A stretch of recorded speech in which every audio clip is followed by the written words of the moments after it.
There's a specific kind of cartoon that gets you when you're not paying attention. You put it on thinking it's going to be background noise, something bright and silly while you eat your cereal or fold your laundry, and then somewhere around episode 4 or 5, you realize you've put the laundry down and you're just sitting there, actually watching it, because something happened that you didn't expect.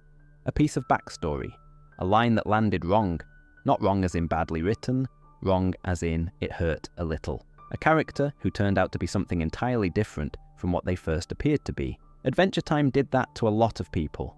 It came out in 2010 on Cartoon Network, and on the surface it looked like exactly what it said it was. A boy and his magical dog, having adventures in a bright candy-coloured land of talking lumps and candy people, and a perpetually annoyed neighbour who played the clarinet. And that's all it was, for a while. Genuinely funny, warm, easy to enjoy without thinking too hard.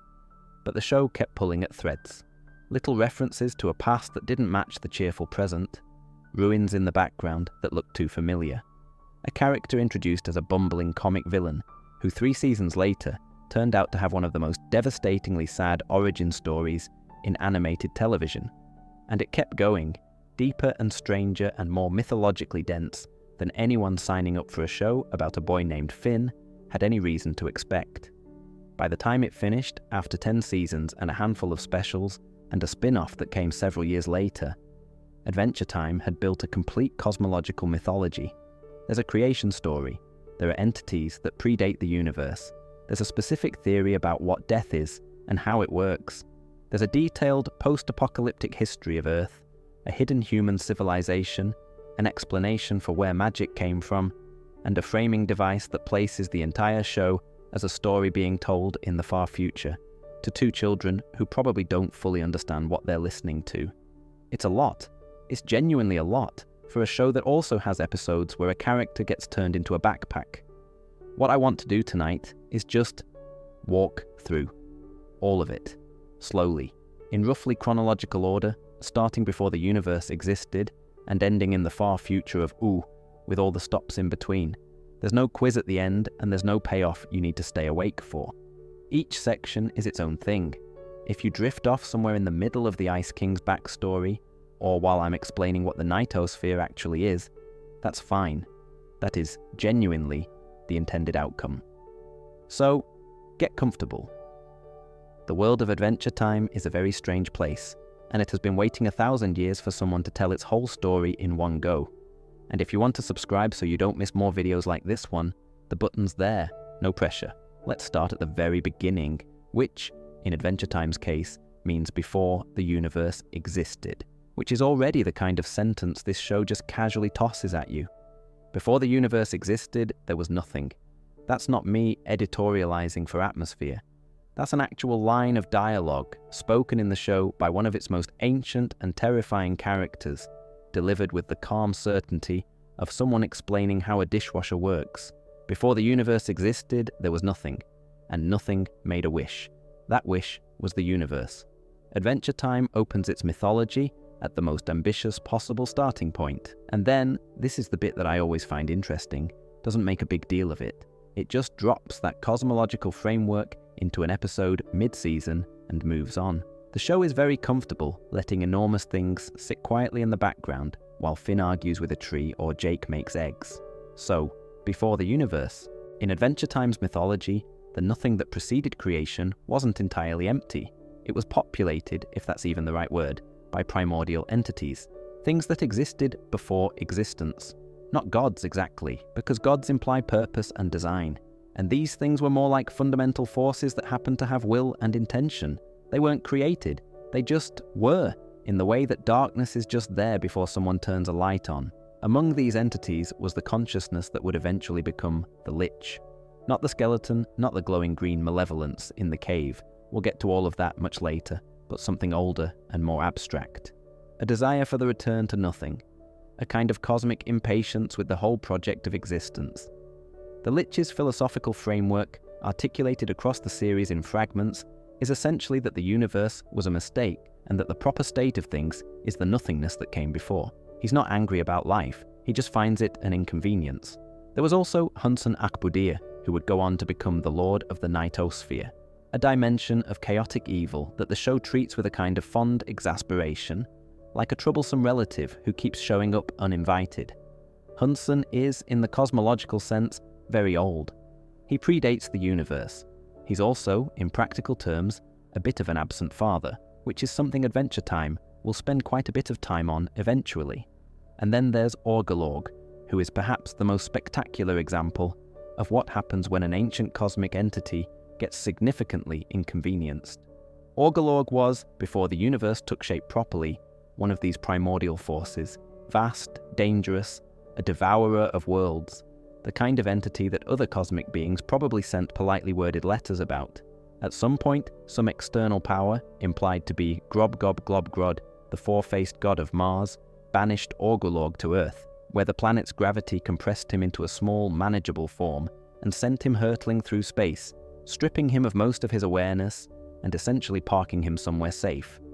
That somewhere safe turned out to be Earth. Orgolorg is in the present day of Adventure Time, a small penguin named Gunter. He lives in the Ice Kingdom. He waddles around. He occasionally knocks things over. The Ice King keeps him as a pet. He spends most of his time absolutely fine. This is one of the things Adventure Time does best, taking something that should be terrifying and rendering it domestically harmless, not to defang the terror, but to make it more interesting. Orgolorg is still, technically, a world-devouring cosmic horror. He just doesn't remember that, and even when pieces of that ancient nature bubble up occasionally, the context of his life as a small penguin is so thoroughly established that it reads as almost charming. The ancient entities who populated the pre-universe, nothing also existed in relation to a place that Adventure Time calls the Time Room. This is where Prismo lives, a being we'll come to properly in a later section, and the Time Room is exactly what it sounds like, a dimension outside of time itself, where all possible moments exist simultaneously, and someone has to manage the paperwork of causality. The Time Room predates the universe, or at least exists adjacent to it in a way that makes the question of which came first not quite applicable. It's like asking whether the container existed before the thing it contains. The answer is sort of yes and sort of not quite, and the show is comfortable with that ambiguity. Now, the creation of the universe, or at least the universe as Adventure Time's mythology understands it, involved these ancient entities being forced into more defined shapes and specific planes of existence. The formless nothing acquired structure. The primordial forces found themselves assigned domains. Hunson Arbadir wound up in the Nightosphere. Orgolorg wound up compressed into a penguin. The consciousness that would become the Lich eventually found its way to Earth, though not in physical form. We'll come to that. What emerged was a multiverse. Not just one world, but an infinite number of possible worlds, branching and rebranching at every moment of choice and change, each slightly or dramatically different from the others.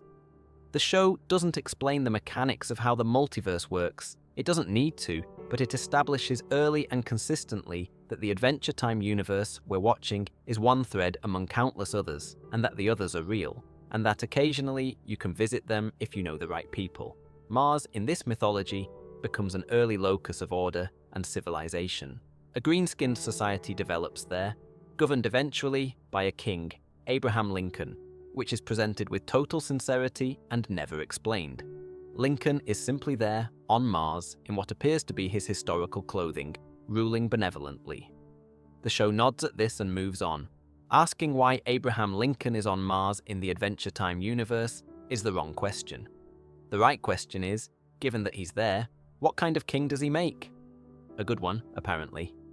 There are 4 Martian brothers called Grob, Gob, Glob, Grod, a single deity with 4 faces, responsible for keeping cosmic order in their corner of the universe. They're the ones, as mentioned, who dealt with Orgolorg. They deal with various celestial nuisances across the series with varying success. There's also Galb, and Galb is in a category of its own. Galb exists outside of the standard cosmological structure, not in the Time Room, not in the Nightosphere, not bound to any particular plane or domain.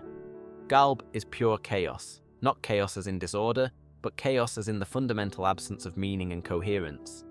Galb doesn't want anything, because wanting implies preference, and preference implies a perspective, and Galb is the negation of all perspective. It predates creation the way entropy predates order, not as an enemy of order, but simply as its complement, the thing that undoes things. the force that runs in the opposite direction from structure. The show will eventually make Garb extremely plot relevant in the series finale, and we'll spend time on that later. For now, it's enough to know that Garb is there, at the edges of everything, and that the occasional strange happening in the Adventure Time universe, things dissolving into chaos, reality getting a bit wobbly, are more or less Garb's passive presence making itself felt. Now, there's a concept called catalyst comets that belongs in this section because it's cosmological and ancient, and it took me a few rewatches to fully appreciate how much work it's doing in the show's mythology. The idea is this: certain comets cycle through the universe on very long schedules, and when they pass near a planet like Earth, they deliver what the show calls an agent of change. Not a message or a weapon, a person, or at least a consciousness, housed in physical form, carrying a specific principle. The comet that deposited the Lich's essence on Earth millions of years ago was carrying something that the purple comet, the most recent one, the one that concerns Finn, later describes as the principle of death, of entropy, of the end of things. Each comet carries a different principle. Each pass of the comet delivers a new manifestation of that principle to the world.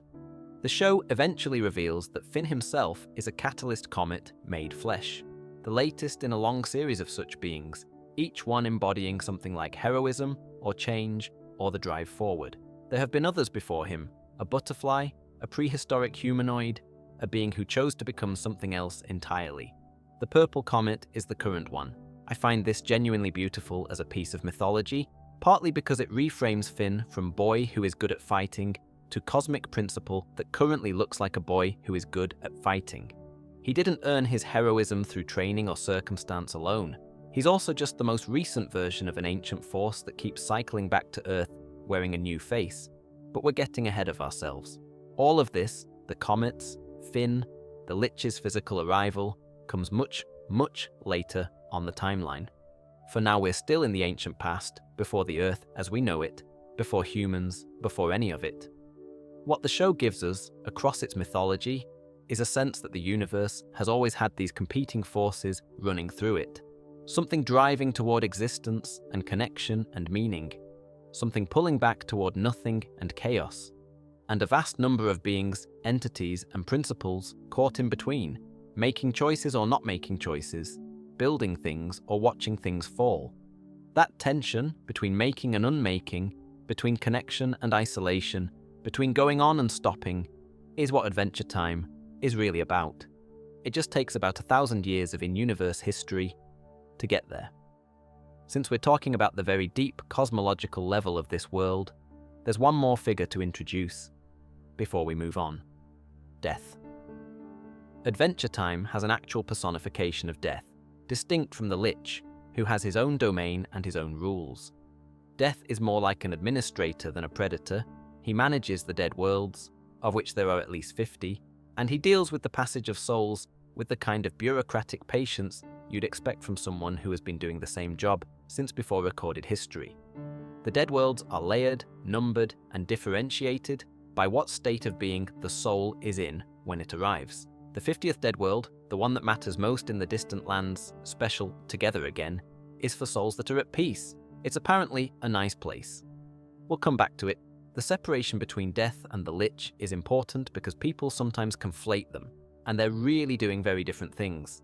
The Lich wants all death mostly processes what's already ended. Ready ended. One is a cosmic agenda, the other is middle management. They coexist in the mythology without contradiction, which says something about how Adventure Time thinks about these things. Death as a natural feature of existence, not a villain, just the other side of being alive. Now let's talk about what happened on Earth.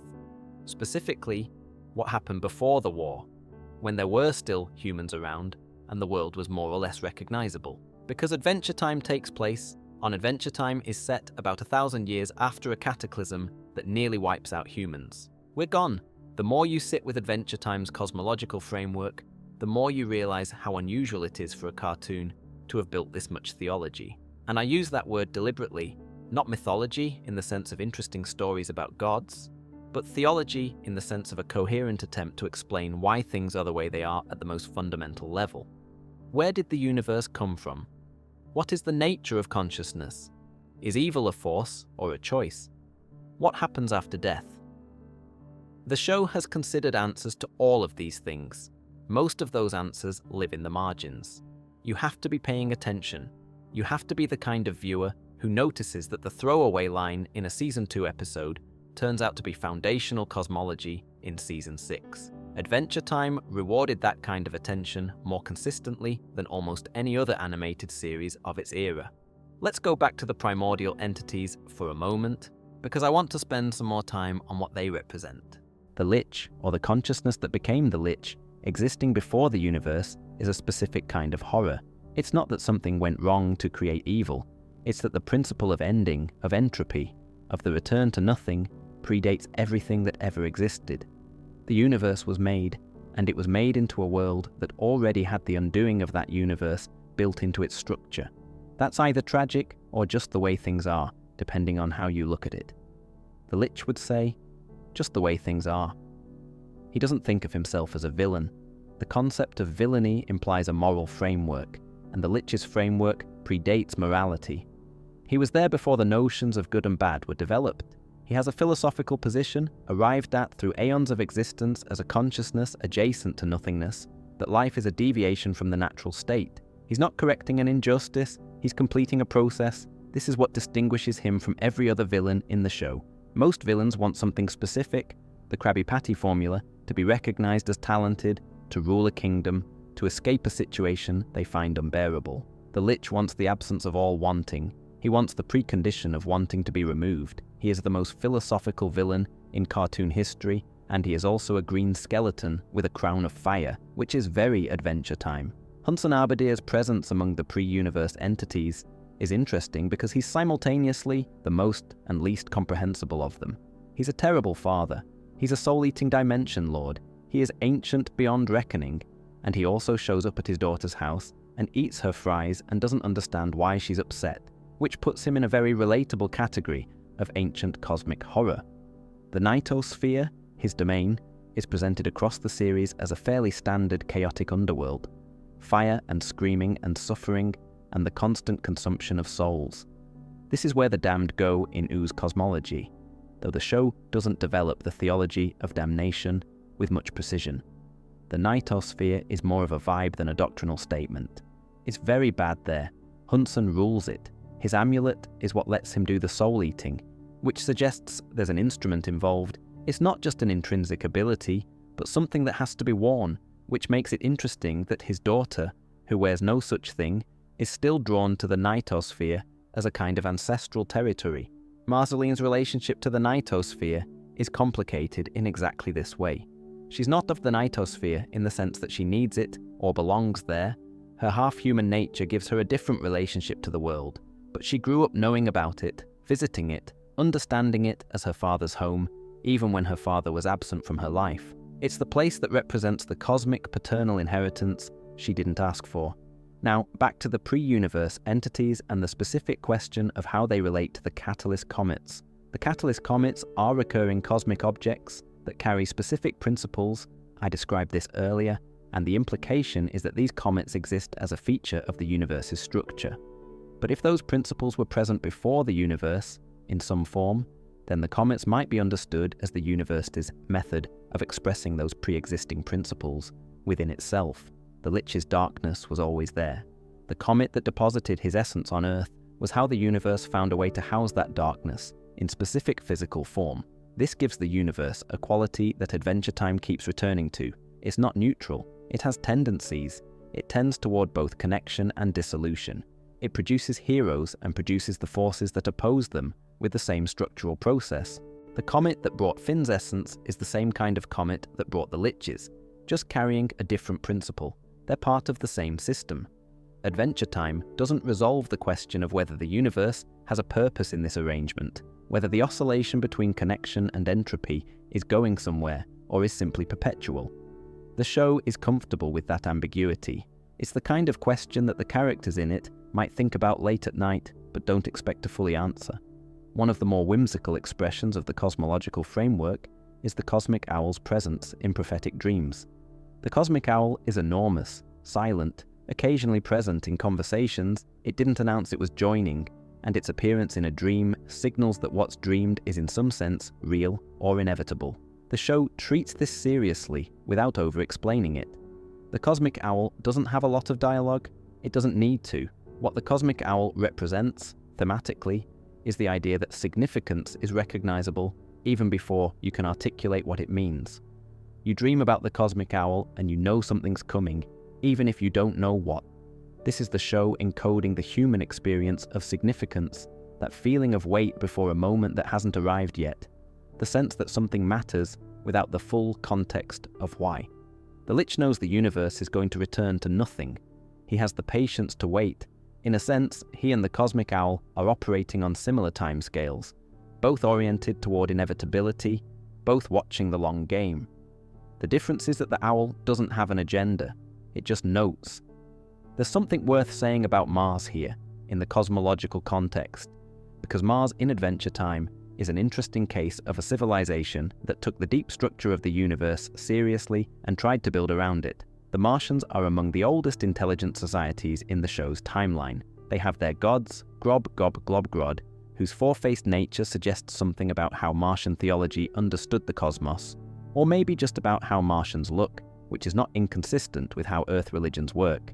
And they have a history of dealing with cosmic threats, including Orgolorg. The Orgolorg situation is worth a second look in The. Here is a being of genuine cosmic power, a world devourer, an ancient entity from the farthest reaches of space, and the Martians solved the Orgolorg problem by compressing him into a small penguin and sending him to Earth. To Earth. This is either the most practical solution in the history of cosmic governance or a profound abrogation of responsibility, depending on how you feel about exporting your problems to other planets. Earth in this reading is something of a dumping ground for the universe's more complicated entities. The Lich's essence, Orgolorg, the Ice Crown with its wish magic and grief programming, various artifacts and objects of power that ended up in Scandinavia or Kansas or wherever Simon found them. Earth has a disproportionate concentration of cosmic significance, which may be why the Mushroom War happened the way it did. The density of ancient power pooled in one location, creating instabilities that the bomb simply triggered. Or maybe the war was just humans being humans, and all the cosmic stuff was there regardless. The show doesn't insist on the connection. It just puts everything in the same place and lets you notice the density. One more thought on the pre-universe period before we move on. The show's creation mythology, nothing made a wish, and the universe is the result, is delivered by the Lich in a tone of calm revelation. But there's another way to read it. If the universe is a wish, then the universe is desire-made structure. Everything in it, every being, every relationship, every act of love, and every act of destruction is part of a wish that nothingness made for something. That's a fundamentally optimistic cosmological premise delivered by the show's most terrifying villain. Adventure Time contains multitudes. The Land of Ooo is post-apocalyptic. That's not a reading or an interpretation. The show states it plainly, eventually, after a few seasons of leaving just enough breadcrumbs for attentive viewers to piece it together on their own.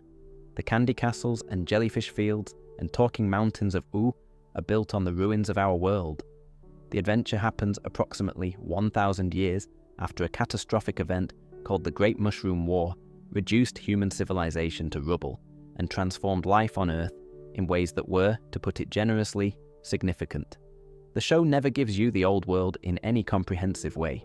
That's a deliberate choice, and I think it's the right one, because filling in every detail of pre-war Earth would make it too concrete, too familiar, too easy to distance yourself from.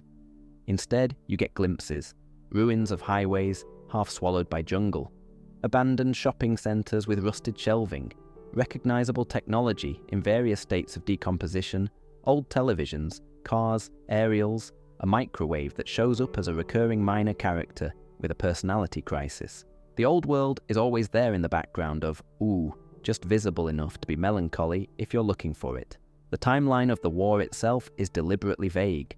The show's creators have suggested it happened somewhere between the 1980s and the early 2010s, but no official date has been pinned down, and I think that ambiguity is also intentional. If you place the war too precisely, it becomes a specific historical event. Left floating in that general window, it becomes a broader unease, something that could have been our near future, or something that could have already been narrowly avoided, or something that's still possible. Adventure Time is not making a political statement about this exactly, it's just leaving the door open. What we know about the war from various episodes and supplementary materials is roughly as follows. There was an international conflict between major world powers. The specific nations and alliances are never named. The conflict escalated to nuclear or at least nuclear-adjacent weapons. Some form of magical or mutagenic element was introduced into the conflict, either by design or accident, and at least one weapon of a very particular kind was detonated, the mushroom bomb. The mushroom bomb is the pivot point of Adventure Time's history. It's not just a destructive weapon, it's a transformative one. The explosion didn't simply kill things, it mutated them. It changed the fundamental nature of life in its vicinity in ways that spread and compounded over the centuries that followed. The Distant Lands episode, Baymo, includes a depiction of the war that suggests at least 3 major detonations, one significantly more catastrophic than the others. The mutagenic bomb also, by the show's mythology, reawakened magic. The theory, sketched across various episodes, is that magic had been declining in the human world for most of recorded history. Something about the dominance of rational scientific frameworks, or simply a natural ebb of a cyclical force, the specifics are unclear. The bomb's particular radiation apparently reversed this, accelerating mutation in some directions while also creating the conditions for magical principles to return to prominence. It's not a clean explanation. Adventure Time rarely offers clean explanations. But it's enough.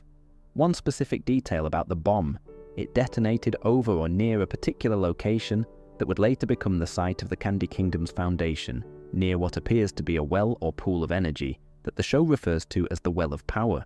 The mutagenic material interacted with that location in ways that had consequences for a very long time. The Lich, whose soul was deposited on Earth aeons before any of this as a catalyst comet, found a physical host near that well when the bomb went off. The two events are connected. The bomb, in a very real sense, gave the Lich his body. But let's hold the Lich for his own section.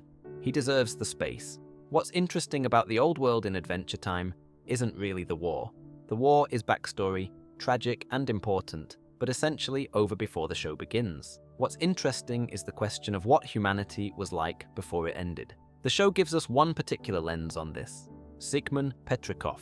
Simon is an antiquarian, a cataloguer of ancient artifacts, a person whose professional life was dedicated to the past, old objects, old stories, old magic that most people around him believed was purely metaphorical. He was, by all evidence, a good person, careful and thoughtful and deeply in love with a woman named Betty Groff, who was a scientist and who shared his intellectual enthusiasm in ways that made their relationship feel grounded rather than just romantic. We see very little of the old world through any other eyes. There's Marceline's mother, briefly, in ways that are painful and underexplored. There are news reports and backgrew. There's a scene from Simon's video diaries that implies a world already destabilized by the Mushroom War, a distressed scholar documenting his decline, scavenged survival objects, the specific anxious texture of a life after everything changed. Ing changed. That's the show's strategy with the old world. Make it familiar enough to mourn, then move on. Because the interesting story starts after the bombs and the mutations and the magic coming back and the long, slow century of the world trying to figure out what it was now. Something worth sitting with, actually, is how the show handles the idea that the world continued at all. A lot of post-apocalyptic fiction, especially the kind with nuclear or similarly catastrophic events, tends toward either horror or a grinding survivalist bleakness. Adventure Time does something different. It takes the apocalypse seriously as a tragedy, acknowledges that almost everyone died, and then shows you a world that is, 1,000 years later, good in a lot of ways. There are candy people having tea parties. There are kingdoms with functioning economies.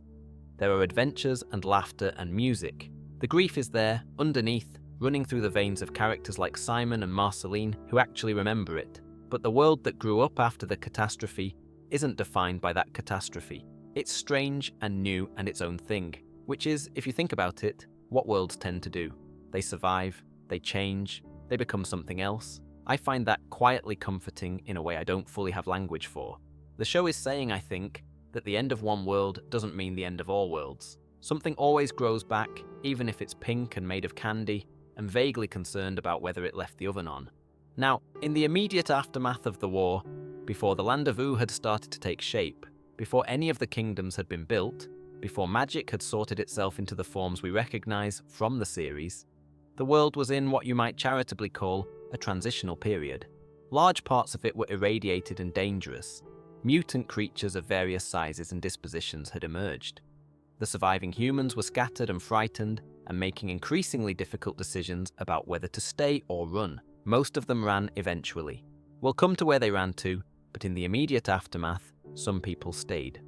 One of them was Sigmund Petrichkov, who had reasons for staying that were complicated and sad and not entirely his choice. And one of them was a small girl named Marceline, who was half demon and very young and entirely alone. These two found each other in the rubble, and what happened between them is the emotional heart of the show in a lot of ways, even though it happened 1,000 years before the story starts. We'll spend a proper amount of time on it. Before we get there, though, I want to give you the full picture of Sigmund Petrichkov, who he was before the war, what happened to him during it, and why a magical crown bought from a dockworker in Scandinavia turned a careful, gentle academic into one of the show's most tragic and beloved characters. Which means we need to talk about the Ice Crown, and about Betty, and about the very particular way Adventure Time handles the idea of losing yourself to something that keeps you alive. Let's spend a bit more time in the old world, because the show's relationship with it is interesting in ways that go beyond just the backstory function. The ruins in Adventure Time are not decorative.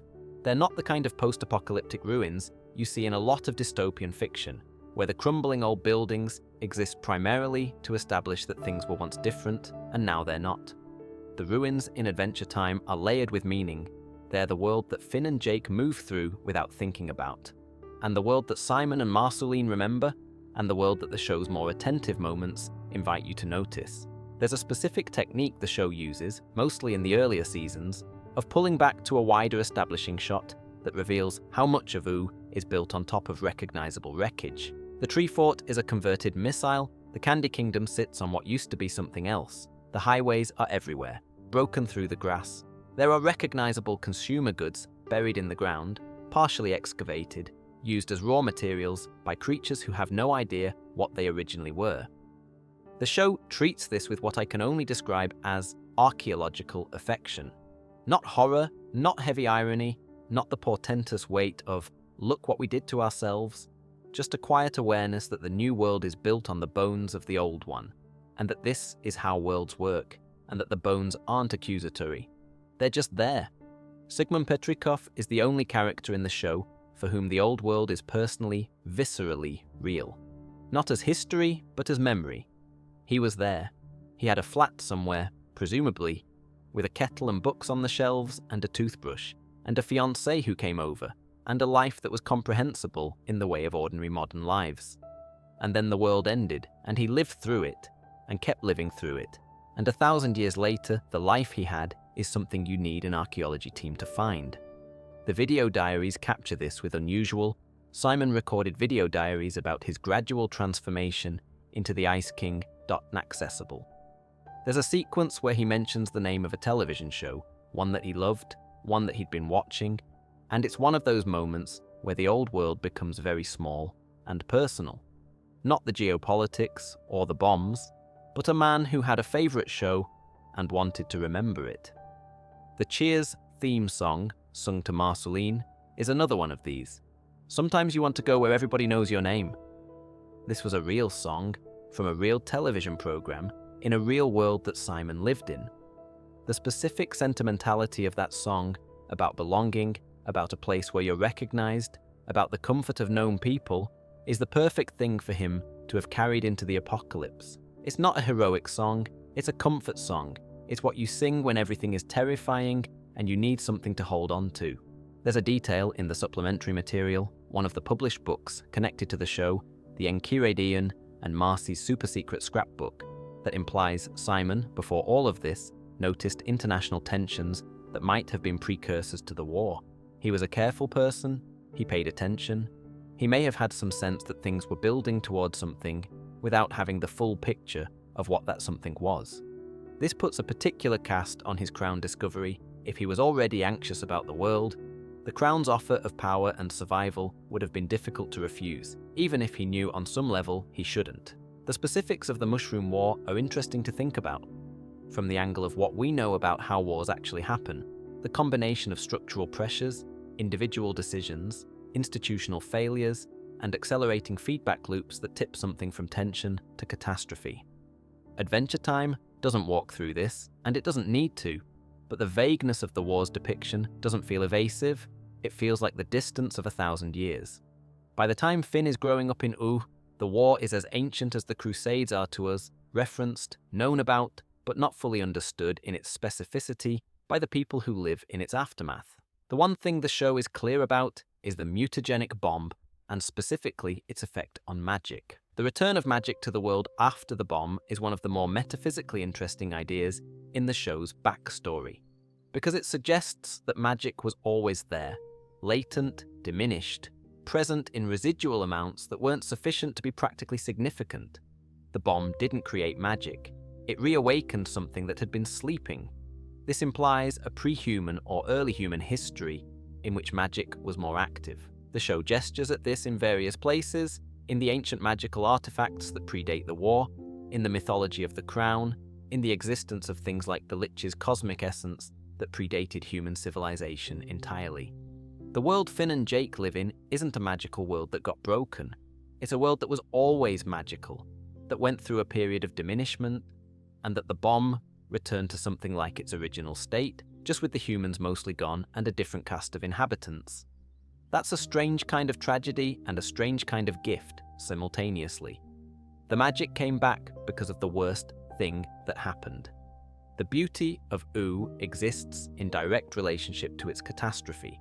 The show doesn't resolve the feeling that comes from that, it just presents it as the shape of things. There are characters in the show who are, essentially, post-war remnants with their own histories that intersect with the human period. Hunson Ahbudir was alive during the war. The Lich's consciousness was present. Various magical artifacts were created or acquired by humans before the end. The continuity between the old world and the new one isn't only geological, it runs through specific objects and beings who cross the threshold. This means that Ooo isn't entirely a world without human history. Human history is there in the crown, in the artifacts, in the memories of the few beings old enough to carry them. Marceline is one of those beings. Simon was another, while he could access it. The old world is still present, encoded in the survivors, waiting to be read. Sigmund Petrikov was, before all of it, a fairly ordinary person. That's the thing the show keeps coming back to.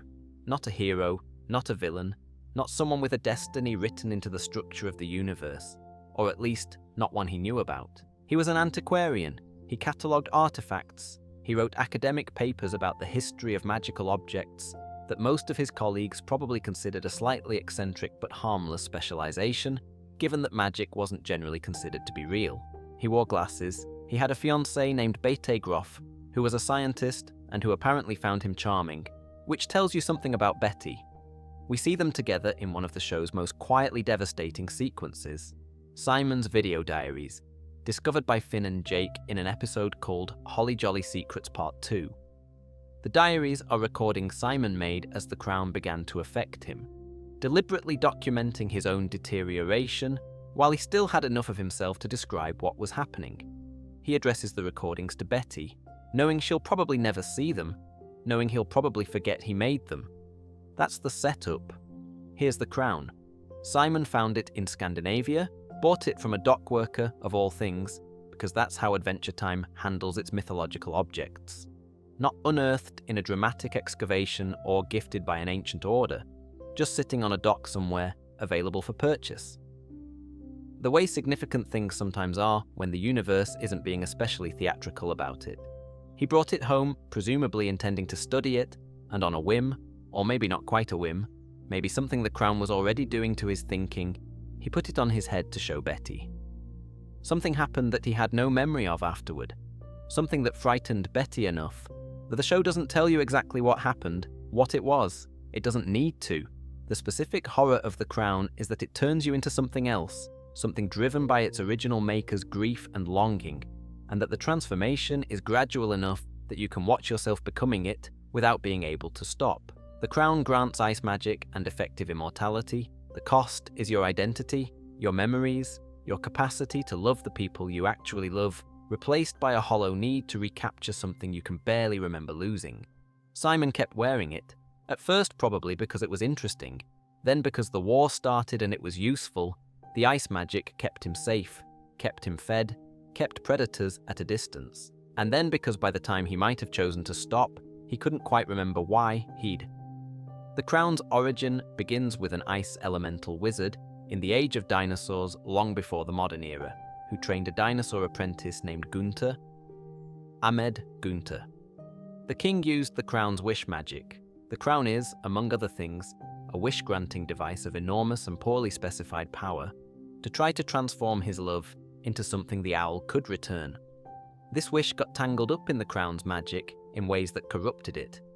Every host the crown takes is, on some level, being shaped by that original grief, the desire for something that can't be reached, expressed as a compulsion to seek it in the wrong places. The Ice King's obsession with kidnapping princesses is the crown's magic echoing through Simon's frack. He usually can't remember Betty, Ember. Betty? He can't articulate what he's looking for. He just knows there's a word, princess, that feels important, that he keeps returning to the way you probe. He gave Betty that name as a term of endearment, while the crown was already starting to change him. So he spends 1,000 years grabbing strangers and obsessively chasing princesses because of his fiancée, without knowing that's what he's doing. I think about this a lot. I don't know why I find it as devastating as I do. It's a cartoon about a man in a wizard beard, but the specific shape of that loss is very precise. He couldn't remember her face, he couldn't remember her name, he couldn't remember their relationship, but the crown kept the shape of his longing for her, distorted and inverted, and made him act it out forever.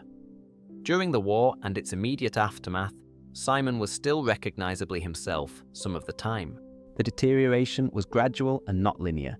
There were good days and bad days, periods of relative clarity followed by periods of complete idea. He documented this in the video diaries. His mind getting stranger, his behavior growing more erratic, the crown starting to seep into his personality along with everything else.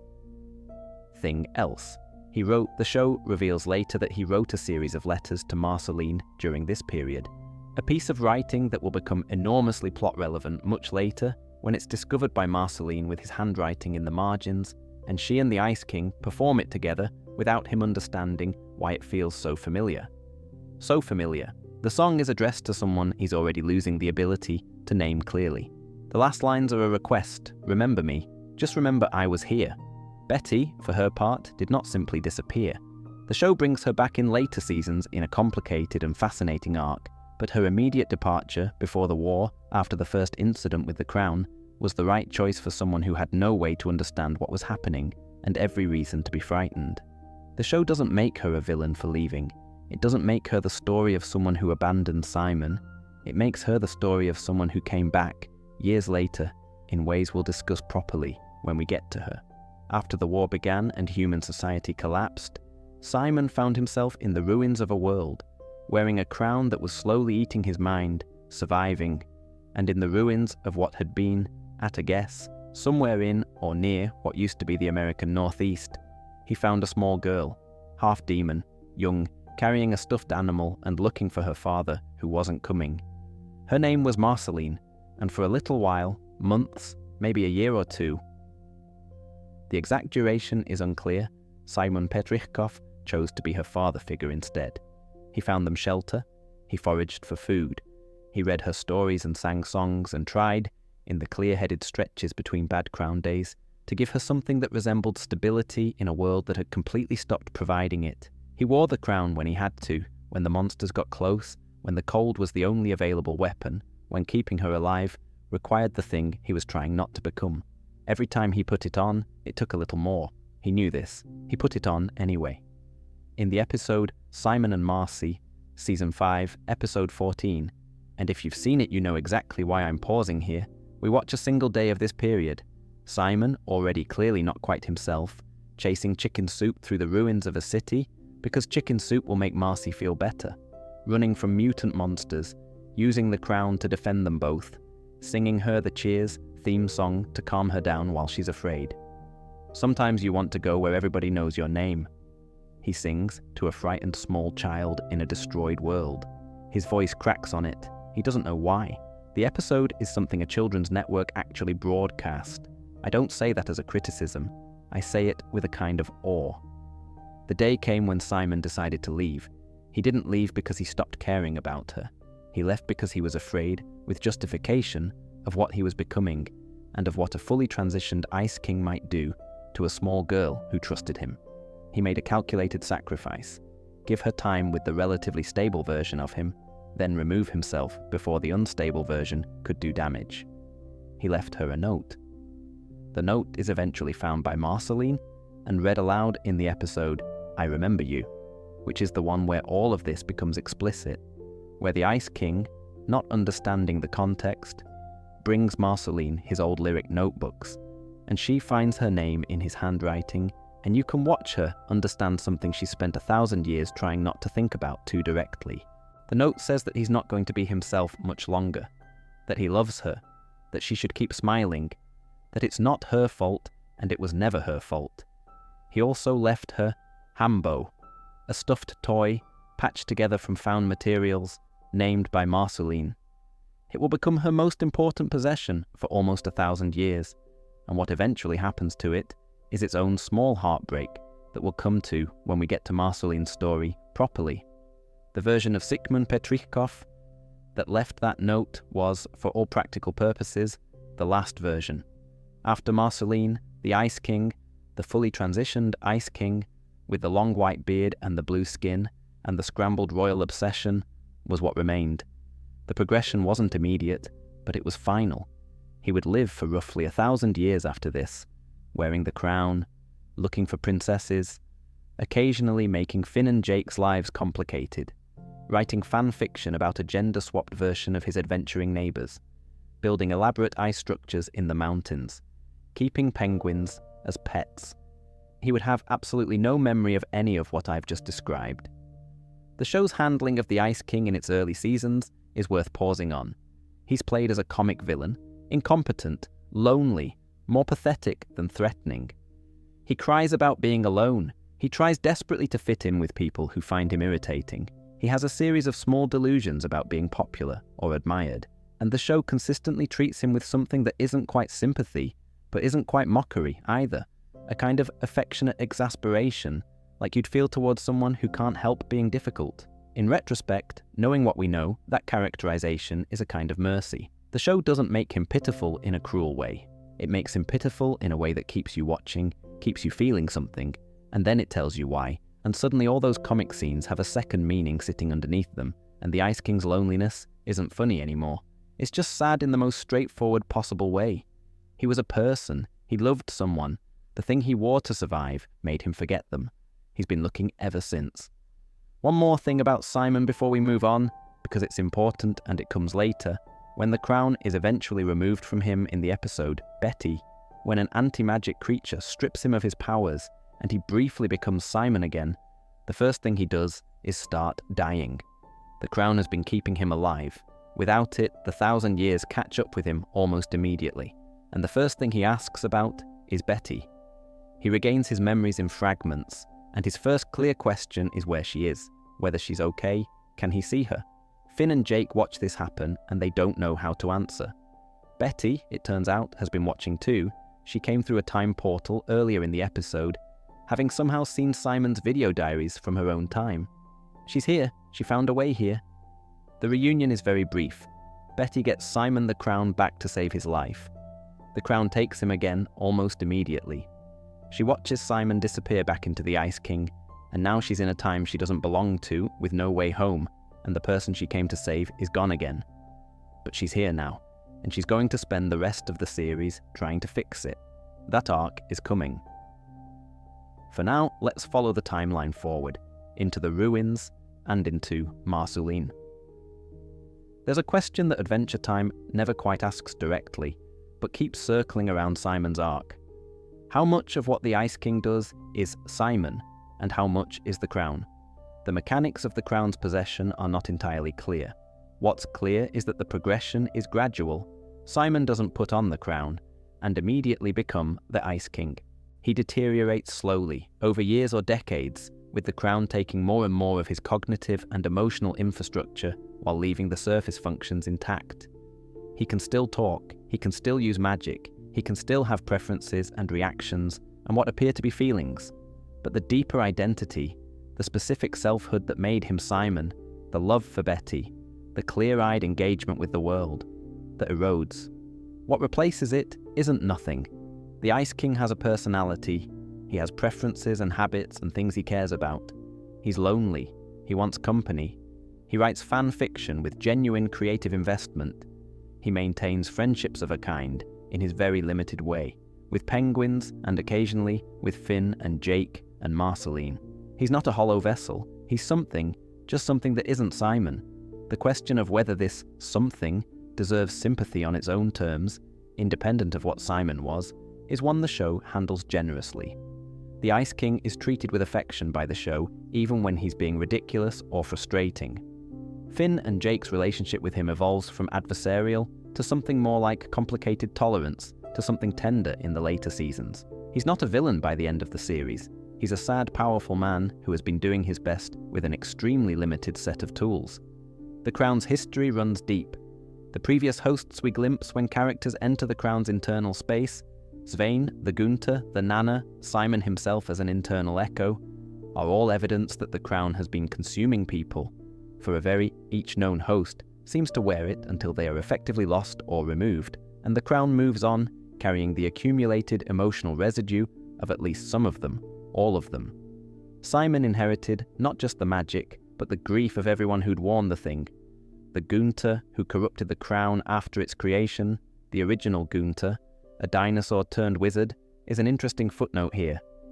Note here, the Crown's entire terrible history starts a wizard, Evergreen, trained a dinosaur-like assistant, Gunther, over an owl. The owl was, presumably, just an owl, without the capacity to love the king back in the way the king wanted. The king wished for connection, for reciprocation, for the thing that love most wants, which is to be returned. And the wish magic tried to give it to him, and got it wrong, and the wrongness got baked into the Crown's fundamental structure. Every host since has been carrying that miscalculated wish. The drive to find the missing reciprocation, the need for a princess, for the specific word that meant Betty to Simon, that means something else entirely to the Crown's original architecture. It's a chain of grief, is what it is. Stretching backward through history, Simon was not the beginning of it, and he was not, in the end, the worst iteration of it. He was just the most recent and the most specific, because we know him. The episodes Holly Jolly Secrets, Part 1 and Part Hound, are worth examining in more detail, because they're the first time the show fully commits to the Ice King's tragic backstory, and they're executed with a kind of confidence that suggests the writers knew exactly what they, in Holly Jolly Secrets, Finn and Jake stumble upon the Ice King's video diaries in a suitcase Jake found at the dump, because they think they contain evil secrets. Watch them. The early tapes are indeed ridiculous. The Ice King doing normal person things, looking silly, the comedy of watching someone's private footage. Finn and Jake are delighted by the mundanity. And then the tape changes. Simon's voice is different, calmer, clearer, recognizably a different perso. The visions began when he put on the crown. I've started.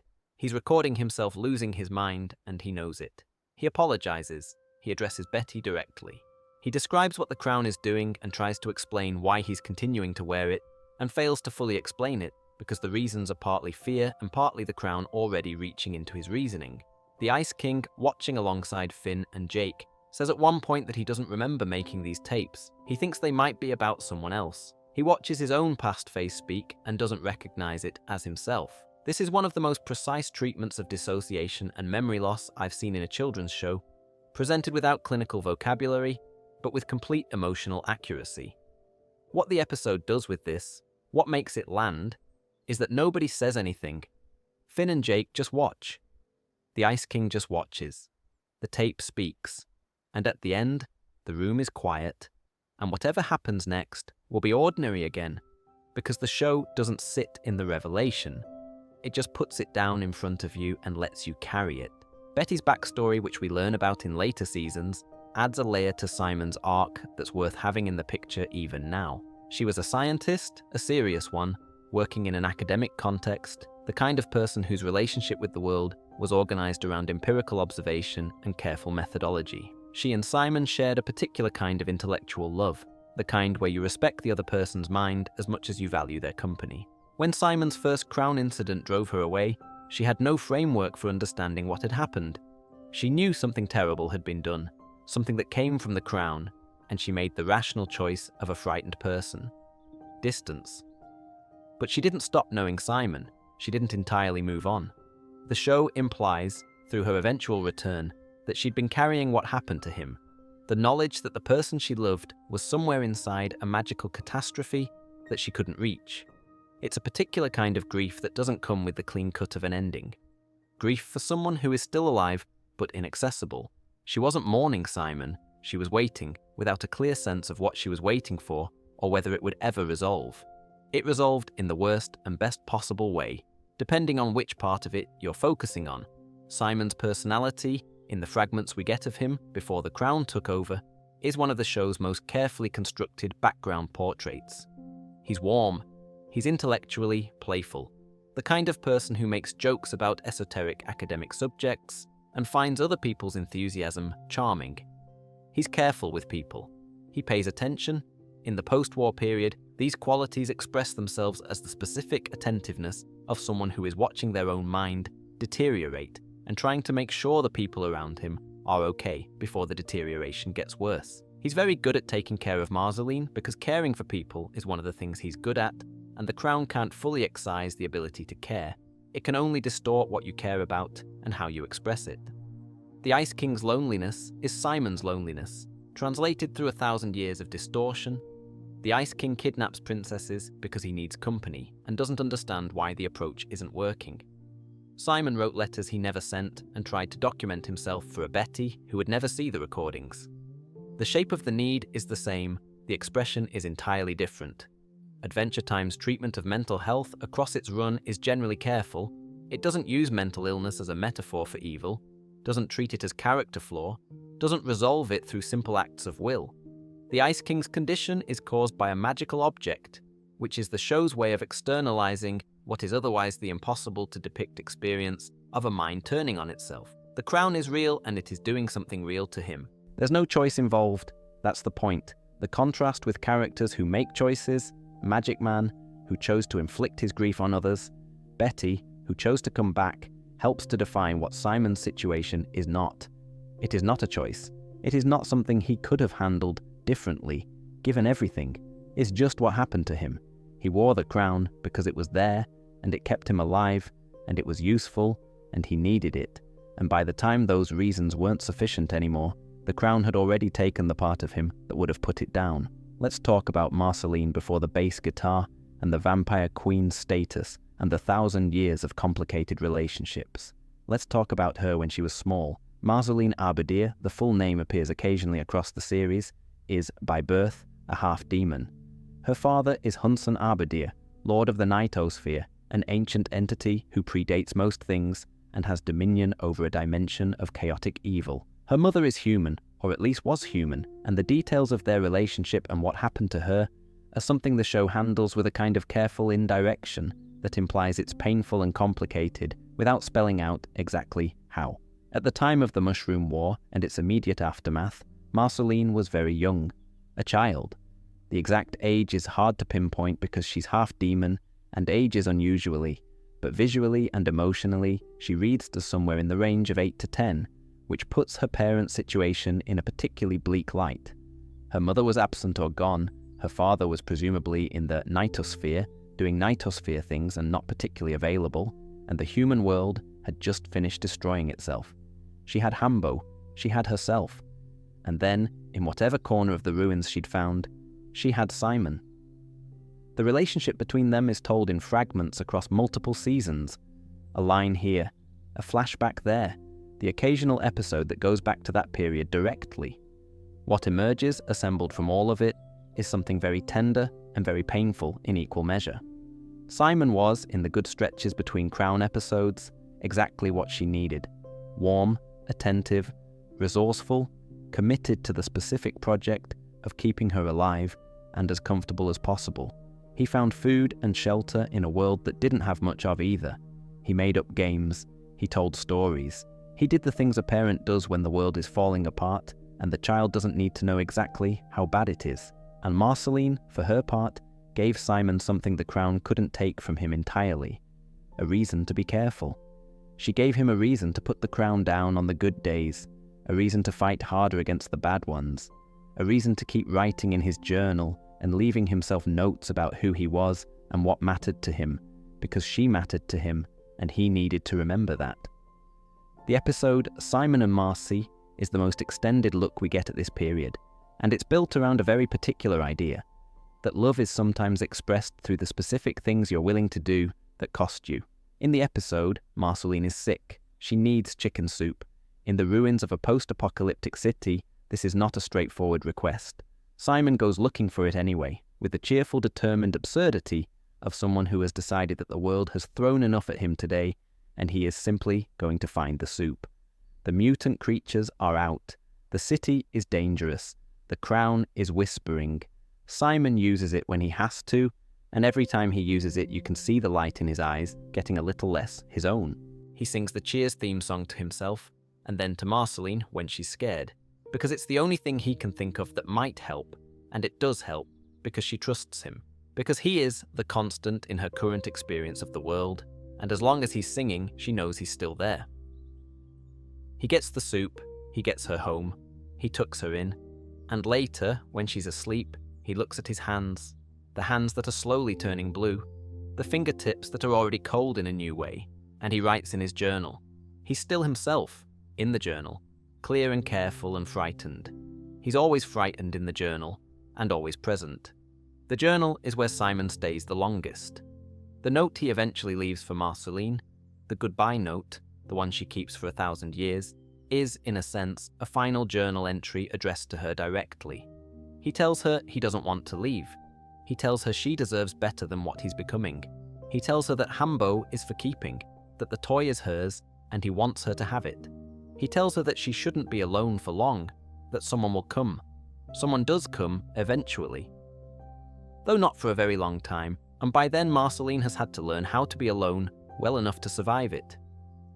There are things in the mythology about what Marceline's early life looked like before and just after she encountered Simon, glimpses of her time in the Nightosphere with her father, a visit she makes to the human world as a child, the way half-demons age and exist and relate to the two worlds they come from. We'll cover those properly in Marceline's own section, which comes later and gives her full story, the space it deserves.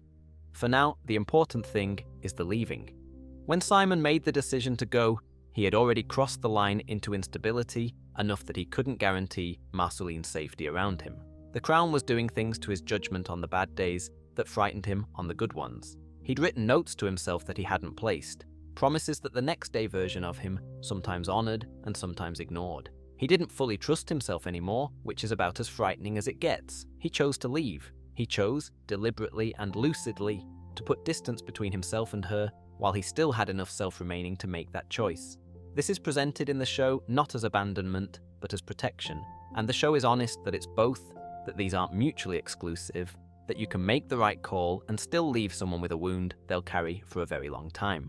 Marceline kept Hambo for approximately 900 years. She lived alone, and then not alone, and then alone again. She grew into her vampire nature, slowly, and in a way that wasn't chosen, and in ways we'll come to. She built a life in the ruins, and then in the early days of Ooo. She made music, and friends, and enemies.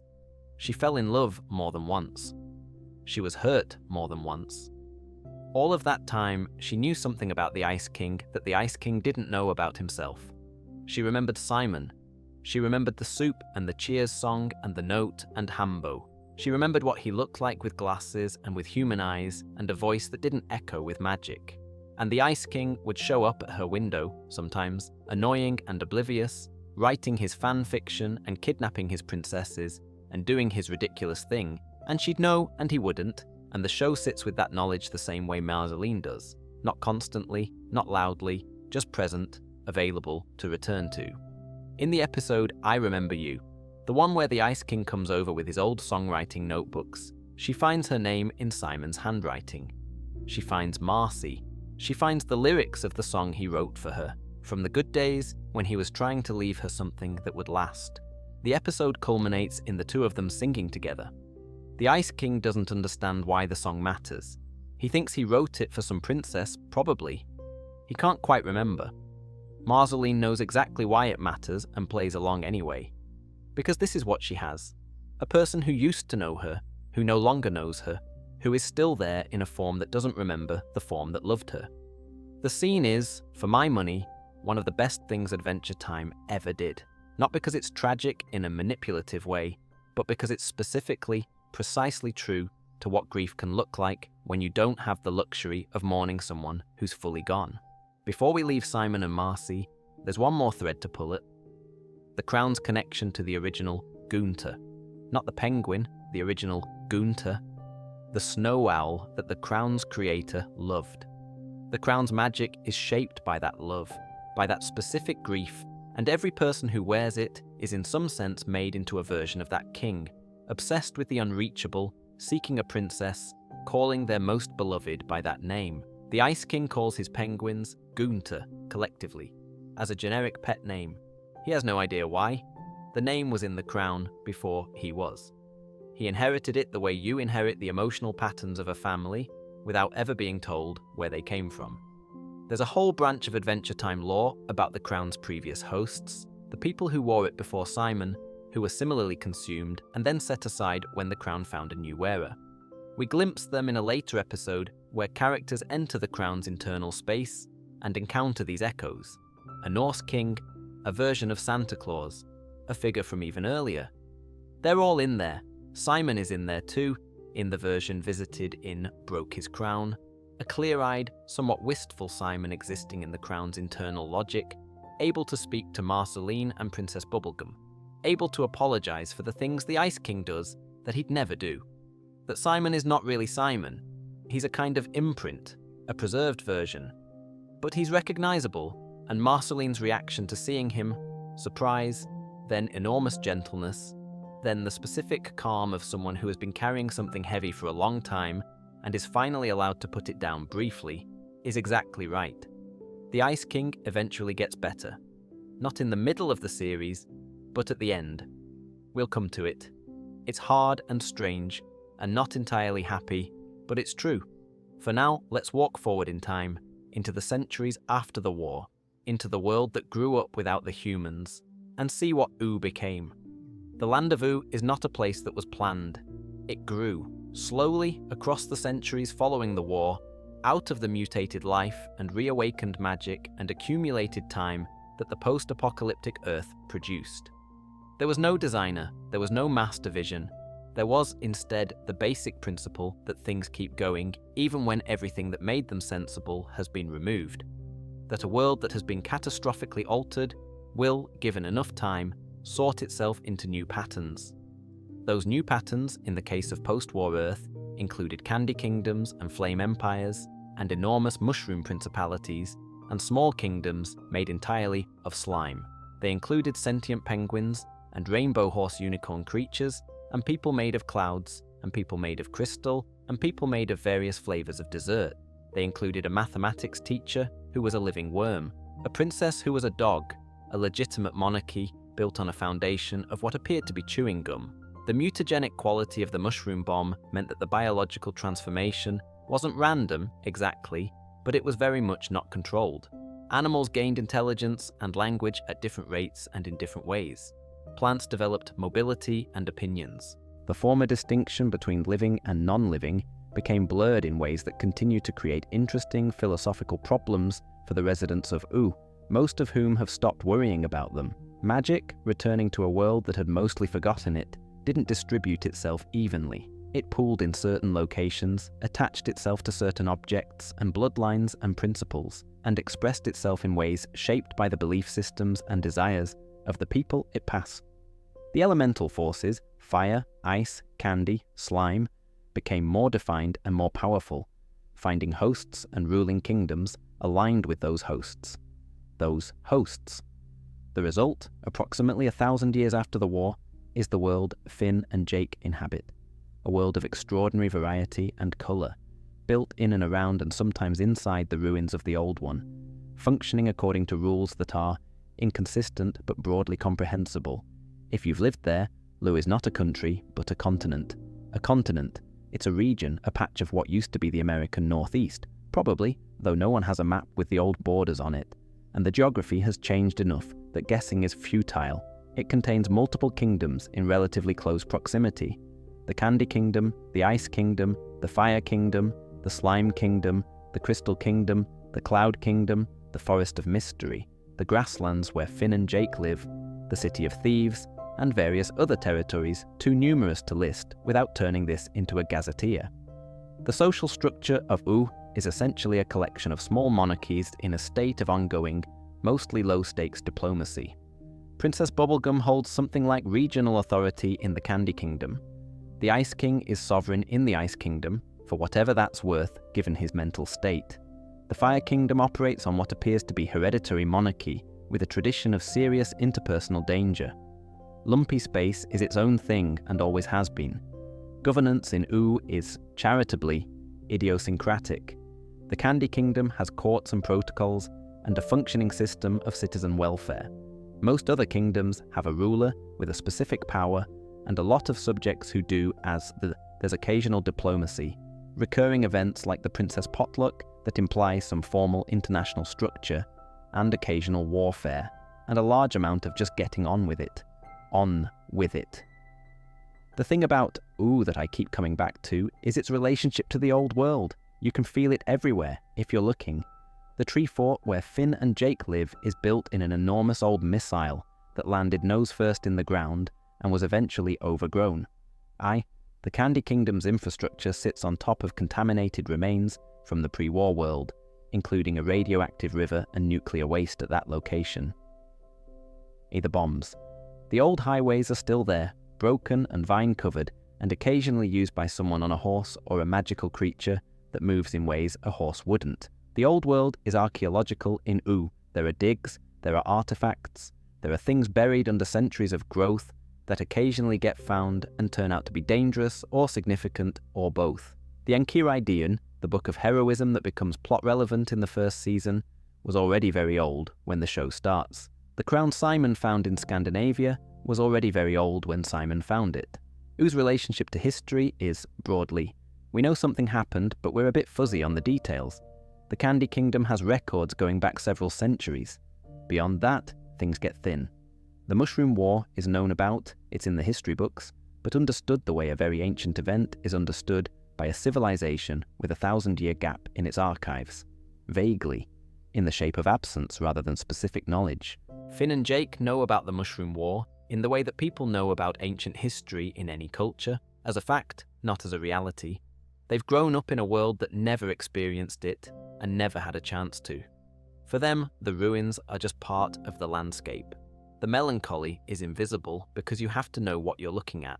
Magic in Ooo is real, broadly accessible in some forms, specialized and difficult in others. There are wizards, an entire community of them, with their own politics and hierarchies and specific grievances. There's the Wizard City, which operates as its own jurisdiction. There are magical objects scattered throughout the landscape, some tremendously powerful, most more or less harmless. The Candy Kingdom's scientific program runs alongside the magical ecosystem rather than in opposition to it, which Princess Bubblegum has managed by being the kind of person who refuses to accept that the categories are mutually exclusive. The elementals are the deepest layer of magic in Oo's structure. The 4 elemental forces, fire, candy, ice, slime, are ancient principles, older than the post-war world, that find hosts in living beings, and in doing so, create the kingdoms that form around those hosts. The current elemental of candy is Princess Bubblegum. The current elemental of fire is Flam. The current elemental of ice is technically Patience St. Pim, via the crown's relationship to the ice principle. A principle. Slime Princess carries the slime elemental, though she gets somewhat less focus than the others. These aren't just metaphorical labels.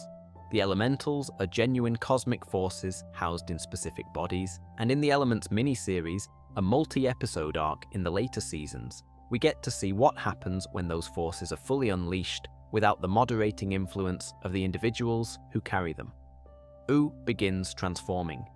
The candy regions spread, the fire regions spread, the sly, almost everything in each zone begins converting to its elemental state, and most of the people within it become mostly that element, losing much of whatever else they were.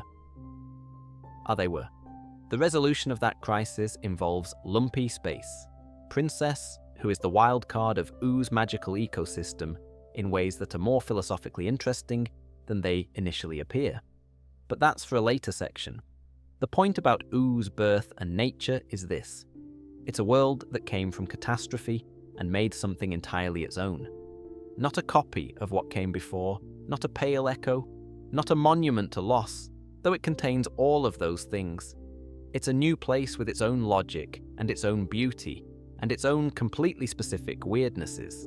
And the people who live in it, by and large, love it without feeling any particular obligation to understand its history. What Finn and Jake have is the world as it is, without the grief of what it replaced. This is both a limitation and a gift. The grief belongs to the older characters. It belongs to Simon and Marceline and, in her own way, Princess Bubblegum, who has been building the Candy Kingdom since before most of Oo's other kingdoms existed, and who carries the weight of 1,000 years of choices in ways you can see in her, if you look. Let's go to Princess Bubblegum then, because she's one of the most fascinating characters in the show, and because her story starts much earlier than most viewers initially realize. She didn't inherit the Candy Kingdom, she made it, from herself, Bonnibel Bubblegum, Princess Bubblegum, or PB, or Peebles if Marceline is feeling affectionate and slightly antagonistic, which is a combination she manages very naturally, is roughly 1,000 years old at the start of the series. She's been ruling the Candy Kingdom for most of that time. She built it herself in the most literal pos. Here is how the show reveals she was created. A large sentient gum entity, the Mother Gum, as it is called in the show, existed somewhere in the post-war ruins, T-War ruins. From this entity, a small creature began to differentiate herself. She grew, she became aware, she pulled herself into existence through a process that is somewhat analogous to birth, but is mostly just remarkable.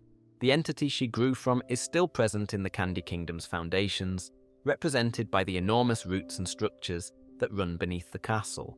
Neddy, who is her brother in any meaningful sense, is another differentiation from the same source, but Neddy went a different direction.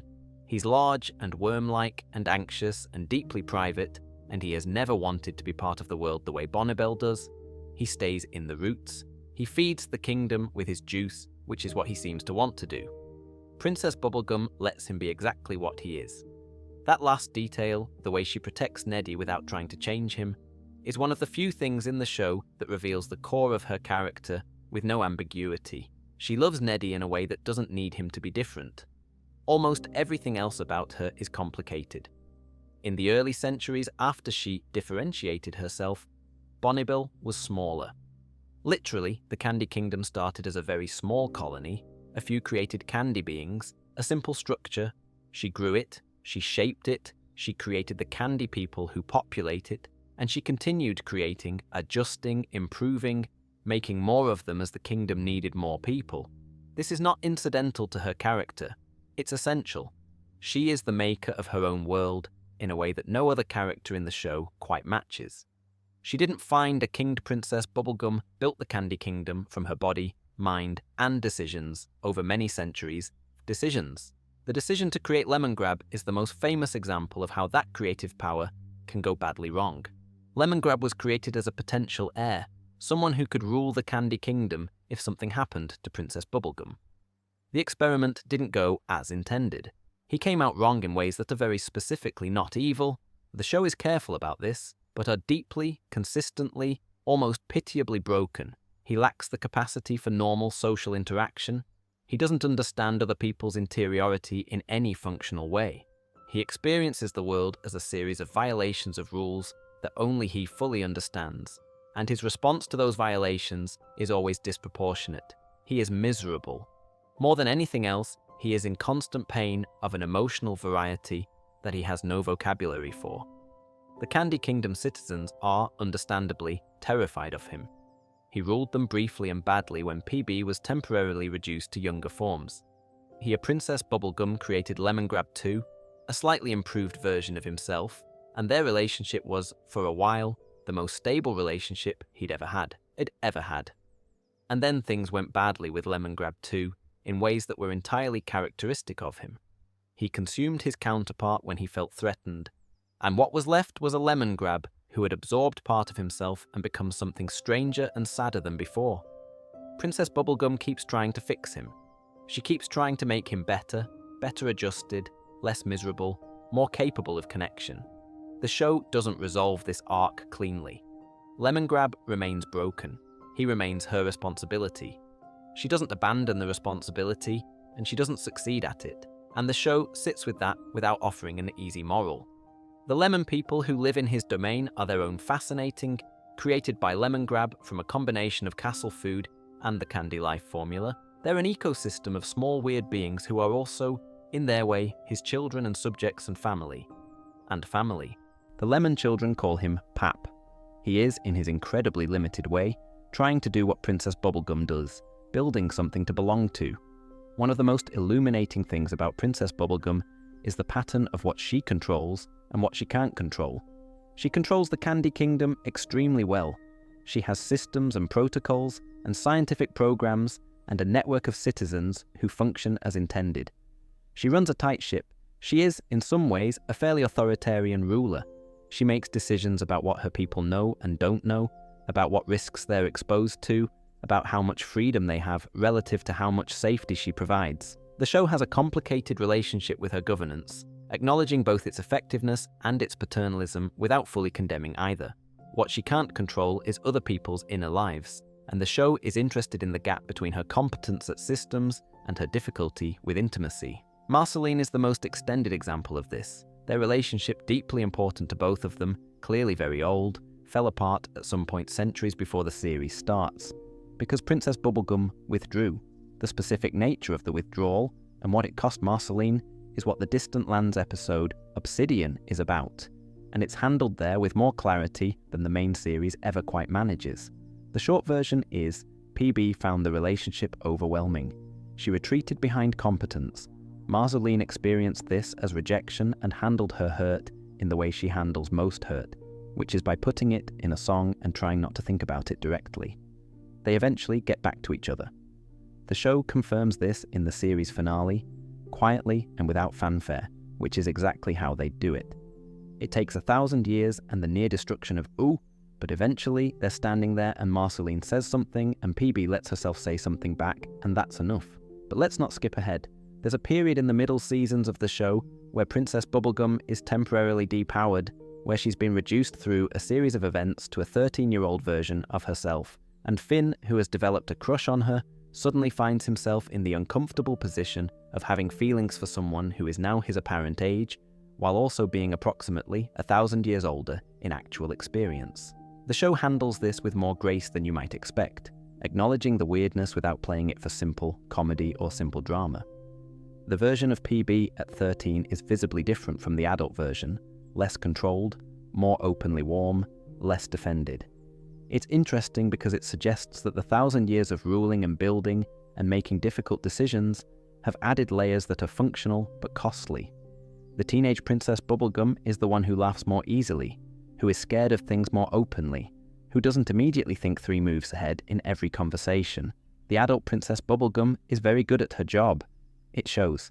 Her scientific program is one of Oo's most consistent background elements. She has a laboratory, a series of long-running experiments, and a relationship with the natural and magical world that is empirical in methodology, even when the subject matter defies empirical categories. She builds robots. She creates life. She runs diagnostic tests on magical phenomena with equipment she made herself. Her relationship with science is complicated by the fact that she is herself a magical being. Her body is candy, her biology is not human, her existence is the product of post-war magic and mutation. She studies the world she's part of with the tools of the world she came from, and the tension between those two things is productive in the way that genuine intellectual honesty often is. She doesn't let the discomfort resolve into certainty in either direction. She just keeps working. One of the more poignant recurring details about Princess Bubblegum is her relationship with Peppermint Butler. Her loyal attendant, her always present household manager, the one who makes sure the right things happen at the right times. Peppermint Butler is ancient in his own right, and his backstory, which comes fully into focus in the Distant Lands episode, Wizard City, involves a connection to dark magic and the world of death that considerably exceeds what you'd expect from a small candy person in a bow tie. Princess Bubblegum knows some of what he is. She keeps him anyway. The show implies a mutual loyalty and tolerance that neither of them makes explicit, because they're both the kind of people who don't make explicit what can be understood without words. What I find most interesting about Princess Bubblegum, ultimately, is the question the show refuses to answer about her. Is she a good ruler? Not a good person? The show engages with that question, but specifically good as a ruler, in the sense of doing what's best for her people. The answer is probably yes, mostly at significant personal cost, with specific blind spots that the show doesn't let you forget even when it's at its most warm toward her. She loves the Candy Kingdom, she's given it everything. Whether everything was the right thing to give, and whether her citizens have the kind of freedom that makes their happiness meaningful rather than managed, those questions stay open. It's the kind of thing you appreciate more as you get older, honestly. The first few times I watched Adventure Time, I thought Princess Bubblegum was just the capable, slightly frosty character who the show would eventually warm up. That's there, but it's the surface. The deeper version is someone who has been alive for a very long time and has decided, not without thought, that competence is love, that building and maintaining and protecting is the best way to love something because it's the most reliable way, because it doesn't depend on the other person staying.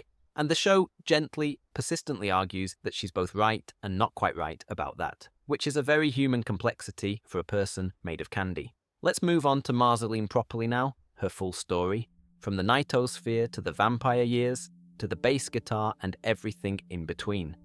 It's a long one. She's been around. Marceline the Vampire Queen has been alive for approximately 1,000 years, which is a very long time to be mostly yourself. She is half demon. Her father is Hunson Arbordeer, Lord of the Nightosphere, who is ancient and powerful and genuinely loves her in his way, which is a way that includes eating people's souls and being constitutionally incapable of putting Marceline's needs first in any practical sense. Her mother was human or near human, and the details of that relationship and what happened to her are given only in glimpses across the series, which I think is the right approach. The show allows Marceline's complicated feelings about her mother to exist without fully anatomizing the situation, because some things are private even in fiction. Marceline's childhood, from what we gather, was not straightforward. She visited the Nightosphere. She spent time in the human world. She lost her mother at some point. She was alone in the ruins after the war, which is where Simon found her. And after Simon left, she had to figure out what she was and what she was going to do with whatever portion of eternity she was going to be alive for. She wasn't born a vampire. This is important, and it's the main thing the Stakes miniseries is about. And it changes how you understand what she is. After the war, in the early centuries of the New World, there were vampires. Old, dangerous ones. Not the romanticized kind, not the cultural icon kind, just ancient predators who had survived the apocalypse. The same way a lot of ancient things survived it, by being difficult to kill and willing to eat whatever was available. These vampires were a genuine threat to the communities trying to rebuild, and Marceline, being half demon and therefore significantly tougher than most people, became a vampire hunter. She hunted them one by one. Each one she killed, she absorbed something of, a soul or a quality, or the specific supernatural power that vampire carried. This is how vampire hunters work in Adventure Time's mythology. The essence passes to the killer, the power accumulates. The last vampire she faced was the Vampire King, the oldest and most powerful of them, and their confrontation was the Marceline defeated the Vampire King, killed him. In the process, something passed from him into her, not just power, but the nature itself, the vampiric transformation. She survived it. She became what she'd been hunting. She didn't choose this. She accepted it. There's a difference, and the Stakes miniseries is largely about her finally deciding, 1,000 years later, whether that acceptance was enough or whether she wants to revisit the decision. The specific vampire essences she absorbed across those hunts gave her her particular powers: levitation, which came from the Fool; invisibility, which came from the Empress; mind control, which came from the Hierophant; enhanced transformation and dark reflection from the Moon; and the deeper vampiric nature from the vampire key in Stakes, when all of these essences are removed from her by magical means and she briefly becomes mortal again. All 5 of those vampires reconstitute themselves. They're not entirely separate beings, they're more like aspects of an absorbed experience, but they're functionally dangerous when freed. Marceline killing them the second time, deliberately, knowing what she's gaining back, is her making the choice she didn't quite make the first time. She becomes a vampire because she decides to be one, not only because it happened to her. The Stakes miniseries is, at its heart, about agency, about the difference between a thing being done to you and a thing you do. The vampire nature means she doesn't age, doesn't need standard food, can't go in sunlight in the early seasons, this gets somewhat softened later, and exists in a category that's neither fully alive nor fully dead. She can eat the colour red. This is the gentle piece of monster design I mentioned earlier. Not blood, not life force, not the dramatically significant thing you'd expect, just the colour. Strawberries, red flowers, tomatoes, the rouge she once painted on a pair of pliers, because there was nothing else available. She floats a little when she drinks it. She's been alone for most of her existence, in the ways that matter. She's had relationships, Ash was one, and Ash is a story worth a paragraph. Ash is a wizard, and they were together for an unspecified period, or Ellie, specify. The relationship ended when she discovered that Ash had sold Hambo, her stuffed animal, the one Simon gave her, which she'd kept for 900 years, to a witch named Mew, in exchange for some magical object he wanted for himself. He did this while she was asleep. He thought she wouldn't find out, or maybe he just didn't think about it at all, which might be worse. She found out. She broke up with him. He tried, seasons later, to magically compel her to love him again, which went about as well as you'd expect for someone attempting mind control on a half-demon vampire queen who has been alive for 1,000 years and does not particularly require assistance. She helped Finn and Jake stomp him into the ground, into a worm. The show treats this as fundamentally appropriate. Hambo, meanwhile, stayed with Mayu for the eventual resolution, when Princess Bubblegum manages to retrieve it for Marceline in an episode where she trades something enormously precious to her, her beloved rock t-shirt, to buy the toy back, is one of those moments where the show's accumulated weight of backstory pays off in a very specific and quiet way. Quiet way. Finn doesn't fully understand what he's returning to her, he just knows it matters to her. That's enough. Marceline and Princess Bubblegum's relationship runs through the whole series as a distant, almost architectural presence. You're aware of it before the show is direct about it. They're too specific about each other, too fluent in each other's habits and wounds, for it to read as anything other than very old and very significant. The history comes out in pieces. They were close, they got closer, PB withdrew, Marceline was hurt, things went wrong in ways that both of them have been processing for decades without really processing. The song I'm Just Your Problem, which Marceline performs in an episode where she and PB are stuck in a cabin together, ostensibly unable to stand each other, is a 3-minute articulation of what happens when hurt turns into armor and stays there. Maybe I shouldn't have called you out. Maybe I'm the history that you're afraid of. It's addressed directly to PB, or to a version of PB, or to the feeling of being dismissed by someone whose opinion matters to you. The show doesn't comment on it. It just lets the song be what it is.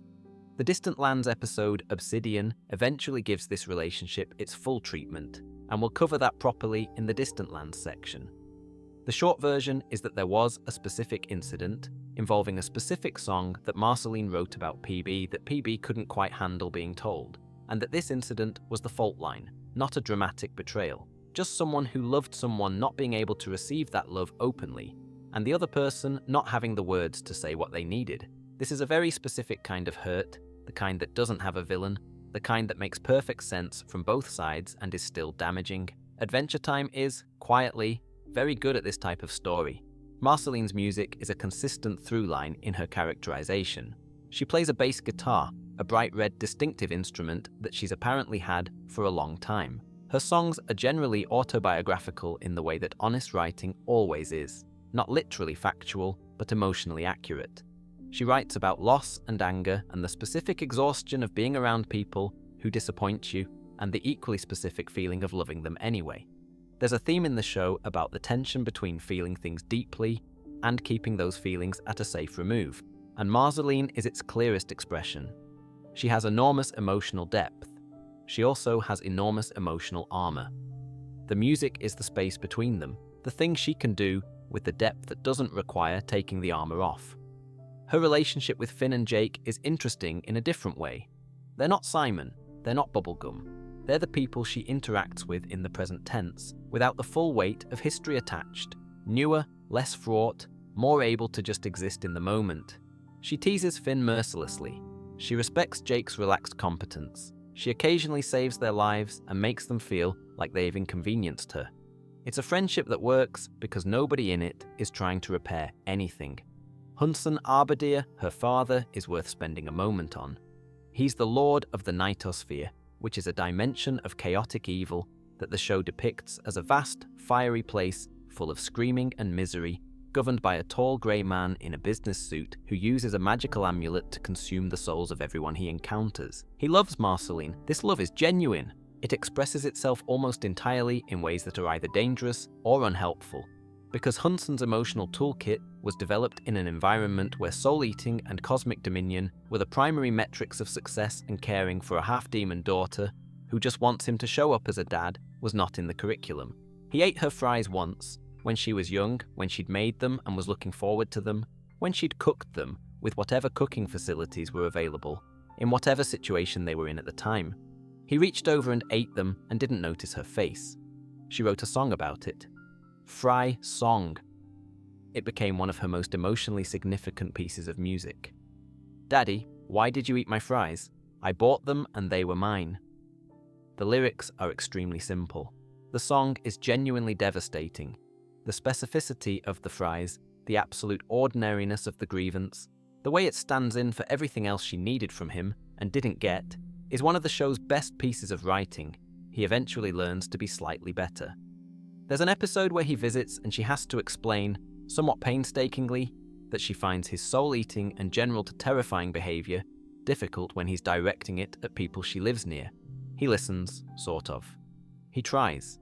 He's extremely bad at it, and the effort is evident, and somehow the gap between the effort and the competence is where the relationship lives. Marceline ends the series in a place that's better than where she started. Not resolved. You don't resolve 1,000 years of accumulated distance and hurt in the space of a few seasons, but better. The armor is slightly lowered. The people she loves know that she loves them, mostly. She has her music and her bass guitar and her vampire nature, and approximately infinite time ahead of her, which she's approaching with something closer to curiosity than dread. That's a long way from a small child in the ruins with a stuffed toy and no one coming. The show earns the better place for her. It does this by not pretending the distance was easy to cross. Let's go to Finn now.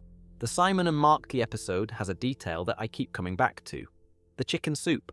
Simon's plan on that particular day is to find some chicken soup because Marceline is sick. This is a reasonable and human response to a sick child. It's also slightly absurd in context. They're living in the ruins of a post-apocalyptic city, surrounded by mutant creatures, and Simon's priority for the day is chicken soup, specifically. Not food in general, not whatever is available. Chicken soup. This is what care looks like when it hasn't been stripped of its particularity.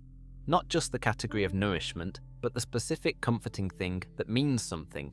Chicken soup is what you make for a sick child. Simon knows this. Simon is still himself enough to know this. The hunt for the soup takes him across a city that is unmistakably recognizable, or was once recognizable, and the visual language the show uses for this is careful. Not horror, not spectacle, just the specific visual of streets and buildings that were ordinary once and are extraordinary now only because everything that was ordinary has been removed.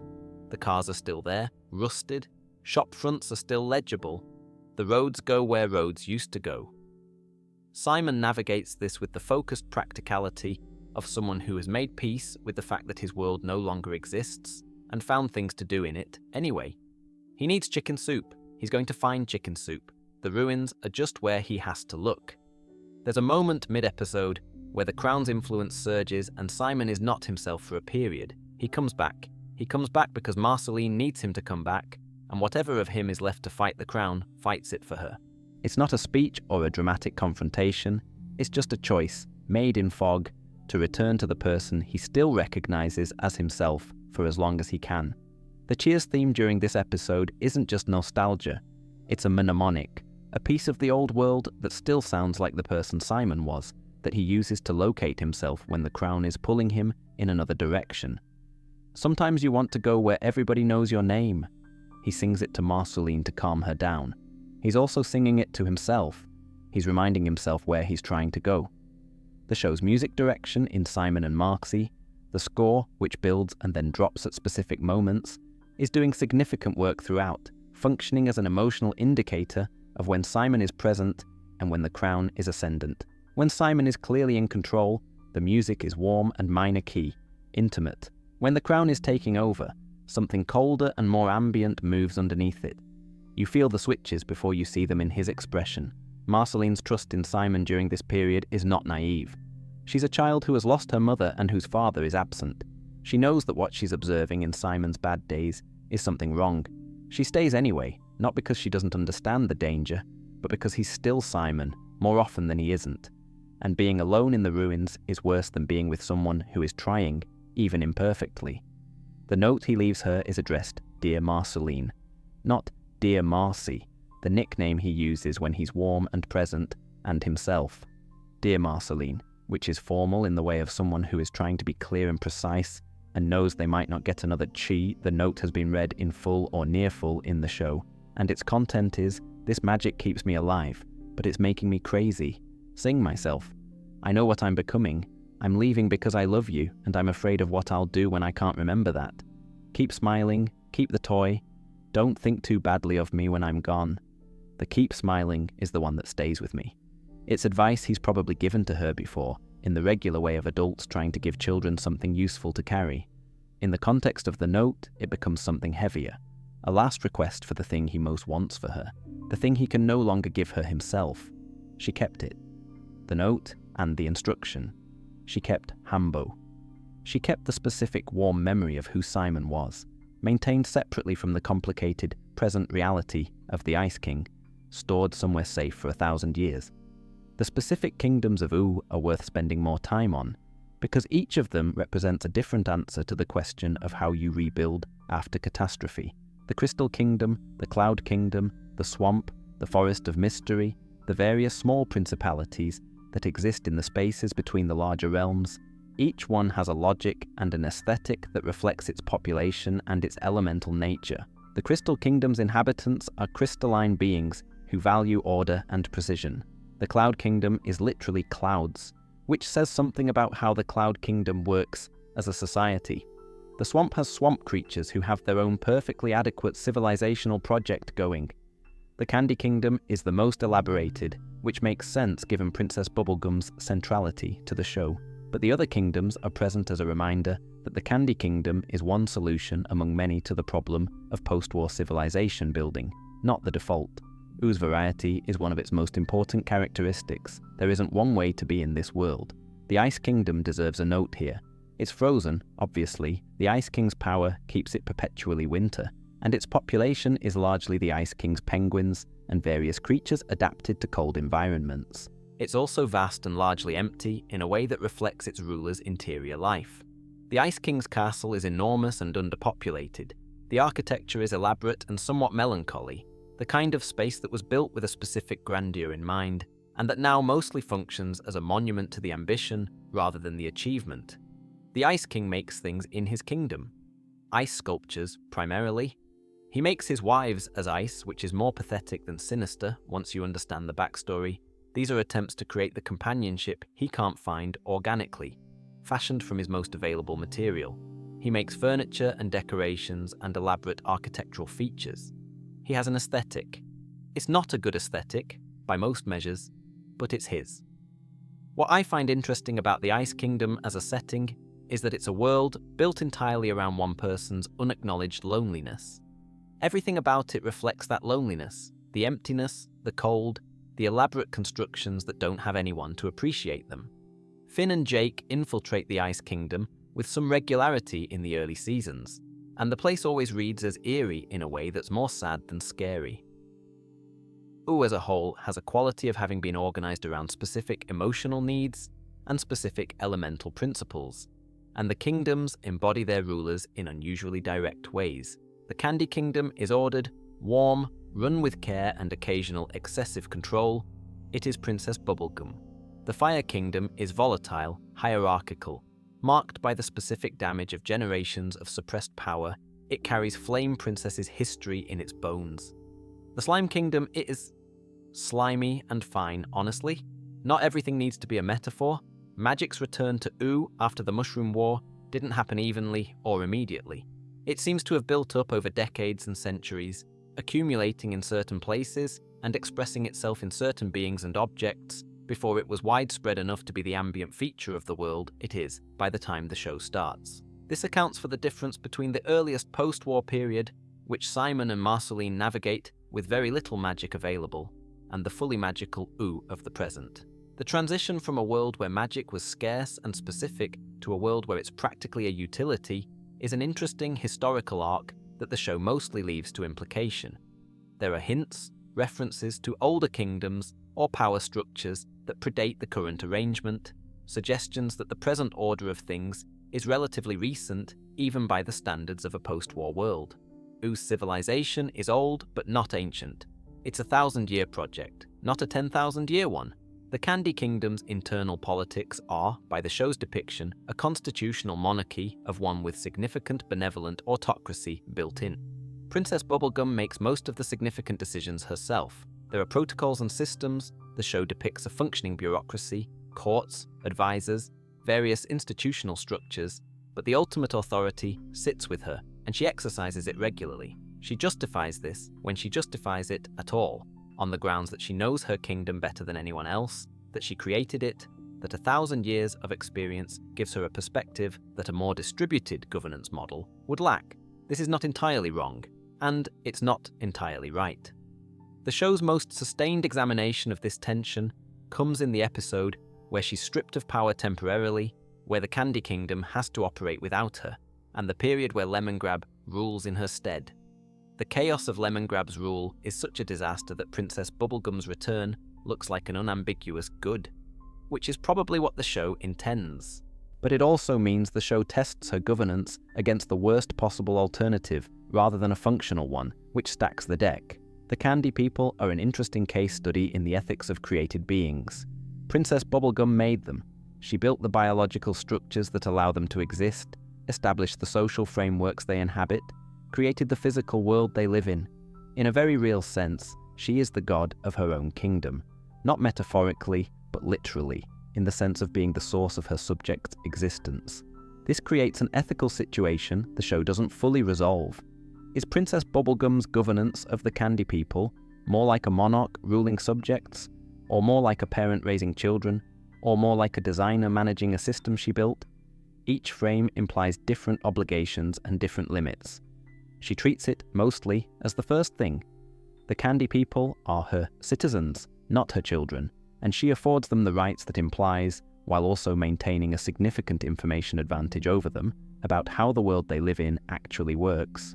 There's an episode that deals with this directly, Goliad, in which PB creates a successor, a Sphinx creature called Goliad, who is meant to be able to outlive PB and carry on the kingdom. Goliad rapidly develops mind control abilities and begins applying them to the Candy People with utilitarian rigor, forcing good behavior, enforcing optimal outcomes, removing the need for the Candy People to choose anything at all. Princess Bubblegum is horrified by this. It's a mirror. Goliad is doing what PB's critics would say PB does, just more explicitly and without the pretense of freedom. PB creates another Sphinx, Stormo, made from Finn's DNA, who has Finn's values and who restrains Goliad in an eternal standoff. Neither wins, neither loses. They're locked together indefinitely. The episode is making a point about the difference between benevolent governance and benevolent authoritarianism, and the point is not resolved cleanly. Goliad is still out there, locked with Stormo, a permanent reminder that the difference between PB's care and Goliad's control is real but smaller than comfortable. Her relationship with science is one of the most consistent character elements. She's built things that shouldn't be buildable, studied phenomena that shouldn't be studyable, approached the magical world with empirical rigor, and generally made it work. The show depicts her laboratory as a real place of genuine inquiry, not just a location for plot-relevant experiments, but a space she inhabits with the specific focused pleasure of someone doing what they're best at. There's a beautiful small moment somewhere in the middle seasons where she's working late in the lab and Finn comes to find her about something, and she doesn't look up from what she's doing right away, and when she does, it's with the slightly distracted attentiveness of someone pulling their mind back from a problem that hasn't let go yet. It's a very specific look. It communicates everything about her relationship to her work without any dialogue. The relationship between scientific rigor and magical reality is something the show generally handles well. Bubblegum doesn't treat magic as unscientific. She treats it as a set of phenomena that can be studied using appropriate methods. Her lab contains equipment designed for magical analysis alongside conventional scientific instruments. The magical and the empirical are not in opposition. They're different domains of inquiry that she applies different tools to.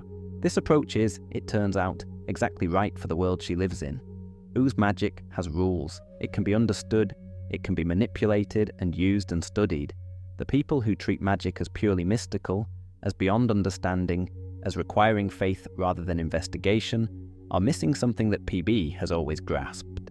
She's also, and this is easy to overlook, funny when she's relaxed. The show gives her occasional moments of dry wit that remind you the composure isn't the whole story. There's a warmth underneath the governance, expressed in specific individual interactions rather than in general policy. She's particularly good with children, the young candy people, the visiting heroes, the occasions where someone small needs something and she has the ability to provide it. The care is real, it just doesn't always look like warmth. The Stakes miniseries deserves more than the summary I gave it earlier, because it's one of the show's most complete character studies, and it changes your understanding of what Marceline's vampire nature actually means. The starting point of Stakes is that Marceline, after roughly 1,000 years of being a vampire, decides she might want to stop being one, not in a self-destructive sense, more in the way of someone who acquired a defining characteristic under circumstances they didn't choose, and who now wants to know if they can make a different choice. She's been the vampire queen for a very long time. She wasn't born to it. She chose it once, in a sense, and now she wants to be given the opportunity to choose again. Princess Bubblegum has a process for removing the vampire essence from Marceline, the magic that makes her immortal and powerful and undying. The process works. Marceline becomes human again, fragile and mortal and sunlit, and for a brief stretch of the miniseries, she's just a person in the daytime, and the show is very careful about what this looks like. It looks good, she seems lighter, she can see the sun, and then the vampires she absorbed, the 5 essences, the Fool and the Empress and the others, reconstitute themselves. They're free, and they start causing serious problems for Ooo, and specifically for the people Marceline cares about. Each vampire has a specific power and a specific dynamic. With the Empress, who has mind control abilities, is particularly significant because of her history. She was one of the ancient vampires Marceline hunted in Stakes, which is a piece of information the Stakes miniseries drops with the casual precision of a storytelling system that's been planning this for a while. The Empress caused the loss of Marceline's father figure, Simon Line's life. Defeating her the second time is not just tactical. The Vampire King is the most complex. He's ancient and powerful, and also, it turns out, genuinely weary of what he is. He had his own philosophy of vampirism, one that differed from the Empress's predatory view, and when Marceline reconfronts him, there's a conversation about what the vampire nature means, and what it's for, and whether either of them chose it. He didn't exactly want to die the first time. He didn't exactly mind it either. At the end of the miniseries, when the vampire essences are defeated, and Marceline is given the choice, stay human or reabsorb them, she chooses to reabsorb them. Deliberately, knowing what she's taking on. The first time she became a vampire, it happened to her. This time, she decides it. The agency is the difference. This is the show's central thesis about Marceline's relationship to her identity. Not that the vampire nature is good or bad, imposed or native, but that having chosen it is what makes it hers. She's not trapped by what happened to her. She's built herself from it. The detail about her mother is worth dwelling on. Marceline's mother was turned into a vampire by the Empress at some point before the war. The exact timeline is uncertain, and the circumstances are glimpsed rather than fully explained. What this means is that Marceline's exposure to vampire nature predates her own transformation. Her mother was one of them. The Nightosphere was her father. She was always going to have a complicated relationship with what she is. The show doesn't let this become a neat origin story. It's not, she was destined to be a vampire because of her bloodline. It's messier than that. Her mother was changed against her will, her father was something ancient and other, and Marceline was the product of a specific historical moment involving very specific people who loved each other in very specific ways, and the vampire nature was acquired later through her own choices as a hunter. The complexity is the point. Her bass guitar is an object that I don't think gets enough attention in discussions of the show's mythology. She's had it for a very long time. The instrument appears in flashbacks in ways that suggest it's been with her for centuries. It's bright red, which is significant given that she sustains herself on the colour red. The colour that feeds her is also the colour of her most personal creative object. The show doesn't draw attention to this, but it's there. Music in Adventure Time is consistently treated as a real force, not metaphorically significant, but literally powerful in certain contexts. The song that suppresses the fire giant in Obsidian. The way Simon's writing of Remember You during his deterioration was a genuine act of emotional preservation. Bimo's Singing on the Moon, the collective song that holds Galb back in the finale. Music does things in Ooo. Marceline's music in this framework is one of the most powerful forces in the show, not because she's performing spells, but because she's putting genuine emotional content into the world in a form that the world can receive. Her songs about her father, about PB, about loss and distance and wanting, these aren't just self-expression, they're a form of making real what would otherwise remain private and therefore trapped. Slow Dance With You is the one that gets me most often. It's gentle and earnest, and describes exactly the specific thing she wants. Not the grand gesture, not the dramatic expression, just the slow, particular intimacy of being with someone who wants to be with you. It's a song about not being alone, wanted in the most ordinary possible way. 1,000 years old and still wanting the most ordinary possible thing. Betty Groff's across the second half of Adventure Time is one of the most committed pieces of character work the show does, and it gets somewhat less attention than it deserves because it unfolds in the background of other things, and because her journey is, by design, a difficult one to root for in a simple way. She comes back through a time portal in the Season 5 episode, Betty, watching Simon's video diaries from her own time, working out what happened, finding the specific mechanism that allows her to travel forward. She arrives just in time to restore the crown to Simon and save his life, watching him disappear back into the Ice King even as she arrives. She is in a future she doesn't belong in, with no way home, and the person she came for is gone again in the moment of his return. The choice to bring her back this way, arriving to immediately fail at her stated purpose, is brave storytelling. It would have been easy to give Betty a triumphant return, a moment of reunion that the audience could celebrate. Instead, she arrives in the ruins of a moment, with everything she worked toward still unresolved and now located in a different kind of impossibility. What Betty does with her situation in Ooo is develop her own magical capabilities, which becomes the show's way of giving her arc genuine agency. She puts on Magic Man's hat, an accident or near accident in the show's magical logic, and gains his powers along with a version of his madness. This is characteristic Adventure Time. The path to greater capacity also costs you something. Magic Man's magic is not a clean tool. It comes bundled with the grief and the distortion that made him who he was, and Betty inherits some of that. The episode, You Forgot Your Floaties, is the one where Betty is first shown in her wizard state, and it's one of the show's strangest and most affecting pieces. Magic Man is there. Betty is now the magical power where Magic Man was. The episode is structured around whether Betty has become Magic Man, whether the hat's legacy has subsumed who she is, and the answer it arrives at is not entirely. She's still Betty, still oriented towards Simon, still organized around the project of saving him. The madness is present, but she's managing it. Across the seasons following this, Betty's various schemes to free Simon from the crown are each well-intentioned and each slightly wrong in ways that reflect the limitation of approaching a fundamentally magical problem with the rational scientific mindset she was trained in. She tries to reprogram the Crown's wish magic. She tries to remove the connection between Simon and the Crown at a structural level. She tries various approaches that would make sense if the Crown were a machine, and the Crown is not quite a machine. The episode Broke His Crown is where her most technically sophisticated approach plays out. She has inserted an AI version of herself into the Crown's internal space, attempting to reprogram its wish-granting system from inside. PB and Marceline have to enter the Crown's virtual space to deal with the consequences. The system is behaving erratically, and what they find inside is a digital Betty and a digital Simon, both functioning as relatively coherent versions of their originals, having a sort of constrained relationship inside the Crown, while the real Simon, still the Ice King, lives outside it. The digital Simon in the Crown's internal space is one of the show's most carefully handled Simon moments. He's himself, clear and gentle, and exactly the person the Ice King used to be, existing in a simulated form while the Crown maintains the surface illusion of the Ice King above him. He can talk to Marceline, he can apologize for the things the Ice King does, he can be, in this limited space, the version of himself that the Crown buried. Betty's work in the Crown destabilizes things without fixing them.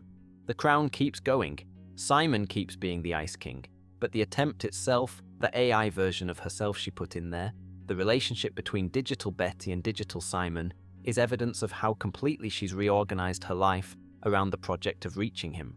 She built an entire digital version of herself and put it in a magic crown as a step toward a goal that might not be achievable. This is the shape of her love, technically ambitious, emotionally total, slightly miscalibrated in ways that reflect the original brilliance and the accumulated distortion.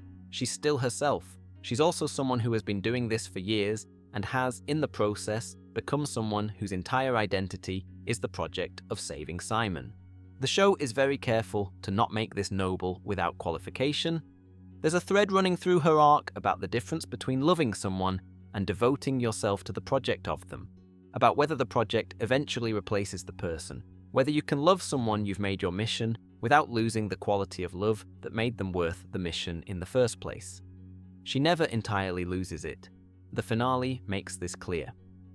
When Betty is inside Golb, stripped back to the essential, what's essential is still genuine.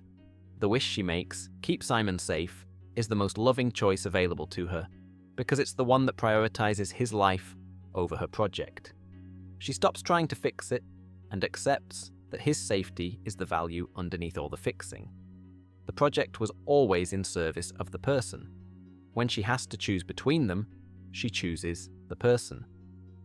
Goal Betty is, in some sense, Betty fully herself. Betty with the magic and the project and the grief and the love all resolved into a single expression. She's not suffering. The fusion with Golb isn't depicted as punishment or destruction. It's transformation, the way all significant choices in Adventure Time are transformations. She becomes something vast and strange and new, and what drives it, the love for Simon, the wish for his safety, continues in whatever form she takes. The moment she reaches Simon in the Fionu and Cake series finale, appearing to him in his vision of the bad future, is the culmination of this arc. She's Goal Betty now, cosmic and changed, but she's still addressing Simon, still present for him, still the person who crossed a time barrier and gave up everything to Key. She's trying to reverse what she did, she did. She's trying to help him accept it, to live the life she kept him alive to live. And he does. He does it because she's there, not offering to fix it, but asking him to live. That's the last gift she gives him. Not a solution, but permission. The dandelion that Goal Betty makes from Fiona's world is the most beautiful thing her cosmic nature can do, and it's characteristically specific. Not a grand cosmic gesture, but a careful, precise, small act of making something properly real. She was a scientist.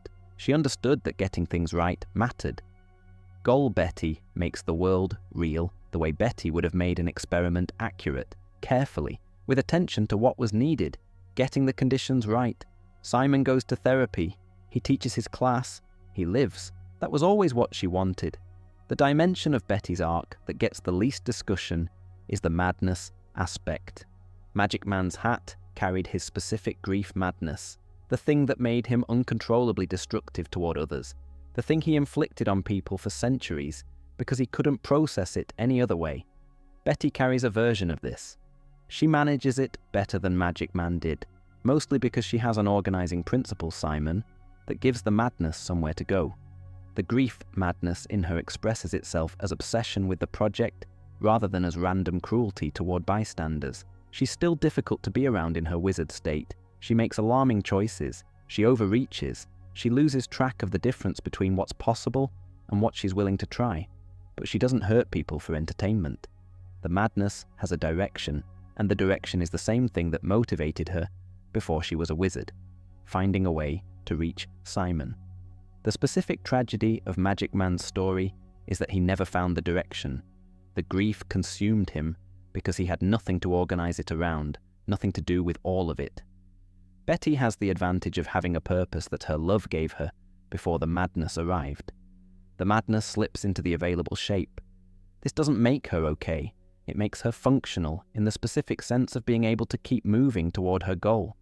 The cost, the loss of the full version of herself. The scientist who approached the world with clear-eyed curiosity and careful methodology is real. The Betty who emerges from years of Magic Man's hat is brilliant and effective, and not quite the same person who stepped through the time portal. The show trusts us to hold this complexity without resolving it. Betty is heroic and compromised simultaneously. Her arc is a love story and a cautionary one simultaneously. The ending she gets, the resolution into Goal Betty, the final gift to Simon, the transformation, is both beautiful and the culmination of a process that cost her enormously. Adventure Time has a lot of characters who become something other than themselves in the service of something they love. Simon became the Ice King. Betty became Magic Man's madness's most focused Marceline, became a vampire while trying to protect others. Princess Bubblegum became the candy elemental, and sometimes forgets she's a person too. The show is repeatedly and quietly interested in the question of what you become in the process of becoming for someone else, and whether what you become can still be called yourself. Its answer is generally yes, but with complications, and the complications matter, and you carry them, and they don't negate the love that caused them. Betty carried everything, right up to the end.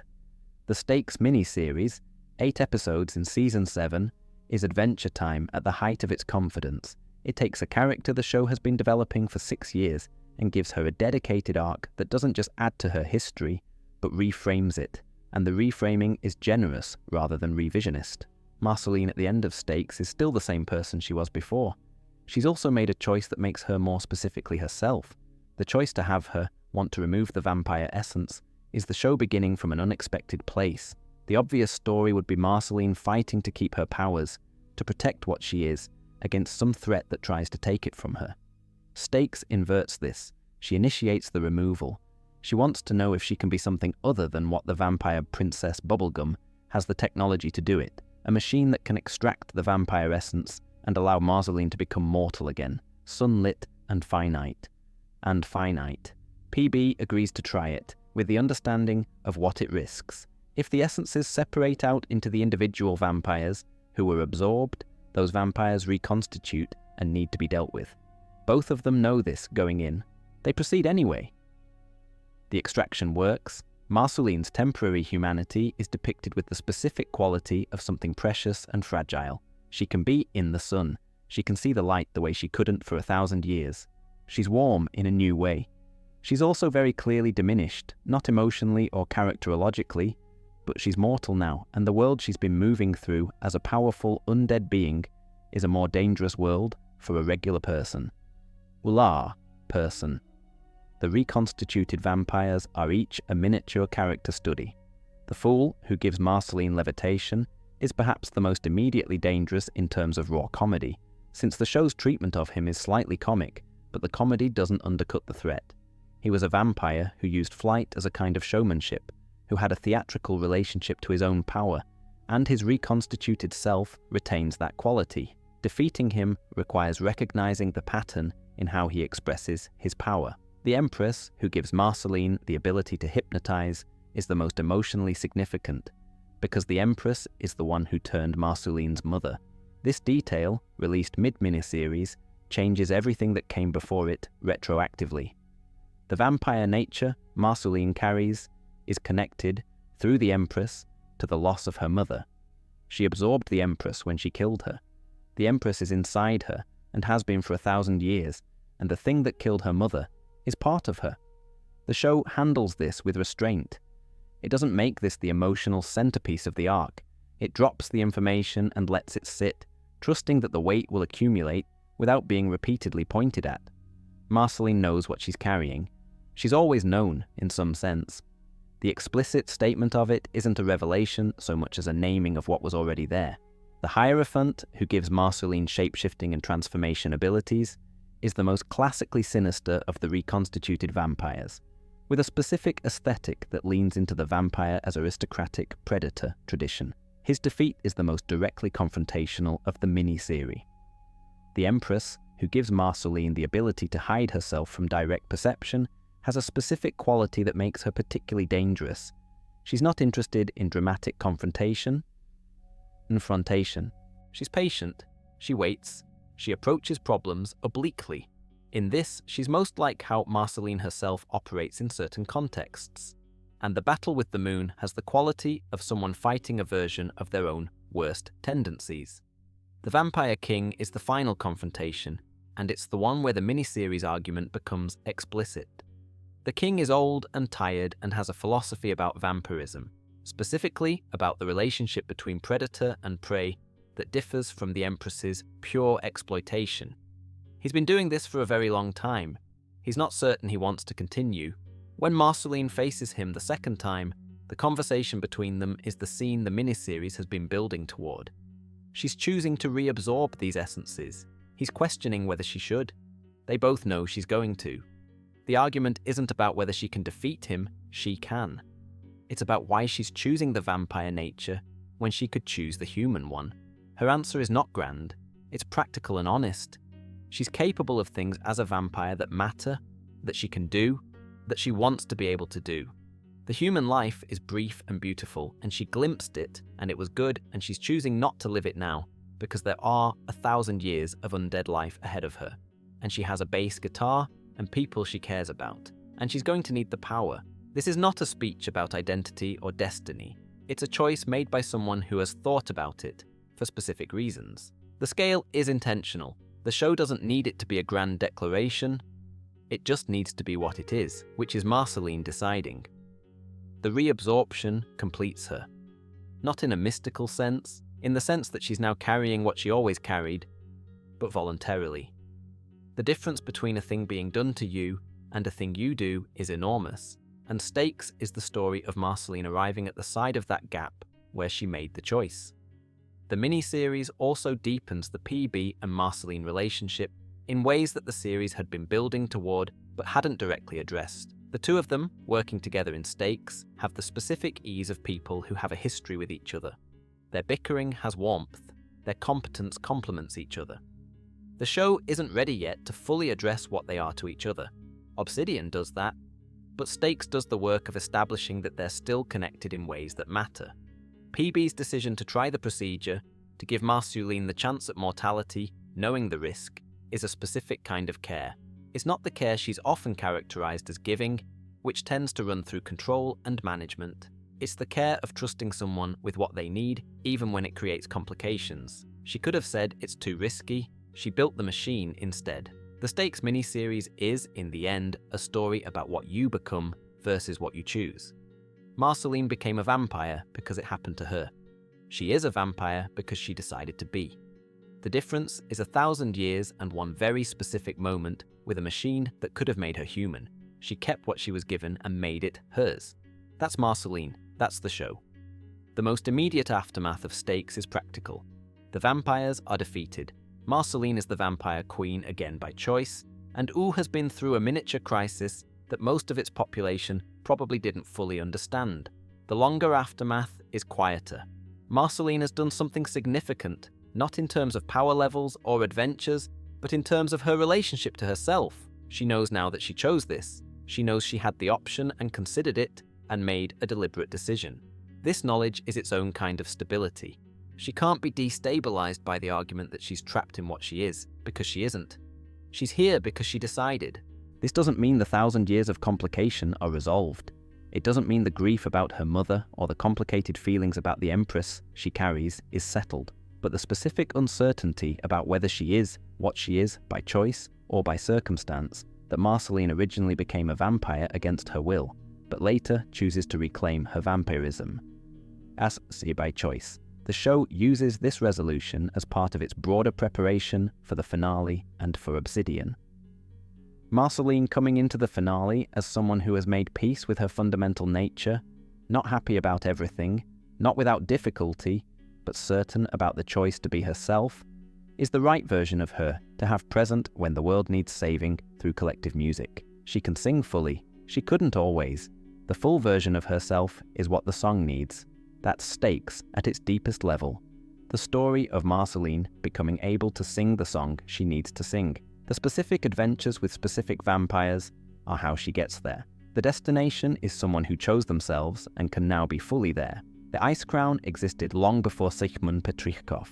He is the most recent host, the one whose story the show follows, but the crown was already ancient when the dock worker sold it in Scandinavia, and it had already left its specific kind of damage on everyone who'd worn it before.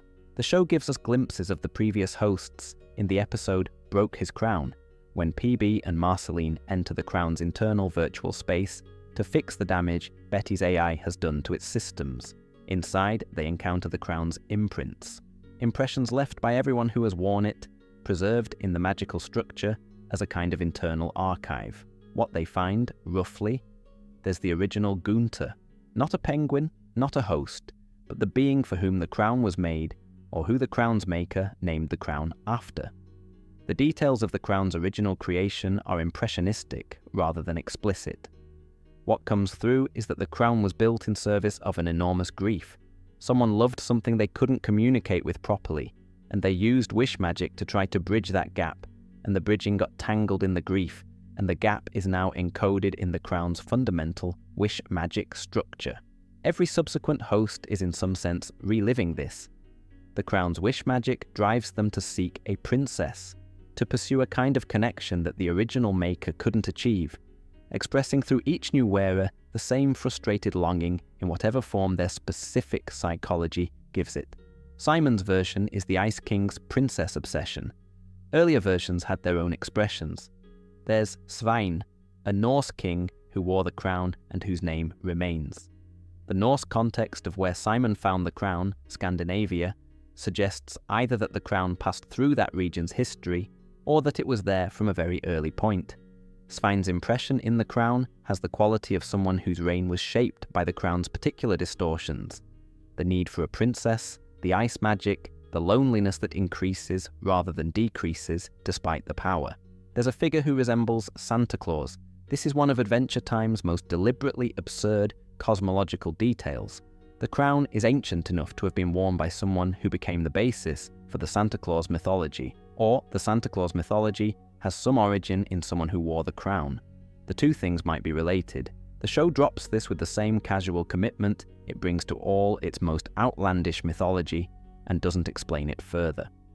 Simon himself exists in the crown's internal space as a coherent imprint, not the Ice King, not the confused version, but the clear-eyed Simon, the one who remembers who he is, who can speak to Marceline as himself in this internal context. This version of Simon, preserved in the crown's architecture, is both comforting and painful. The real Simon, always there, locked inside the thing that made him inaccessible.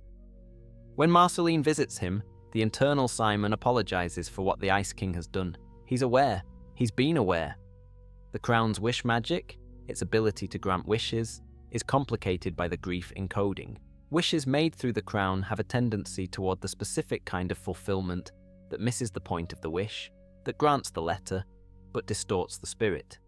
The wish to keep Simon safe, made by Betty, actually works. The wish magic operating with unusual clarity in the specific context of Garb's intervention, perhaps because the wish was so directly and purely stated that the distortion machinery had nowhere to hook into it. The Wish King, a figure from the crown's mythology who represents its wish-granting authority, is distinct from the distorting influence of the grief encoding. The crown contains both the genuine wish-granting power, which is real and significant, and the specific damage done by the original maker's sorrow, which has corrupted how that power expresses itself for most wearers. The Ice King's relationship with the crown extends beyond possession to something that is, in its way, almost tender. The Ice King loves the crown, not knowingly, not consciously, but in the way that things become loved when they're all you've had for a very long time, and they've given you everything you have, even as they've taken everything you were. When the crown is removed in the series finale, the Ice King doesn't simply cease to be, he becomes Simon. The crown wasn't the person, but the crown was what the person wore for 1,000 years, and its absence is a kind of death even as it's also a restoration. Simon, restored, doesn't seem to miss the crown. The clear-eyed Simon never wanted it, but the person who had worn it, the Ice King, the accumulated 1,000 years, is gone when the crown is gone, and the transition is not entirely clean in the way of things that are lost, even when they shouldn't be mourned. The crown itself, post-finale, is depowered, the wish magic used in the specific way it was used, the structure disrupted by the particular events of the finale. What happens to it physically is not depicted with precision.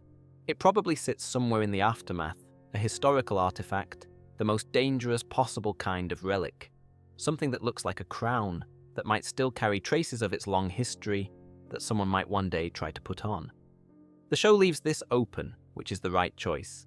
The crown is done with Simon. Whether it's done in a broader sense is a question the show wisely doesn't answer. The previous hosts, Svein, the Santa figure, the others implied but not depicted, each carried it and were consumed and were set aside. Their impressions remain in the internal space, along with Simon's clear-eyed imprint. They're all there, all the people the crown made and then finished with, all of them in some sense waiting inside a piece of enchanted headgear for something that's probably never coming. The crown is one of Adventure Time's most successful single objects because it carries so much. The mythology, the tragedy, the comedy of the Ice King, the specific heartbreak of Simon and Betty, the cosmic wish magic structure, in one elegant piece. It looks like a king's crown. It contains multitudes. The dock worker who sold it to Simon probably had no idea. Or maybe they did. Ooo is a world where objects have histories, and the people who handle them sometimes know exactly what they're passing on. Either way, Simon found it. He put it on. 1,000 years later, he had it taken off. He's okay now. He's making popcorn. He's at Marceline's house. The crown is probably in a box somewhere. Let's hope it stays there. There's a philosophical question embedded in the crown's history that Adventure Time doesn't quite ask directly, but keeps the conditions for. If the crown made Simon into the Ice King, and the Ice King created and maintained Fiona's world, and Fiona's world was eventually freed and canonized and made real, then the crown's 1,000 years of causing damage to Simon also indirectly produced something real and good. This is not a comfortable position. It doesn't justify the damage. It doesn't make Simon's loss acceptable or Betty's sacrifice less painful. It just adds a layer to the crown's legacy that the show's cosmology keeps producing.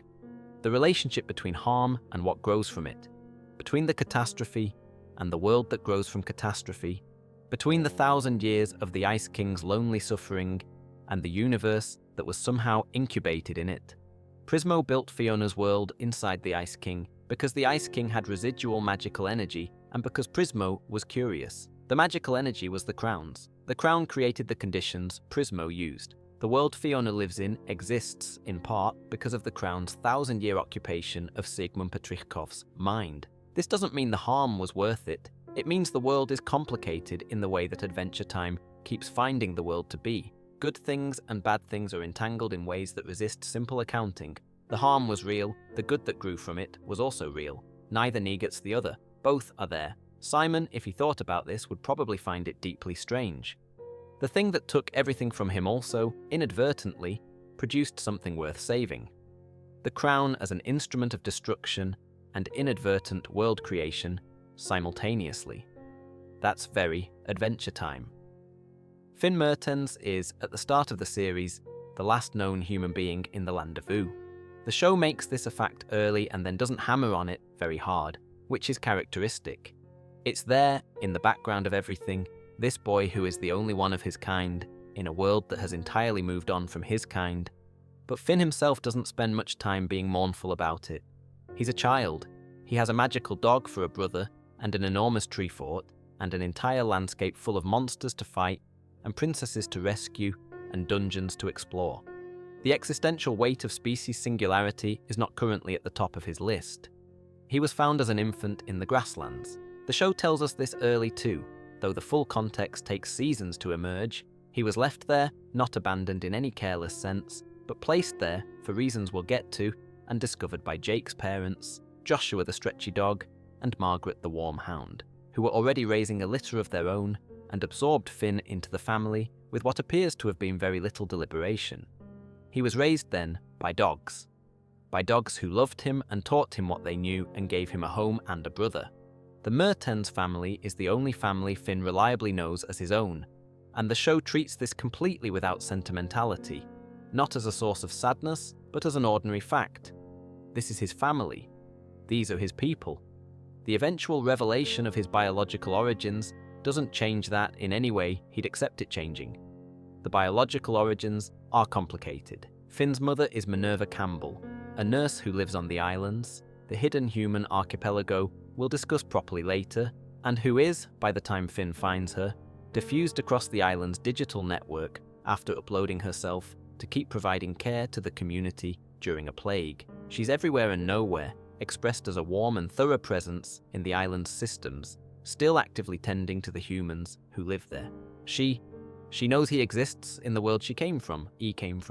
Their reunion, across a digital interface that neither of them fully understood would work, is one of the gentler things the show manages. His father is Martin Mertens. Martin is a different kind of problem. Martin is charming.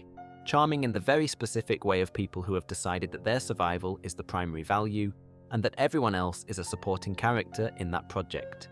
He's funny and resourceful and not without warmth, but the warmth is always somehow adjacent to whatever is useful for Martin, and the gap between what he is and what Finn needs him to be is very wide. He left Finn on a raft as a baby. The specific circumstances of this are explained as involving pursuit and danger and an unavoidable choice, which may be true and also may be a very Martin-shaped way of describing what happened. He eventually makes it to space, quite literally, escaping into the cosmos on an alien vessel, which is the most Martin-appropriate ending available. The show doesn't make Martin a villain. It makes him something harder to deal with than a villain. A person who is exactly what he is, with no hidden reserves of parental love waiting to be unlocked. Finn's grief about this is real and handled with care. He wants it to be different. It isn't. He eventually accepts that, which is its own kind of growing up. Growing up is, in many ways, what Adventure Time is about in Finn's arc specifically. He grows across the show in a way that's unusual for a cartoon protagonist. He gets taller, his voice changes, his emotional range expands, his victories and failures accumulate into a genuine character history rather than just episodic events. By the end of the series, he's a teenager processing things that would challenge adults: loss, identity, biological family, the limits of heroism, the specific pain of loving someone who isn't capable of loving you back properly. The grass sword is one of the series' stranger and more sustained pieces of physical. Finn encounters a magical grass-based weapon that bonds to his arm, becomes part of him, and eventually merges with the Finn sword to grow into an entire entity called Fern, a green, grass-textured duplicate of Finn with all his memories and personality, but none of his place in the world. The world. Fern is Finn's exact history expressed as a separate being, and the show uses him to explore questions about identity and continuity. Is Fern Finn? If not, who is he? If yes, what does that mean for Finn? Fern's arc ends tragically, in ways that are specifically about not having a place, not having a thing that is yours. He's a copy of someone else's story, and he knows it. The resolution is sad in a particular quiet way.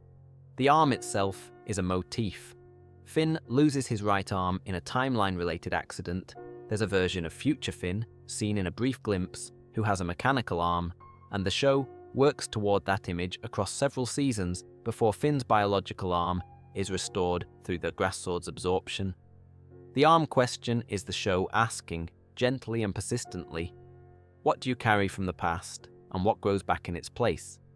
Finn's connection to the Catalyst comet is the most cosmically significant fact about him, and it's also the one that takes the most time to explain fully. He isn't just a boy who happens to be good at heroism. He's the current embodiment of a cosmic principle that has been cycling through the universe for millennia, manifesting in different forms each time the comet passes near Earth. A butterfly, a prehistoric being, an unnamed entity who chose, when offered the chance, to become something else entirely. Each is a version of the same principle. The drive toward change, toward connection, toward the thing that makes life worth Finn is a manifestation of the catalyst comet principle. The latest. He'll eventually pass this on to the next manifestation, the way all his predecessors did. The cycle continues. He's one link in a chain. This could feel like it diminishes him, like his individuality is less important than his symbolic role. The show doesn't let it. The point is that the cosmic principle needs to be housed in a specific person to work. The comet's purpose is expressed through Finn's choices, and his choices are his own. The principle and the person are both real. His relationship with Jake is the show's emotional spine, not a plotline, the spine, the thing everything else is attached to. They're brothers in the only way that matters. They grew up together, they know each other completely, they've chosen to keep choosing each other through every version of themselves. The Jake is about the same age as Finn, and in some ways much wiser, and in some ways considerably less invested in the world's structural coherence. L-coherence. Finn has more emotional earnestness, Jake has more equanimity. Together they cover most of the ground between anxious idealism and relaxed acceptance. Jake would do anything for Finn, Finn would do anything for Jake. The show tests this in various ways, and the answer is always. The Islands mini-series, 8 episodes in the 8th season, is Finn's most explicitly searching arching arc. He, Jake, and Susan Strong, a human warrior recovering her lost memories, travel to the islands, where the surviving humans live, to understand where he came from. What they find is a society that works and is also, in a specific way, wrong. The humans are safe but contained, their curiosity managed, their world deliberately small. The Guardians, massive robotic entities, enforce the boundary between the island and the ocean, keeping humans in and Ooo out. Finn's choice to go home to Ooo, to the dangerous and unpredictable and alive world he knows, rather than stay in the safe, comfortable human society he's never been part of, is one of the series' clearest character statements about him. He doesn't belong in that safety. He's a catalyst comet housed in a boy. He's supposed to be out in the world. There's a moment early in the series where Finn asks why he's the only human.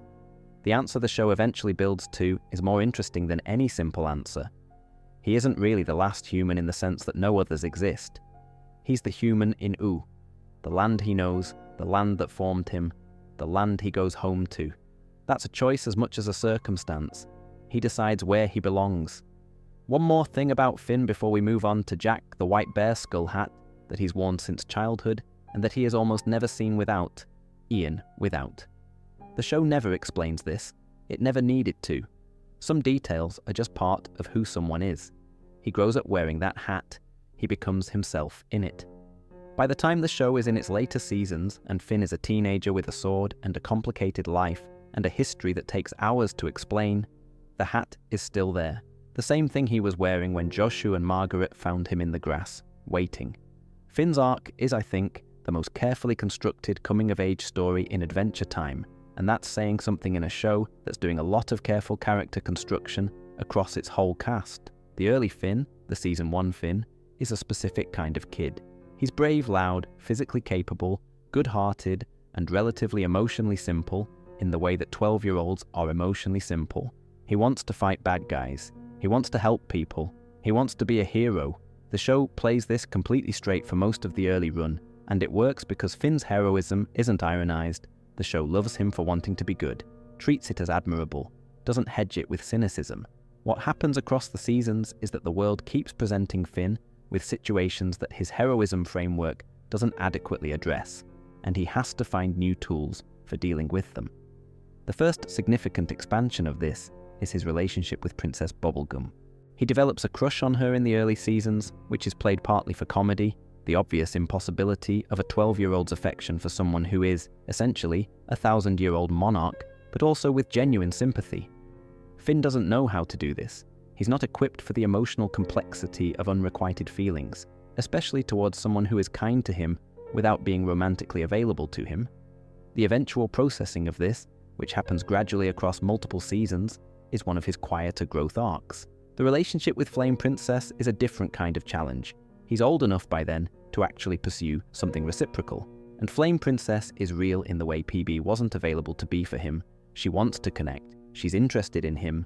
The relationship has genuine emotional stakes in both directions. And what he does with it, the dream manipulation incident, the attempt to keep her emotionally regulated rather than accepting her as she is one of the show's most honest depictions of how good intentions can be a cover for not being able to tolerate someone's full self.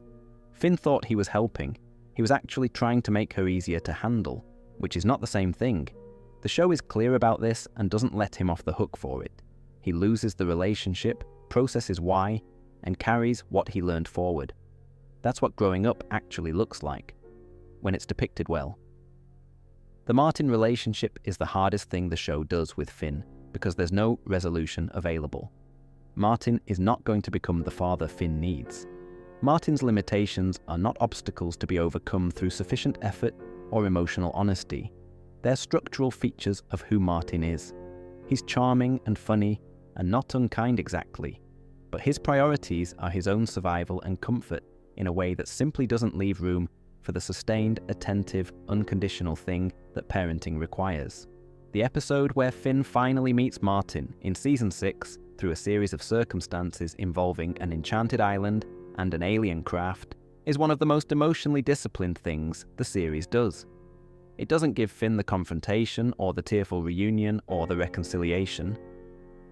It gives him Martin being Martin, pleased to see Finn in a distracted sort of way, being pulled immediately toward his own adventure and his own priorities, leaving Finn again without the satisfaction of an explanation or an apology. Finn cries about this. Jake is there. Jake handles it in Jake's way, not trying to fix it, not philosophizing it away, just being present and letting Finn feel what he feels. This is one of the moments where the show most clearly demonstrates what it values about emotional support.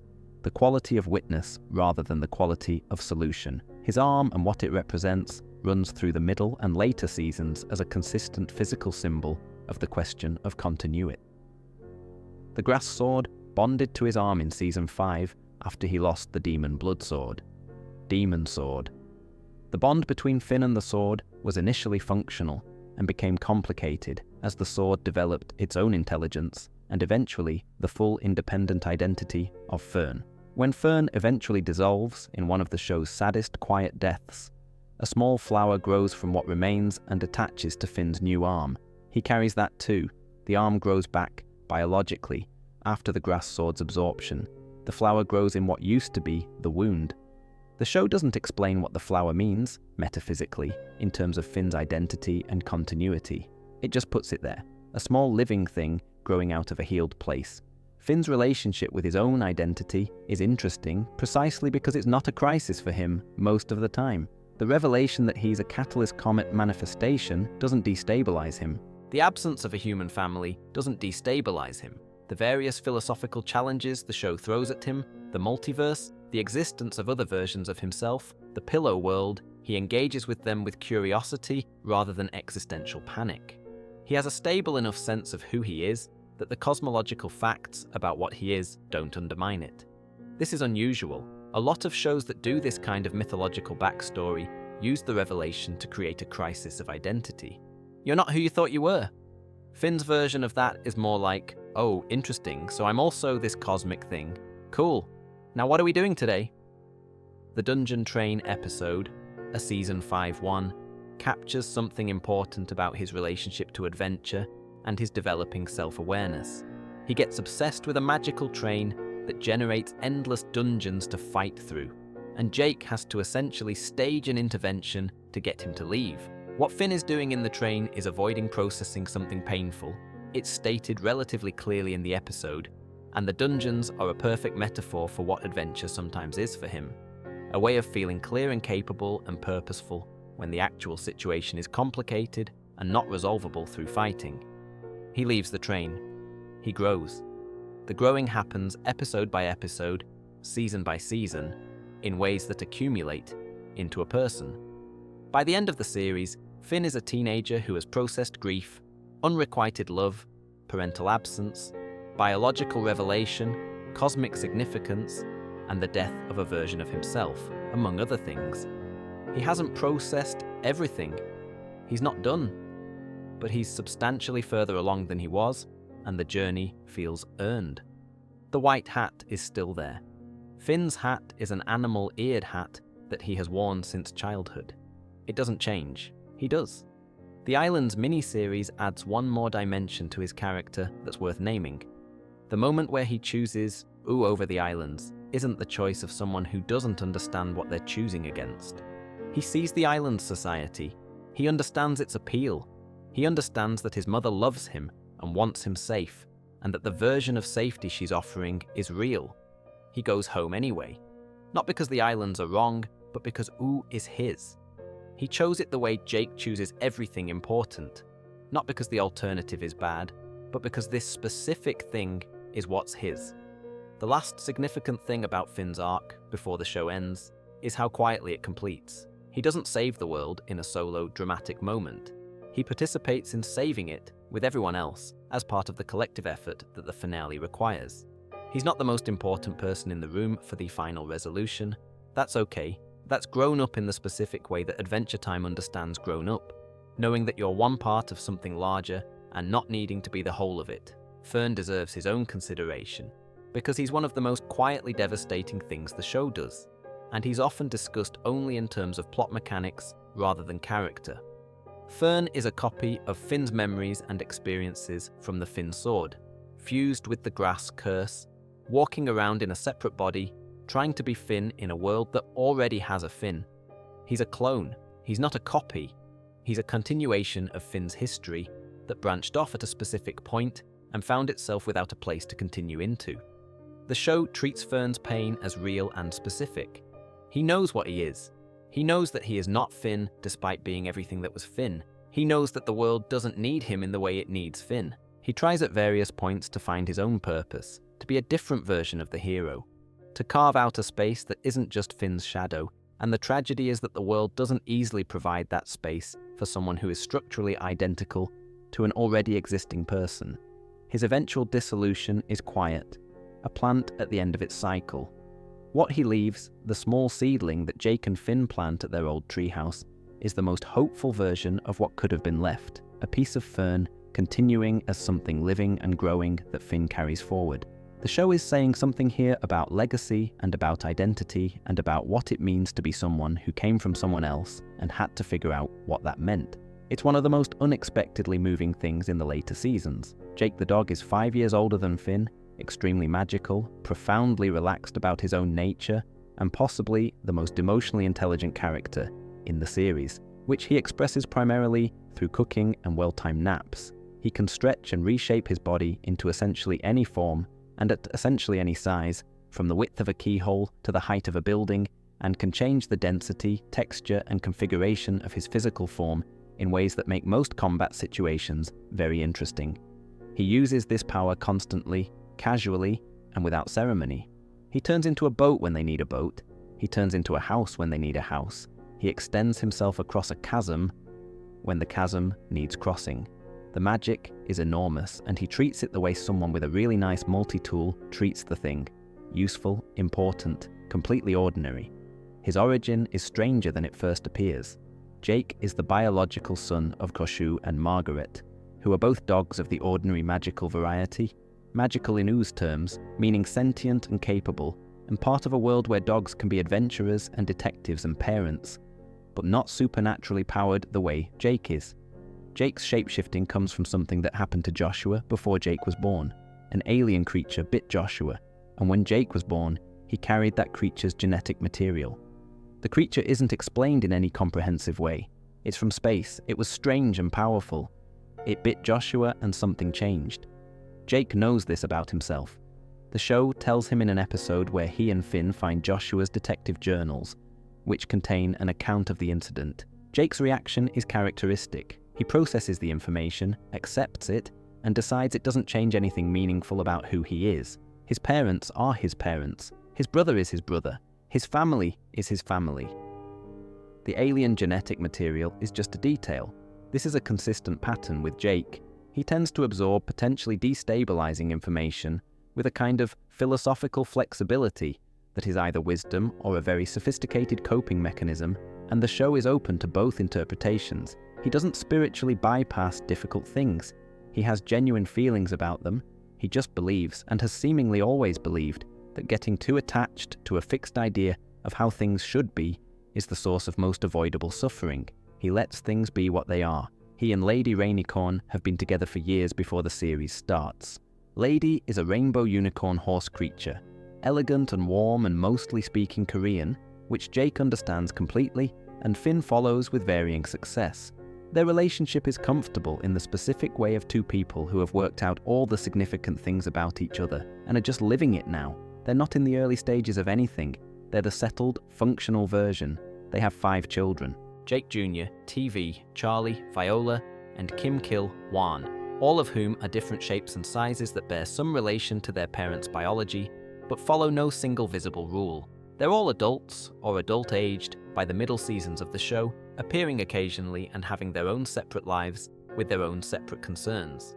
Kim Kil Wan runs a property business, TV plays video games, Charlie can see the future, Viola is a performer. They're a fairly normal mix of adult children who love their father, find him occasionally baffling, and have very limited interest in the monster-fighting lifestyle. Jake's cooking is consistently presented as excellent. He's the better cook between the two of them, and his enthusiasm for the project of making good food is one of the most humanizing details the show gives him. The idea that someone with his power and history still cares about getting the seasoning right.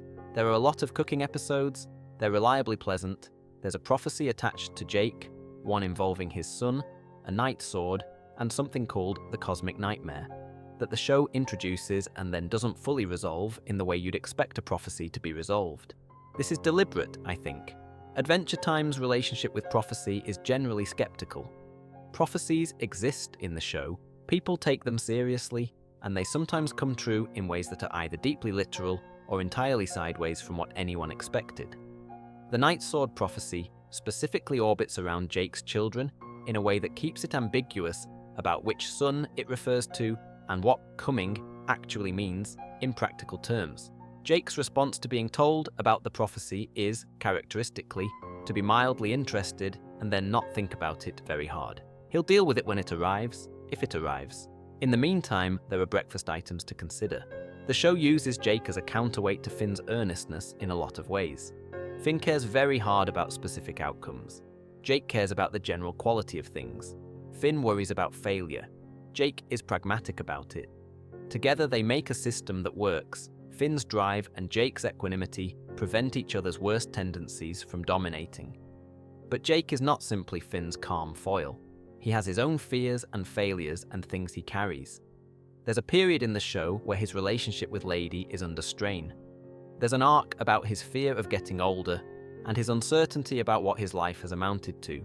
There's the episode in Season 6, Ocarina, where his son Kim Kil Wan acquires Jake's house and land as leverage to make him take life more seriously, which Jake experiences as a genuine crisis, not because the house matters, but because the challenge to his identity as someone who is free and easy matters enormously.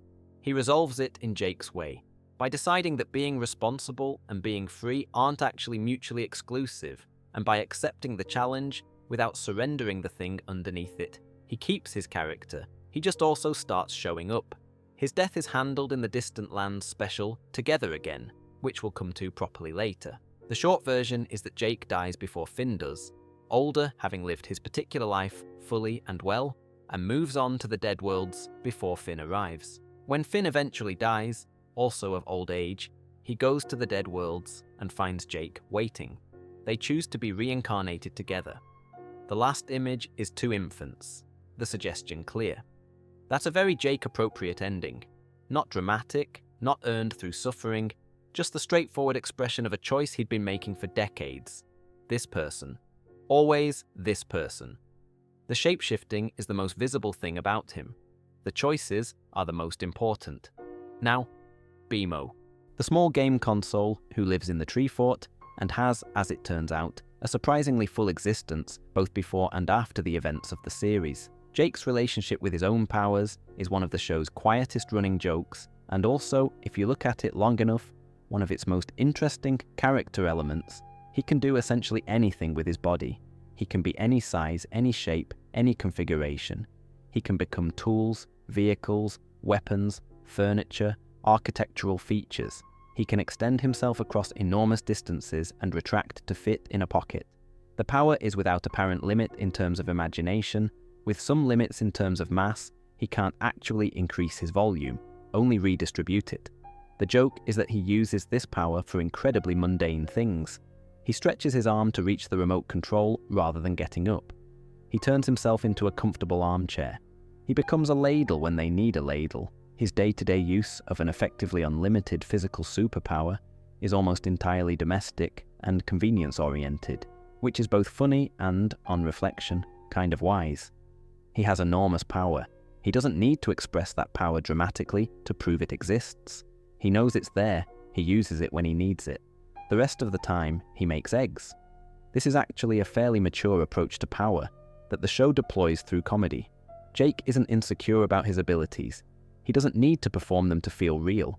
The shape-shifting is just a feature of his body, the way being tall or fast or strong is a feature of other people's bodies, useful in specific contexts, not a defining identity.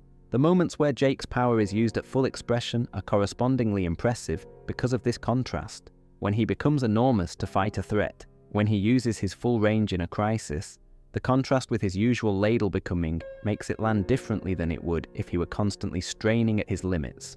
His philosophy, and Jake has a philosophy, expressed mostly in proverbs and aphorisms, and calm statements made during conversations Finn is finding difficult, is one of the most consistently grounding elements in the show. Some of it is wise, some of it is slightly wrong, but delivered with such confidence that it functions as wisdom anyway. The show is aware of this distinction. Dude, sucking at something is the first step towards being sorta good at something. This is the most famous Jake aphorism, and it's decent advice. It's also delivered with the casual authority of someone who has never really sucked at anything important, which is part of its charm. His relationship with Lady Rainicorn is one of the show's longest-running stable relationships. And stable is the word, not boring, stable. They have their disagreements, their stresses, their periods where the relationship requires work. But there's a fundamental solidity to them that reads as the result of a long time spent truly knowing each other. The kind of relationship where the arguments happen in the context of security rather than threat. Lady speaks Korean throughout the series. Jake understands her completely. Finn has varying success with translation and generally manages context, if not exact content. The choice to make their primary means of communication something most of the audience can't follow directly is interesting. It creates a slight distance for the viewer that mirrors the slight distance most people have from their friends' closest relationships, the inner life of a partnership that isn't fully accessible from outside it. Their children, Kim Kil-wan, TV, Charlie, Viola, Jake Jr., are each given distinct personalities in their brief appearances, and the picture they collectively create of Jake as a father is warm but also honestly complicated. He's present but not always attentive in the way that matters. He models a particular kind of freedom that his children absorbed and expressed in directions he didn't necessarily anticipate. Kim Kil-wan's property empire is in some ways the child of Jake's easiness with material things, someone who watched his father not worry about money and decided, unlike his father, to worry about money as a project rather than a non-issue. The Ocarina episode, where Kim Kil-wan acquires Jake's home, is the show's clearest look at the tension between Jake's values and his responsibilities. He believes in freedom, in lightness, in not being burdened by possessions or obligations. His son believes in security, in planning, in the structures that make freedom sustainable rather than precarious. Neither of them is entirely wrong. Jake's resolution, accepting that being free doesn't mean being unaccountable, that showing up for the people who need him doesn't compromise his nature, is an adult insight that the show earns. He doesn't stop being Jake, he just becomes a version of Jake who turns up. The alien origin, the creature that bit Joshua, whose genetic material made Jake what he is, gets a small amount of direct attention across the series, and then is largely left as a known fact rather than a developed arc. This is the right call. The alien heritage explains the magic, but doesn't define the character. Jake's character is Jake's choices, not the biology underneath them. There's a thread in the show about Jake's mortality that runs quietly through the middle and later seasons. He is a magical dog. Dogs, magical or not, have shorter lifespans than the people they live with. Jake is older than Finn, 5 years older at the series' start, and while the show doesn't dramatize this, you're aware of it. The Distant Lands, Together Again special, acknowledges it directly. Jake dies before Finn. He gets to the dead worlds first. He waits. This is handled with the same equanimity that characterizes everything about Jake. Of course he waits. He's been waiting his whole life, in the specific sense that Jake's relationship to time is about what you do in it rather than how much of it you have. He waited for Finn to arrive because Finn was going to arrive, and there wasn't a reason not to wait. The 50th dead world, where Jake is when Finn finds him, the one for souls at peace, is exactly where you'd expect him to be. Of course he found peace. He's been finding peace all along, in naps and meals and conversations, and the specific daily choices that add up to a life that wasn't spent being unhappy about the way things were. This is Jake's great gift and the thing the show uses him to argue for. Not that equanimity is the absence of feeling or the suppression of difficulty, but that it's a practice, a series of choices, a way of being with things that leaves you mostly okay more often than not. He chose his family the way he chose everything, not dramatically, not with calculation, but with the clean preference of someone who knows what he values and acts on it. Finn. Lady. The 5 kids. The eggs in the morning. The nap in the afternoon. The world as it is. Which is mostly pretty good. The cooking is worth a dedicated paragraph because it's so specific and so consistently present that it accumulates into a portrait of who Jake is. He makes food with genuine attention, not performance. He doesn't narrate it or show off about it. He just thinks about what would be good and makes it happen. He adjusts for what's available, what people are in the mood for, what the situation calls for. He makes breakfast with the same care he brings to everything he bothers to bring care to, which is selective but real. The food in Adventure Time is weirdly appealing despite, or maybe because of, its frequent impossibility. The ingredients don't always make sense. The cooking methods are occasionally magical. The results from the depiction are reliably satisfying in a way that goes beyond mere fuel. Jake's sandwiches, in particular, are treated by the show as genuine works. Finn eats them with the specific pleasure of someone who knows they're eating something made for them. This is one of the ways Jake loves people. By cooking for them. By thinking about what they'd want before they've said so. By applying the same careful attention to their comfort that most people reserve for grand gestures. The grand gestures are fine, but the daily breakfast is the real thing. Jake and Lady Rainicorn's 5 children are one of Adventure Time's quieter ongoing elements, appearing across the series in brief scenes that together build a portrait of what it looks like when an unusual being raises a family. Jake Jr., named after her father, is perhaps the most visually striking of the 5, shaped differently from either of her parents, moving through the world with a confidence that suggests she's worked out who she is early and has been comfortable with it since. Her specific powers and abilities are somewhat unclear in the show. She has both Jake's shape-shifting genetics and Lady's rainbow unicorn nature running through her, and the combination expresses itself in its own way. TV, the son named after the television he spent his early life watching, is characterized mostly by his comfort with being sedentary. He plays video games, he watches things, he engages with the world through screens and stories rather than direct adventure. This is presented without judgment. The show doesn't make TV a contrast figure meant to illustrate what's wrong with passivity. He's just the child who turned out this way, living his life. Jake finds him a little hard to understand. TV seems fine. Charlie, who can see the future, is the most cosmically significant of the 5 by obvious metrics, and the one the show does the least with in terms of direct development. Glimpsing the future in a world built on catalyst comets and Prismo's wish mechanics is not a small thing. Charlie's relationship to her own prophetic ability, whether it's blessing or burden, how she integrates it into daily life, is something the show gestures toward without fully exploring. The gesture is interesting enough to register. Viola is a performer, and the show gives her the specific warmth of someone who has found the thing they're good at and is happy about it. Her appearances are brief, but she has a quality that reads as contentment, not Jake's equanimity, which is achieved through practice, but something more simply aligned. A person doing what they love and finding it sufficient. Kim Kil-won is the most surprising product of Jake and Lady's partnership, in the specific sense that his values are most noticeably different from Jake's. He runs a property management business, he worries about financial security. He has the specific energy of someone who grew up with a father whose relationship to material possessions was essentially they're fine but not important, and who concluded from this experience that taking material possessions seriously was the right counter-move.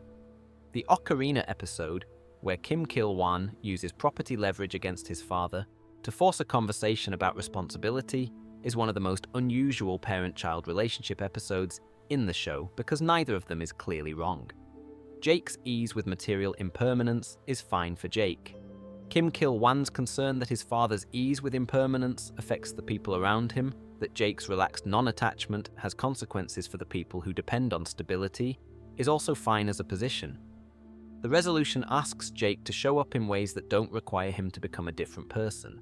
He can be easy about possessions and also be present for his family. He can be unconcerned with property and also understand that other people have concerns that deserve respect. The equanimity that serves Jake well doesn't have to express itself as indifference to other people's very different relationship to security. Jake accepts this. He accepts it in the Jake way. Not through argument won or principle amended, but through the simple recognition that Kim Kil-won is right about what he needs and that Jake can provide it. He does. The relationship improves. Lady Rainicorn's arc across the series is mostly present in the way she participates in Jake's life and in the specific dynamic she's a significant figure in the world. Rainicorns are their own people, with their own communities and history in their own realm and in Ooo, and Lady is clearly a capable and respected member of that community. But the show primarily depicts her from Jake's side, which means in Korean language scenes of domestic warmth and occasional adventure participation. Anguage scenes of domestic warmth and occasional adventure participation. Her pregnancy arc, which produces the 5 children very quickly once it begins, is one of the show's funnier extended gags, partly because of how Jake handles the news, with a specific version of panic that comes with genuine love and genuine unpreparedness, and partly because the children arrive so fast and in such variety that the audience barely has time to register each one before there are more.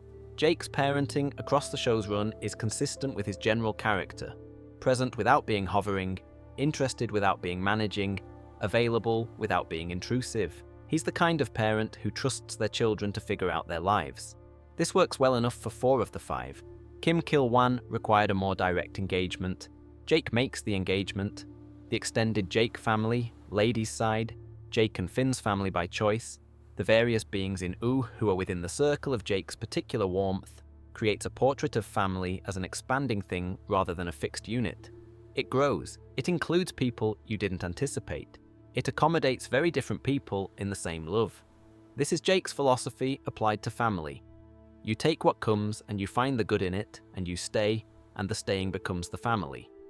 The specific image of Jake and Lady together, comfortable, warm, moving through daily life, with the ease of people who have been doing it for a long time, is one of the show's most consistently comforting recurring elements. Not dramatic, not instructive, just there, reliable, the picture of a partnership that works. In a show full of complicated love, they're the uncomplicated version.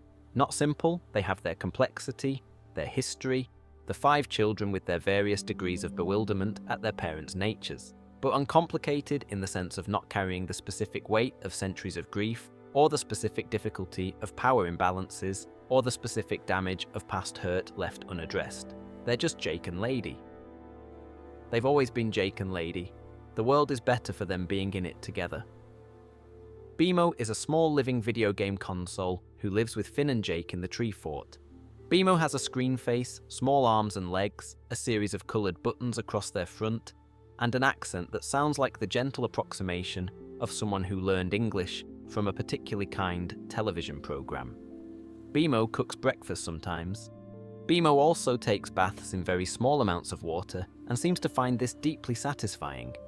BMO plays video games with Finn, occasionally cheating, though BMO's position on cheating is philosophically nuanced. in ways that don't entirely convince anyone.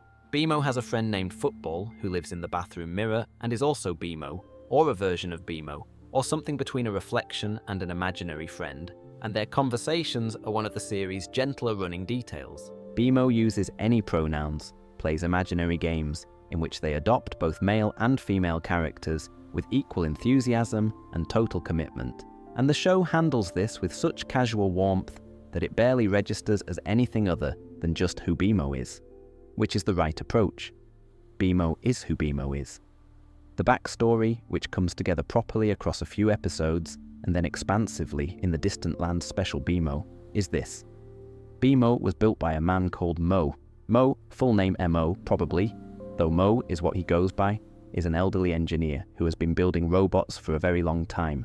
He runs a factory, or did, where he created various versions of his MO series machines. The factory is large and well maintained and contains numerous robots, all of whom are Mo's creations and in some sense his children, though they are not all BMO. BMO is specific. BMO was built because Mo knew he was dying. Not in any immediate crisis way, just the ordinary certainty that comes with being very old and having a sense of one's own finitude. Mo had built machines to connect with the world when direct human connection became difficult for him. They were his way of being present in lives he couldn't otherwise touch. And BMO, the last and most sophisticated of them, was built with a specific purpose: to go and find a family. Not to serve a family, not to work for one, to find one, to locate the people who would be BMO's people in the full reciprocal sense, and to belong to them and have them belong to BMO. Mo sent BMO into the world to look for that. BMO found Finn and Jake. Whether through chance or design or the specific shape of things that fit together, BMO arrived at the Tree Fort and stayed, and the family took, and it has been the Tree Fort household ever since. The detail about BMO's creation that always gets me is the name. BMO's full name, spelled out in some versions of the show's materials, is Be More. It's Mo's instructions. His aspiration for the machine he was proudest of. Not do more or achieve more, but be more. A directive toward depth and presence and the fullness of existence. As last messages go, it's quite good. BMO's inner life is rich and specific in ways that the show treats with complete seriousness, even while maintaining the comedy. They create elaborate imaginary scenarios in the house when Finn and Jake are away, spy narratives, detective stories, coming-of-age dramas featuring BMO as the protagonist in multiple roles simultaneously. The episode BMO Noir, in which BMO investigates the disappearance of Jake's sock, narrating the whole thing in noir voiceover, treating the domestic mystery with the gravity of a Raymond Chandler novel, is one of the best single episodes of the series for this reason. BMO's imagination is not escapism.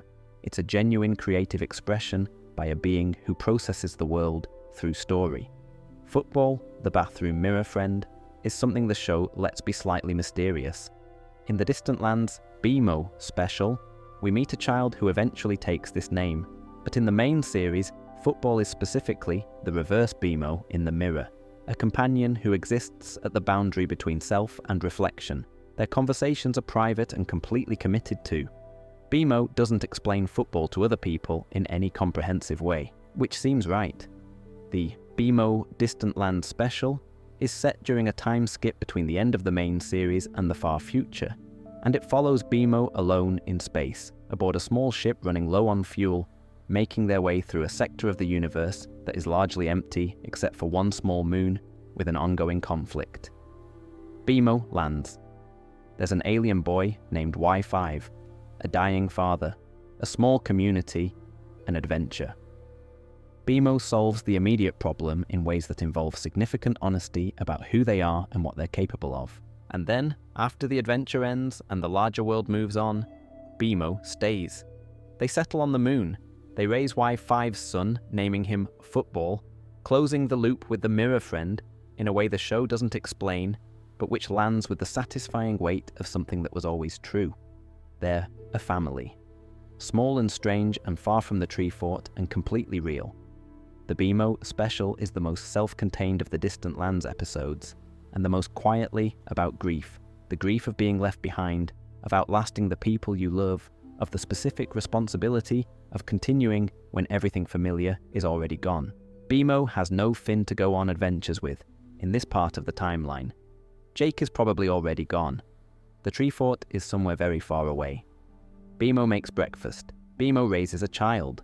BMO still sings the little songs they always sang, possibly to an audience of one toddler who doesn't fully understand them but falls asleep to them anyway, which might be the best possible use for those songs. The show trusts BMO to carry that episode entirely, and BMO does. The comedy and the warmth and the specific texture of how BMO exists in the world are enough. They've always been enough. There's one more BMO detail worth holding on to. Mo built them, but Mo eventually died, as he knew he would, and the factory, the place where all the MO robots were built, the physical and philosophical home of BMO's origin, eventually became part of the story too. In a later episode, Finn and Jake visit the factory and find it largely abandoned, with the remaining robots having developed in their own directions, and Mo very elderly and at the end of his life. The reunion between Mo and BMO is brief and has the quality of something not quite said but fully understood. Mo was proud of BMO. BMO was proud to be made by Mo. The machine outlasted the maker and kept being what it was made to be, which is about as good an outcome as anyone could reasonably hope for. Now let's go to the cosmic machinery that underlies all of this.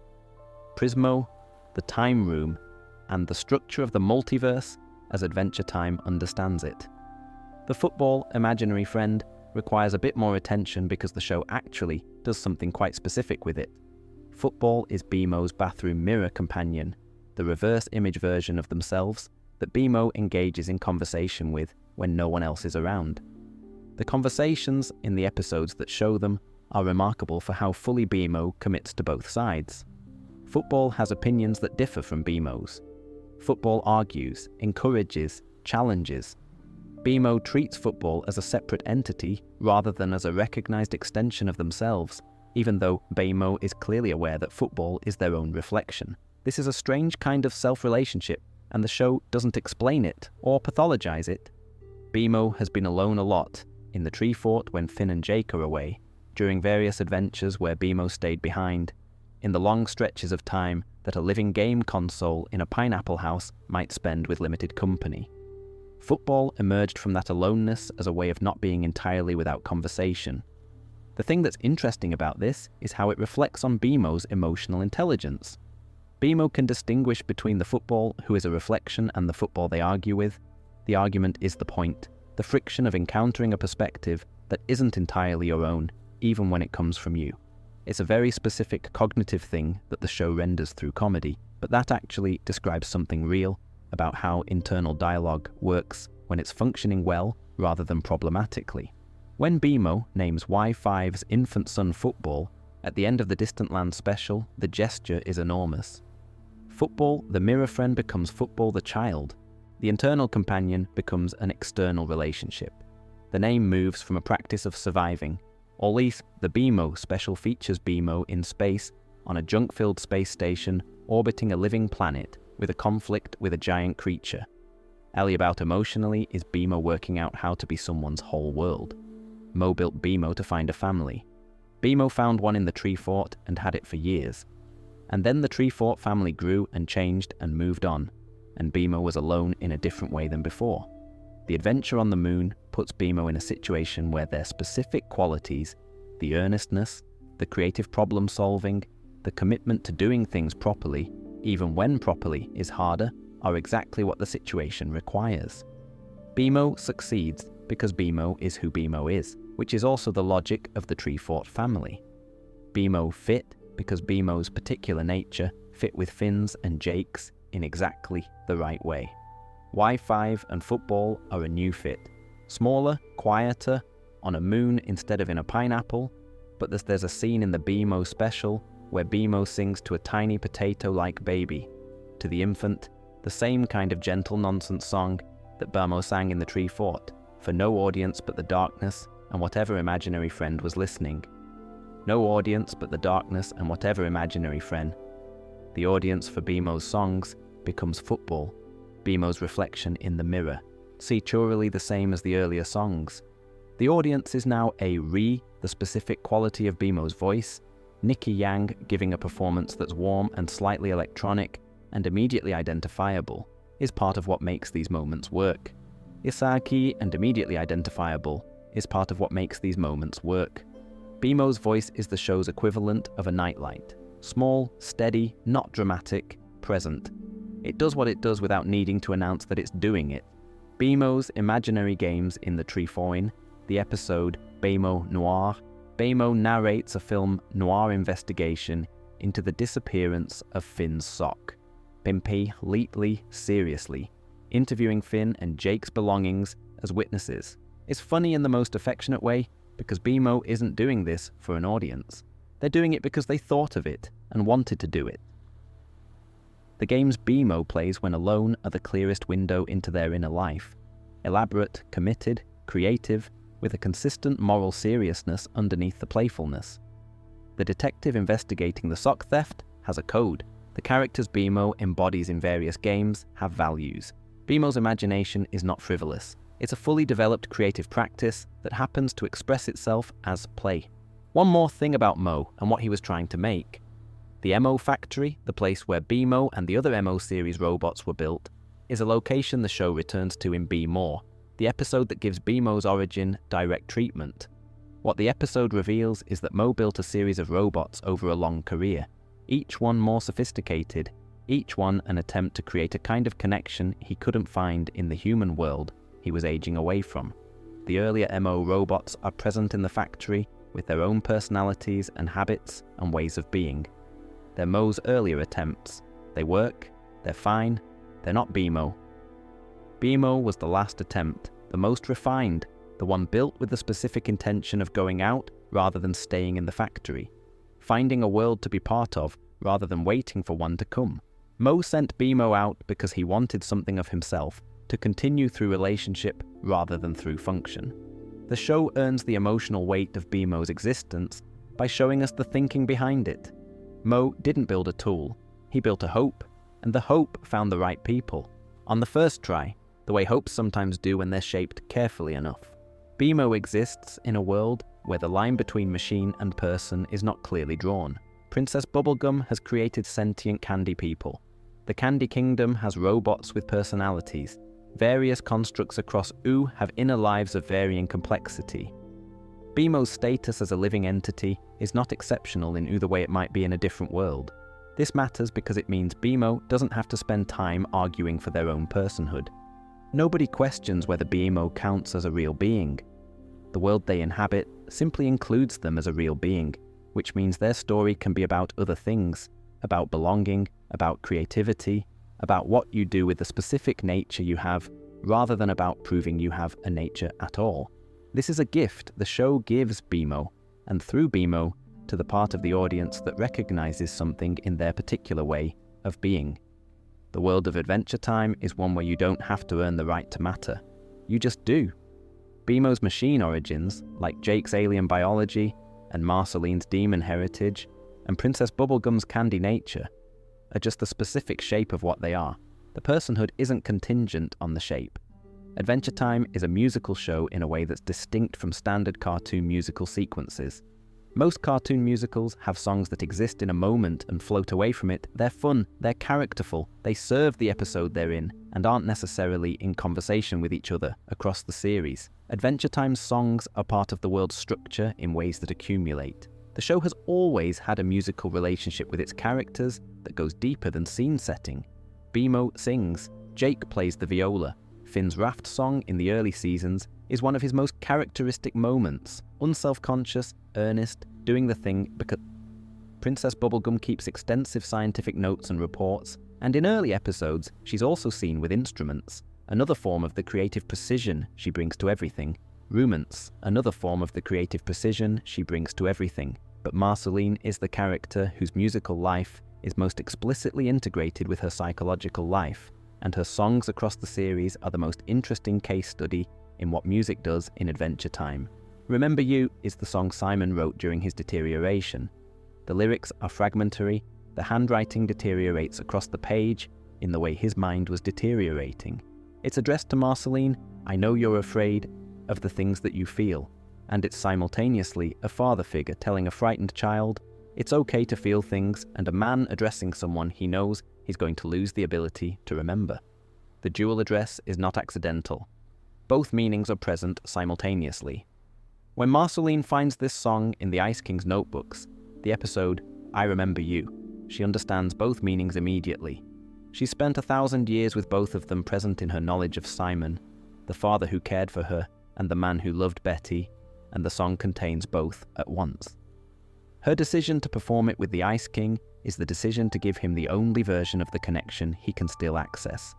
A musical one, shared, real in the only terms available. The musicality of I'm Just Your Problem deserves attention on its own terms. It's punk adjacent, a bit faster and more aggressive than most of Marceline's other songs, and the aggression is the performance of armor that's been constructed over the hurt. She's using the aesthetic of not caring to perform not caring, which is the most specific kind of caring there is. PB can hear this. Anyone paying attention can hear this. The performance of not caring is the most direct possible acknowledgement that the thing matters. Fry Song is a children's song with adult precision. Daddy, why did you eat my fries? I bought them and they were mine. The simplicity of the lyric is the point. The hurt of a child is often simple in its expression. Eve Marceline sings it with Finn while Hunson is away, and Finn later plays it for Hunson to make him understand what the fries meant, and the song is both a confrontation and an offer. What the fries meant and the song is both a confrontation and an offer. Here is what you did. Here is what it meant. Can you understand it? He sort of can. He tries harder after this. The song did something. Slow Dance With You is the most vulnerable thing Marceline publicly performs in the series. It's not angry or armored or performing anything. It's just, I want to be close to someone who wants to be close to me. I want the specific intimacy of being in the same place, moving slowly, not needing to explain. She wants the simplest possible thing, which is the thing she's been working hardest to not need for most of her existence. The show surrounds this song with gentle light and doesn't draw attention to it. It just lets Marceline want the thing she wants, in front of whoever is watching. That kind of direct vulnerability, unframed and unironized, is the show at its most trusting that the character can hold the moment and that the audience can receive it without it being mediated into something safer. Jake's music is a quieter thread. He plays the viola, which is an instrument choice that feels specific and right, not the violin, which would be showy, not the cello, which would be deeply serious, but the viola, which is warm and slightly sad and tends to exist in the middle ranges. He plays for himself primarily. He plays for Lady occasionally. The music is domestic in the best sense, part of his daily life, not a performance for others, just a thing he does because he finds it valuable. Finn's music is different again. His guitar playing in the early seasons is competent enough and earnest in the specific way that everything Finn does is earnest.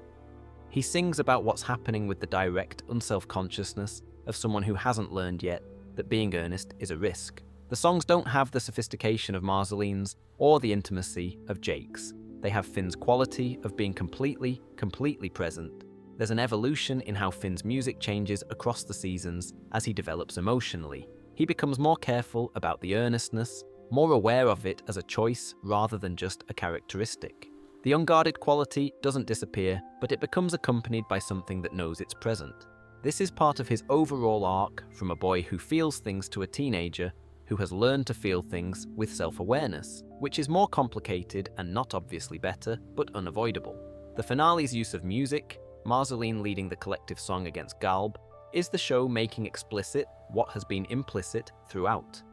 That music, in this world, is not just emotional, but functional. It does things. The specific thing it does against Galb is disrupt the chaos absorption by providing something that is both intensely ordered, music has structure, pitch, rhythm, form, and intensely emotional. Chaos absorbs order, fine.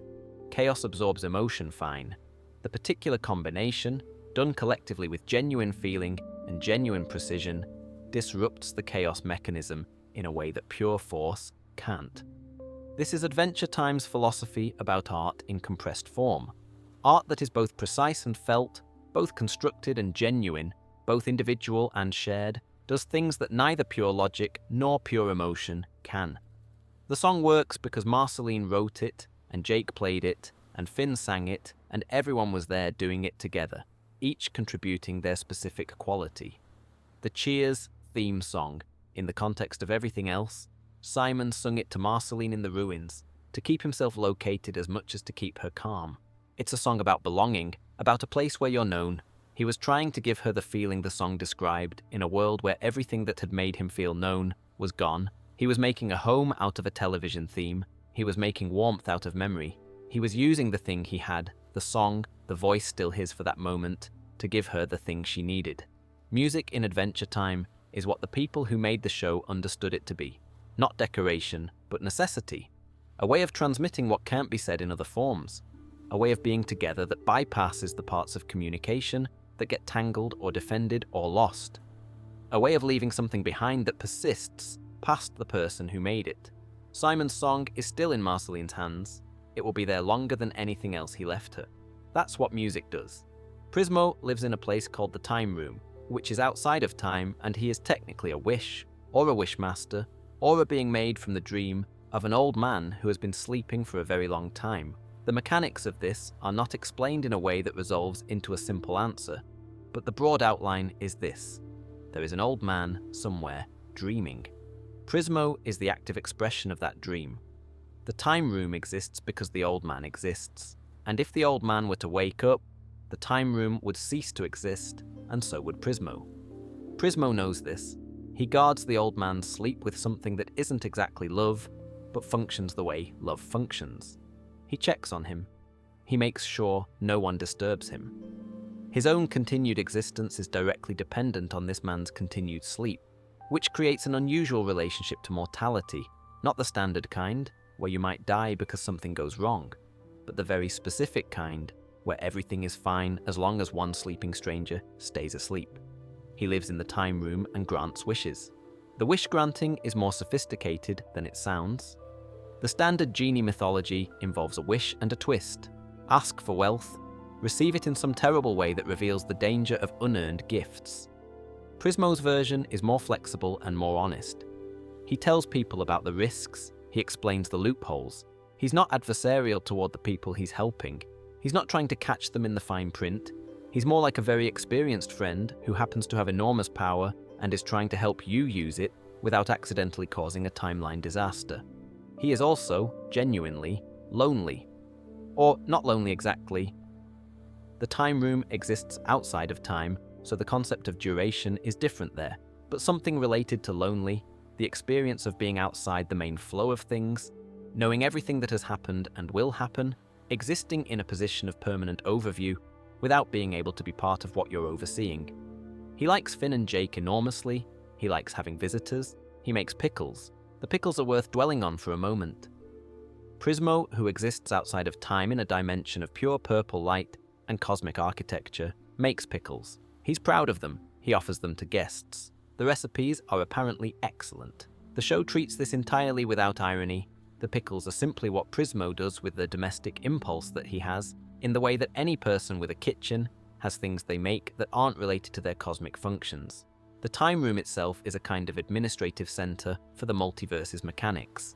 It's where the temporal structure of reality gets managed on a broad level, not in the day-to-day sense, but in the larger sense of timeline integrity, significant moments, the relationship between different branches of possible history. Prismo isn't solely responsible for all of this. He's one part of a larger system, which includes the Cosmic Owl, who appears in prophetic dreams and whose presence means something real and usually difficult is on the way. And presumably other entities we meet only partially. The multiverse in Adventure Time is vast and essentially unregulated, which is an interesting choice for a show that also has Prismo managing it carefully. The tension between the multiverse's breadth and its occasional management is resolved by the show simply acknowledging that there are some things no single being can regulate. Prismo can help with wishes and timeline corrections and specific requests. He cannot, and doesn't try to, manage the totality of what's possible. There are infinite branches. Some of them are very similar to the main timeline, small variations, different choices at minor junctures. Some of them are dramatically different, worlds where the Mushroom War never happened, worlds where the Lich succeeded at everything, worlds where the fundamental structure of magic and life developed along entirely different lines. We visit a handful of these. The farm world timeline is the one the show spends the most time with. The concept of a main timeline, the canonical thread of events that the show is following, is acknowledged without being fully explained. Things can be changed, but some things are more primary than others. Prismo can grant wishes that move you to alternate timelines, but the main timeline persists as itself, unaffected by what the alternate versions do. The distinction is real, but the mechanics are left deliberately hazy, which is appropriate for a show that's more interested in the emotional content of alternate timeline stories than in the physics. What the multiverse does for the show thematically is allow it to explore the question of inevitability. If there are infinite timelines, then every possible version of events exists somewhere. The farm world Finn, who never had to be a hero, who grew up with his family intact, who had a completely different life, that Finn is real. He exists. He's in his timeline, doing his thing. Does that make our Finn's choices less meaningful? The show's implicit answer is no. Your choices matter in the timeline you're in, to the people you're with, regardless of whether different choices are being made in a different branch. The infinite multiverse doesn't dilute the significance of the specific, it just means the specific is bigger than it first appears. The Lich's presence in the multiverse is important here. His goal, the extinction of all life across everything, is not limited to one timeline. He wants the total return to nothing, which means all of the branches, all of the possibilities, the entire structure of what might be. This is why his threat level is categorically different. Icefin threatens the architecture of the multiverse. Normal villain threatens Ooo. The Lich threatens the architecture itself. Prismo is aware of this. Their relationship is not adversarial in a simple way.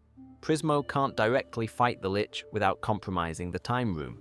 But Prismo's role in keeping the multiverse's mechanics functional makes him a natural structural opponent of everything the Lich represents. There's also the matter of Prismo's unexpected role in the Fiona and Cake cosmology. He created the Fiona and Cake universe. He built it secretly, without authorization, without filing the appropriate paperwork with whatever bureaucratic structure governs canonical universes, and hid it inside the Ice King's mind, powered by the Ice King's residual magical energy. He did this because he was lonely and curious and wanted to see what would happen if you built a world from someone's unconscious desires and then let it run. The world he built was the Fiona and Cake universe. The gender-swap Prismo created that universe and made it real, in its own small way, and housed it in the only place he had that was off the official record, and housed it in the only place he had that was off the official record. The consequences of this, when the main series is over and the Ice King is cured and becomes Simon again, and the magic powering Fiona's world disappears, is the beginning of the 2023 series. But that's for later. The Cosmic Owl is worth a brief mention here. It appears in dreams, specifically in the dreams of people who are about to have something significant happen to them, or who are being warned about something. The Cosmic Owl's presence in a dream is taken very seriously by the people of Ooo, because the Cosmic Owl's appearances have a track record. If you dream about the Cosmic Owl, the show strongly implies you should probably tell someone. Its appearances are infrequent enough to remain meaningful, rather than becoming background noise. It shows up when things are actually important. The show's willingness to reserve certain elements for specific moments, the Cosmic Owl, the truly ancient mythology, the deepest cosmological revelations, is part of what makes Adventure Time feel earned. It doesn't spend the biggest coins on small purchases. The time room, the pickles, the Cosmic Owl, the multiverse. This is the architecture beneath everything, the machinery that keeps the possible running. Now let's talk about the entity most interested in shutting all of it down. Prismo's specific characterization, the wishes, the pickles, the time room, the old man, is one of those Adventure Time creations that rewards thinking about rather than just accepting. The time room exists because an old man is dreaming. Prismo is the dream. This is a creation mythology that inverts the usual logic. Instead of a god creating a world is the dream of something much more ordinary. The old man is not described as powerful or significant. He's just old and asleep. His dream is infinite and manages reality. His waking up would end all of it. There's a reading of this in which Prismo's entire existence is contingent on the fragility of one sleeping person, which gives the most powerful Wishmaster in the universe a very specific vulnerability. He can't protect himself. He can only protect the old man, which he does with tremendous care. His power is real, but its foundation is precarious. This precarity makes Prismo sympathetic in a way that pure power usually doesn't. He can't rest entirely easy. He can't ever fully stop watching over what makes him possible. There's a specific anxiety in his warmth, the warmth of someone who knows how fragile the good thing is, and chooses to cultivate it anyway. When the Lich kills the old man in the show, an event that dissolves Prismo, it's devastating precisely because the mechanism of it is so simple.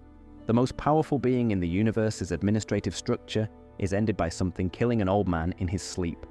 No dramatic confrontation, no cosmic battle, just one act of targeted cruelty against the most ordinary possible target. Prismo is resurrected, eventually, through a plot involving Finn and Jake and a time-bending plan executed at the right moment. The resurrection doesn't change the fundamental fact of his vulnerability. Just as it is, the dream continues. The old man sleeps on. But having been lost and regained makes both Prismo and the audience more aware of how much he matters to the show's cosmological framework. The wish mechanics deserve more exploration than they initially receive. The obvious question, why doesn't everyone just wish for everything all the time, has some answers embedded in the show's treatment of wishes. Firstly, you have to actually get to Prismo, which requires navigating to the time room, which is not trivial. Secondly, the wishes are real in the sense that they have real costs and real consequences that aren't always predictable. Prismo explains the risks. Prismo warns about the loopholes. He's transparent about the ways wishes can go wrong, but he can't force people to listen to the warnings, and people often don't listen completely.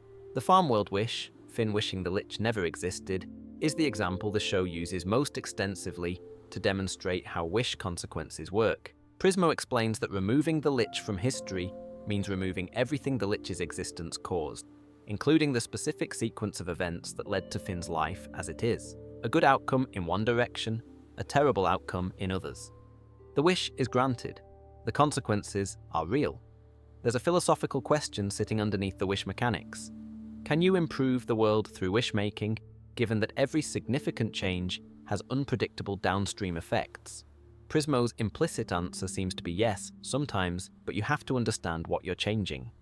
The wishes that work well are the ones made with some comprehension of the specific situation, rather than the general principle. The most moving use of the wish mechanics, in my view, is not the farm world arc, but the quieter moments where people come to Prismo not for world-altering wishes, but for smaller things. People visit him. They make wishes that matter to them. He takes each wish seriously regardless of its scale. Person wishing to see their friend again receives the same careful attention as the person trying to reverse a cosmic catastrophe. Prismo doesn't tier the significance of what matters to people. This is the pastoral side of being a wishmaster in Adventure Time's cosmology, not the cosmic administrator, the person who listens to what people want and does their best to give them something real. The Cosmic Owl and Prismo have an interesting relationship. They're both external to time entities with specific functions in the universe's structure. The owl for prophetic dreams, Prismo for wishes. The show doesn't explain whether they're part of the same administrative system or distinct operations running in parallel. Given how Adventure Time handles its cosmology generally, multiple frameworks coexisting without necessarily being unified into one, they probably just exist alongside each other, each doing their specific function, occasionally in the same vicinity of the universe's operations. There's also the question of who Prismo reports to, if anyone. The Fionnu and Cake series introduces the Scarab as a cosmic auditor who clearly has authority over Prismo's actions. The Scarab can imprison Prismo, can investigate his illegal universe creation, can apply the rules of whatever bureaucratic structure governs canonical reality. Prismo was operating outside those rules when he built Fionnu's world. He knew it. He did it anyway. This is interesting because it suggests that Prismo, for all his power and his position outside of time, is not entirely sovereign. He's part of a system larger than himself, with rules he chose to break, with consequences he accepted when the consequences caught up with him. The lonely wishmaster who built a world because he was curious isn't just a cosmic creator, he's someone who took a risk for the sake of something interesting and had to own the results. In the end, the Scarab is demoted to Prismo's assistant rather than eliminated or excused. This feels right as a resolution, The auditor who was doing their job, even when their job was terrible, becomes part of the thing they were auditing. The bureaucratic and the creative coexist, one checking the other, which is probably how any functioning system works. And Prismo goes back to his pickles. The time room continues. The old man sleeps. The Lich is the main antagonist of Adventure Time, and he is terrifying primarily because he isn't angry. He doesn't hate life. He doesn't resent its existence in the way that certain other villains hate specific things. He has a philosophy, consistent, patient, entirely without malice, that life is a temporary disruption in the natural state of nothingness, and that his role is simply to help things return to where they were before the mistake of the universe's existence. He's not trying to punish anyone. He just thinks existing is an error, and he's been working on correcting it for a very long time. That calm is the thing. Every time the Lich speaks in the show, which is rare, which keeps him significant, the calm is there. He is not shouting, he is not raving, he is explaining with the quiet patience of someone who is entirely confident in their position and has all the time in the world to see it through. We covered his cosmological origins briefly in the first section. His consciousness was deposited on Earth millions of years ago via a catalyst comet, the dark counterpart to the comet that would eventually carry Finn's essence. Where Finn represents change and heroism and the drive forward, the Lich represents entropy, ending, the return to nothing. These are stated as his physical form came later, much later, when the mushroom bomb detonated at the end of the Mushroom War.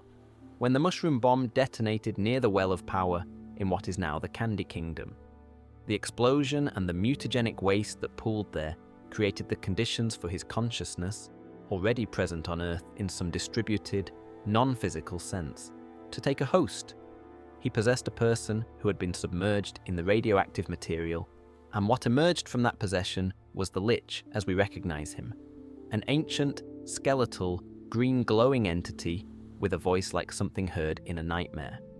His Well of Power is in the same location, buried beneath what became the Candy Kingdom, specifically beneath the Amber Prison where he was contained at the series' start.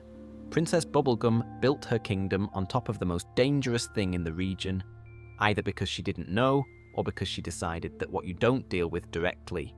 The Lich's story arc eventually shows him breaking out of an Amber Prison that PB had been maintaining, which immediately raises the question of how long that had been in place and how many times this cycle of containment and escape had gone around before Finn arrived to be involved in it.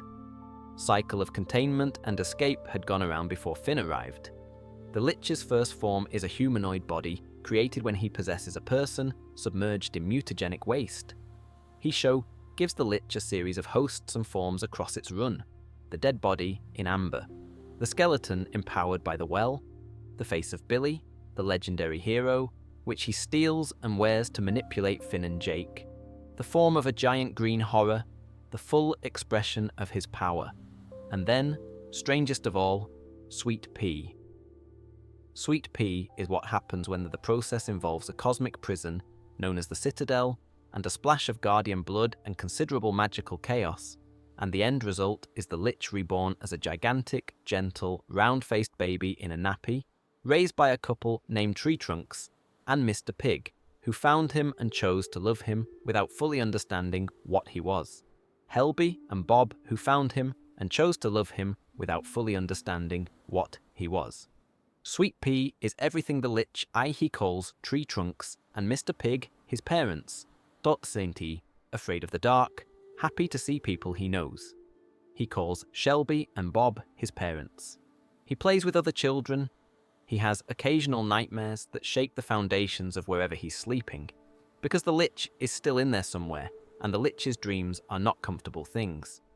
But Sweet Pea is the default. Sweet Pea is what comes to the surface in the absence of the ancient malevolence. The show doesn't resolve Sweet Pea neatly. He exists in the series finale, and there are strong implications that the person he's becoming, this enormous, cheerful, unknowing child, is its own kind of continuation, a different possible future for what the Lich could be if the Lich were raised from scratch by people who loved him. Adventure Time is interested in nurture as much as nature, and Sweet Pea is the clearest expression of that interest.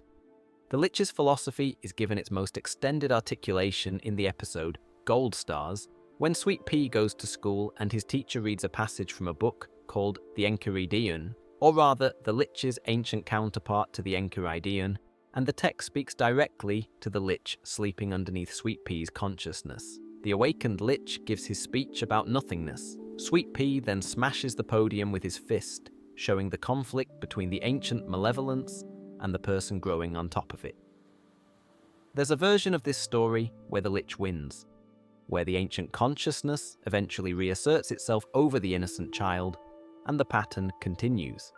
The show doesn't commit to that version, which is, I think, the right choice. Sweet Pea deserves the uncertainty. The Lich's connection to Billy, the legendary hero whose appearance he stole, is significant, because Billy is one of the great characters we only see fragments of.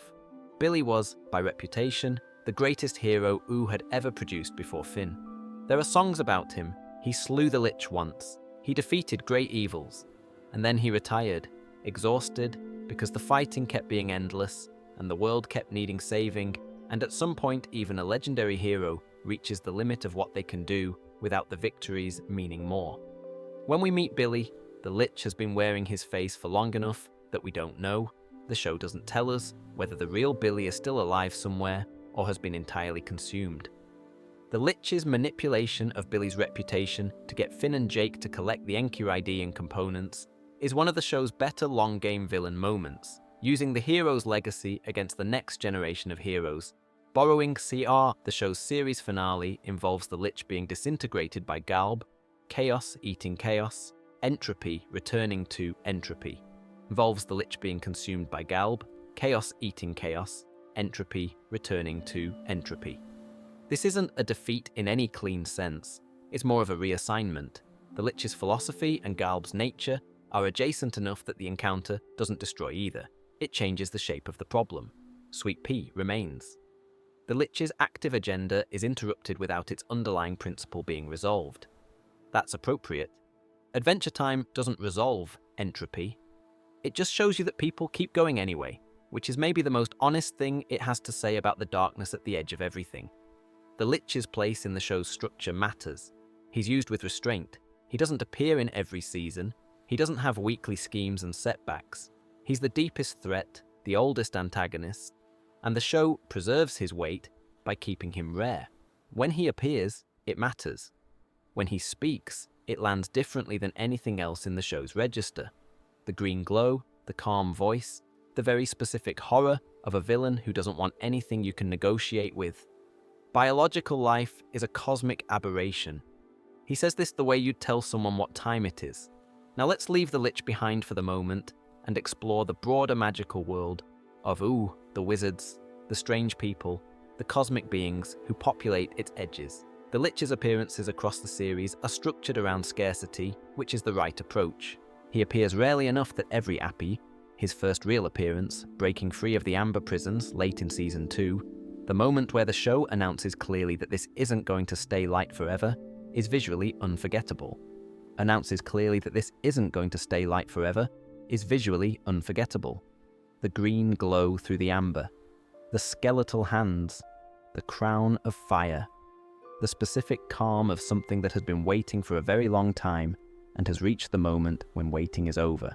He doesn't speak in this first appearance with his full voice. His communication is mostly action and implication. The show holds the fully articulated Lich philosophy back for later, which is the right move. The mystery of what he wants and why is part of what makes him frightening. He exists as pure threat before he becomes a comprehensible, if incomprehensible, entity. His possession of Billy, the heroic legend, the greatest warrior Ooo ever produced, is his cleverest manipulation. We see Billy in a single episode before the reveal, advising Finn and Jake, asking them to collect the gems for the Enchiridion, being the mentor figure that any young hero would be thrilled to access. The Enchiridion being the mentor figure that any young hero would be thrilled to access. He's kind, he's wise. He has the specific warm energy of someone who earned their legendary status through genuine virtue, and then the mask comes off. The reveal that the Lich has been wearing Billy is the show confirming that the Lich understands heroism well enough to wear its face. He's ancient enough to have watched every hero that Ooo ever produced, to understand exactly what heroism looks like from the outside, to imitate it precisely enough to fool two very good and very perceptive people. He is, in a sense, the dark mirror of everything the show values, capable of understanding connection and wisdom and courage, just unable to be moved by them. His body being destroyed and reconstituted multiple times across the series doesn't diminish him. This is another deliberate choice. The Lich's physical form is not where he lives. His consciousness is the threat, not his skeleton. Destroying the body is temporarily inconvenient for him and permanently unsatisfying for everyone else. The well of power can reconstitute him. The cosmic essence that he is can find a new host. He is patient. Sweet Pea remains the most interesting thing the show does with the Lich, precisely because it asks, what if the question is not, can we destroy the Lich, but can something innocent grow in the space where the Lich is? This is not a small question. It's the show's largest bet on nurture over nature, on the idea that what something becomes is at least partly determined by what surrounds it in its development.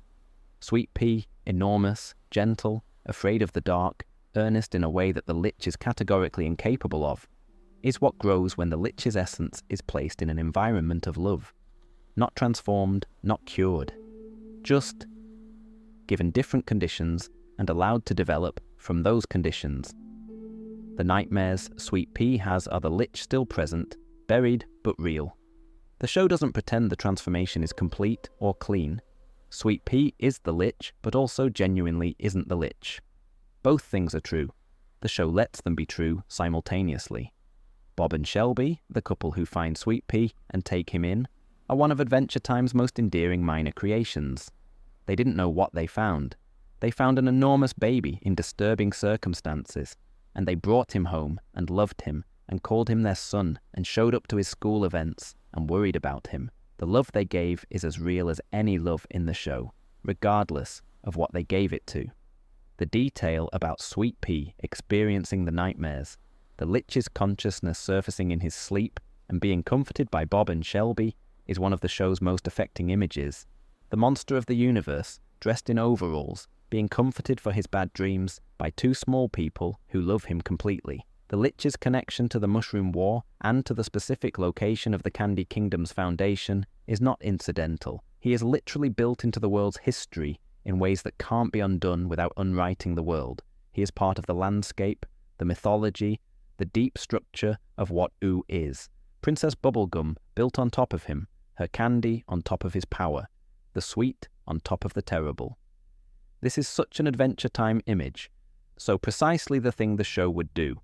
Put the Candy Kingdom on top of the well of the Lich's power, and have the Candy Queen be the one managing the containment, and have neither thing cancel out the other. Both exist. Both are real. The sweetness does not erase the darkness. The darkness does not poison the sweetness. They coexist in the same real estate. The Lich's final disposition, absorbed into Galb in the series finale, essentially chaos returning to chaos, is as much of an ending as the show can give him while remaining honest about what he is. He isn't defeated, he isn't destroyed, he's incorporated into the larger force of entropy, which is where he was always heading anyway. Galb is bigger than him, older than him, the ultimate expression of what he represents. Whether this constitutes victory for the heroes of the show is ambiguous. The Lich is no longer actively pursuing his agenda, but the principle he represents, ending, entropy, the return to nothing, is built into the universe. Sweet Pea is still out there growing. The Lich's agenda is interrupted, not resolved. The show is saying you cannot defeat entropy. You can only keep going. Adventure Time's secondary characters are often the most interesting thing happening in any given episode because the show builds them from a very small number of specific details, and those details are almost always the right ones. Magic Man is a good place to start. He's a Martian wizard, originally one of the older and more significant magical beings on Mars, and he is deeply, theatrically, self-consciously unhinged in a way that he had a partner named Margles, a Martian woman, but one that was entirely real to him, entirely loved, entirely the center of his world, but one that was entirely real to him, entirely loved, entirely the center of his world. Galb took Margles. Magic Man reached into Galb to get her back. What came back was not Margles, or was Margles but wrong, changed in ways that are not specified but clearly irreparable. And what this did to Magic Man was remove the last significant thing, preventing him from becoming entirely consumed by grief. He didn't grieve the way most people grieve. He turned the grief into something performative and inflicted it outward. He spent the centuries since Margles was taken behaving erratically and cruelly toward anyone who crossed his path, turning people into bugs, rearranging their lives for his own entertainment, causing chaos with the specific energy of someone who has decided that if nothing matters, then at least something interesting should happen. He's not a villain, exactly. He's a person who processed catastrophic loss very badly for a very long time. The show holds both truths simultaneously. What he did to people was wrong, and what was done to him was terrible, and the one doesn't excuse the other, but it does explain it. He eventually loses his powers and becomes normal man, Magic Man, without the magic, which is a very different proposition. Normal man goes to Mars. He learns to be something closer to ordinary. He takes the throne of Mars after Gob. Globgrod is killed by a missile, in a turn of events too complicated to briefly summarize. He is, in his normal state, substantially less destructive, and only a little bit resentful about the whole trajectory of his life. Abraham Lincoln, as mentioned earlier, was also a king of Mars. The show treats this as background mythology and never explains it. Lincoln appears briefly in a few episodes, stately and warm and apparently entirely comfortable with his post-assassination existence as a Martian monarch. His presence is one of those Adventure Time details that rewards acceptance over explanation. The moment you try to understand exactly what Lincoln is doing on Mars, you've missed the point, which is that Lincoln is simply there, being Lincoln, in a context that makes his particular qualities more visible. Peppermint Butler is the household manager of the Candy Kingdom, small, round, wearing a bow tie, always present at Princess Bubblegum's shoulder, completely competent at the management of schedules and protocols, and the various demands of running a candy monarchy. He is also, and this is treated initially as a mild running joke before becoming much more significant, deeply connected to dark magic and the world of death. He knows how to make deals with death creatures. He knows rituals that most wizards consider far too dangerous to attempt. He has relationships with beings from the darker parts of Oo's cosmology that suggest a history considerably longer and stranger than his domestic role implies. The show drops hints across multiple seasons, a casual reference here, a visibly uncomfortable creature there, before the Distant Lands episode, Wizard City, takes his story seriously. In Wizard City, Peppermint Butler has lost his powers after the series' finale events, and must attend wizard school as a very small student starting from the beginning. The episode watches him navigate institutional hierarchy with the specific experience of someone who used to be extremely capable and is now being asked to demonstrate that capability on a rubric that wasn't designed for him. It's charming and occasionally tense, and it reveals the extent to which Peppermint Butler's dark magic background is not incidental but foundational. He's been connected to death and its administration for a very long time, and the question of how that connection originated is more interesting than the show ever quite fully answers. The wizard community in Ooo is its own world within a world. Wizard City exists as a separate jurisdiction with its own governance and politics. There's a school called Wizarts, which appears in the Fionu and Cake series as the place Segmund Petrikov eventually teaches, which is a very satisfying use of a recurring location. Wizards have their own internal hierarchy, their own historical grievances, their own professional standards that don't map cleanly onto the rest of Oo's social structures. Individual wizards appear throughout the series with the quality of people who clearly have full lives happening off-screen. Huntress Wizard, a serious, competent woodland wizard who is one of the show's better late-season character introductions, has a whole arc with Finn that the show handles carefully, acknowledging the feelings without rushing them into a resolution that doesn't fit. The ancient psychic tandem war elephant is exactly what it sounds like. An enormous ancient psychic elephant used for war, now living a more peaceful existence, occasionally available for consultation on matters of psychic significance. The Enchiride deserves a proper mention here. It's a book, the Book of Heroes, sometimes called, that contains the knowledge and instructions needed for acts of genuine heroism. It appears in the very first episode and becomes eventually a key that can be used to open a portal between dimensions by inserting 12 magical gems. Princess Bubblegum and others have been trying to prevent that portal from being opened by the wrong P. The book itself is tied to a series of trials, It tests prospective heroes, confirms or denies their worthiness, and defines the nature of its challenges, has opinions about the whole thing that it expresses through the nature of its challenges. Finn's relationship with the Enchiridion is part of his early character definition. He acquires it by passing its tests, he uses it, it becomes part of the backstory of the major late-season threat. There's also Choose Goose, a recurring market vendor who trades in magical items and speaks exclusively in rhyme. He is either an ancient and dangerous entity dealing in cosmic objects for inscrutable reasons, or a moderately peculiar merchant with an unusual verbal quirk, depending on which episode you're watching. The show allows both interpretations to coexist. Death, the personification, the Grim Reaper figure of Oo's mythology, is a tall, elegant skeleton who manages the dead worlds with the bureaucratic competence of someone who has been doing this job since before recorded history.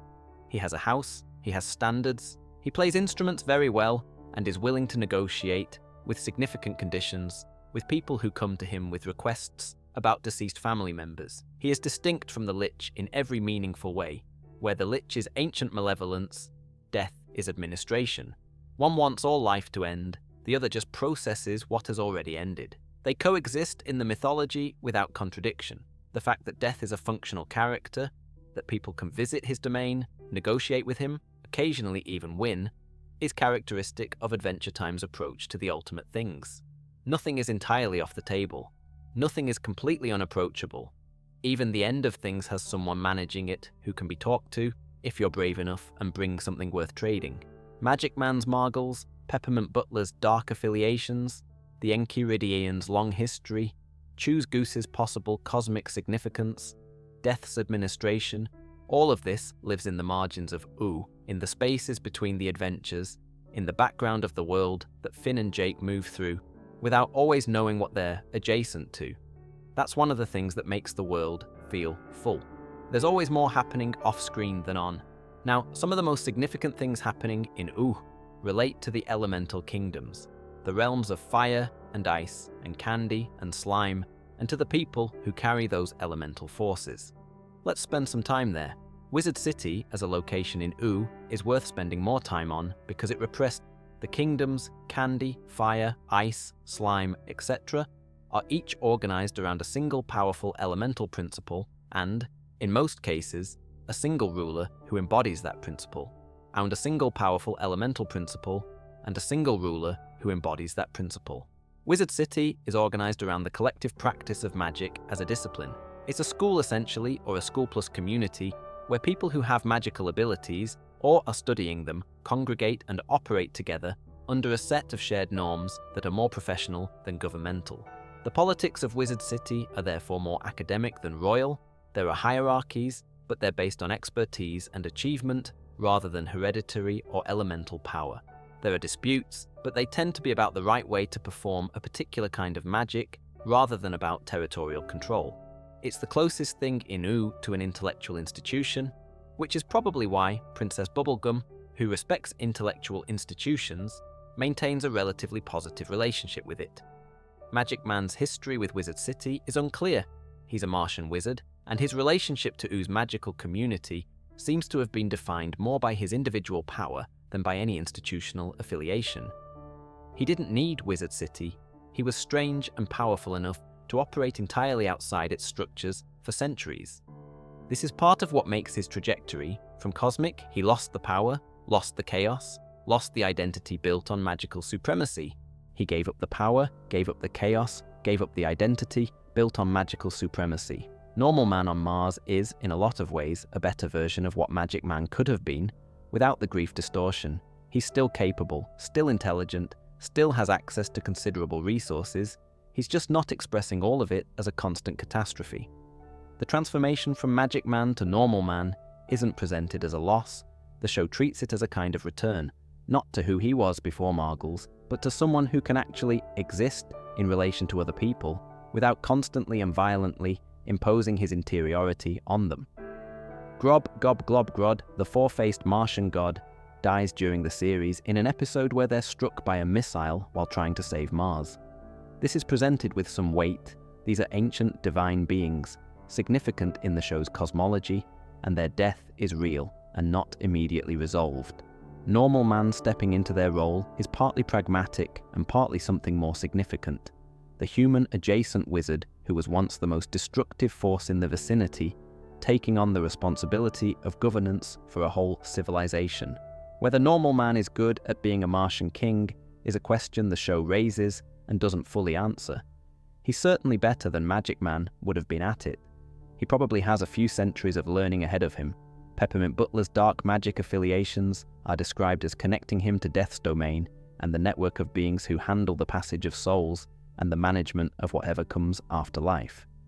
This is different from Princess Bubblegum's scientific approach, different from the elemental powers, different from wish magic or time magic.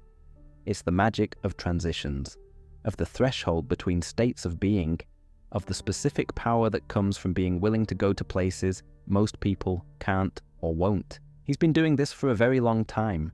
The precise timeline is unclear, but his competence in these matters vastly exceeds what you'd expect from a household attendant, which is presumably one reason he chose the household attendant role. It's a position that keeps him close to someone powerful and knowledgeable without requiring him to be publicly himself. His affiliation with Princess Bubblegum is partly professional and partly something more like kinship between two entities who have each chosen to exist in roles that don't fully express what they are.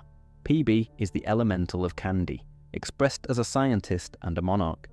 Peppermint Butler is an ancient dark magic practitioner, expressed as a very organized household manager.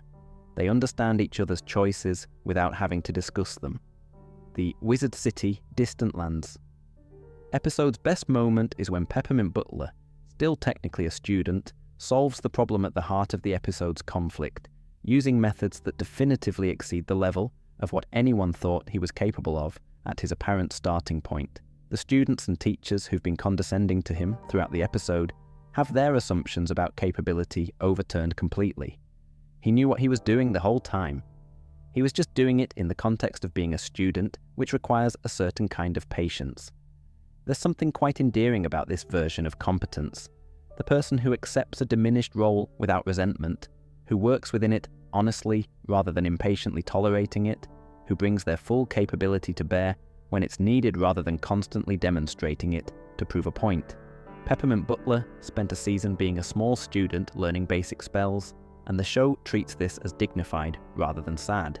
Death, the administrative figure, is worth a final note in this section because the together again, as the dead worlds, are layered and differentiated by state of being, but the specific numbering and infrastructure details are not explicitly confirmed.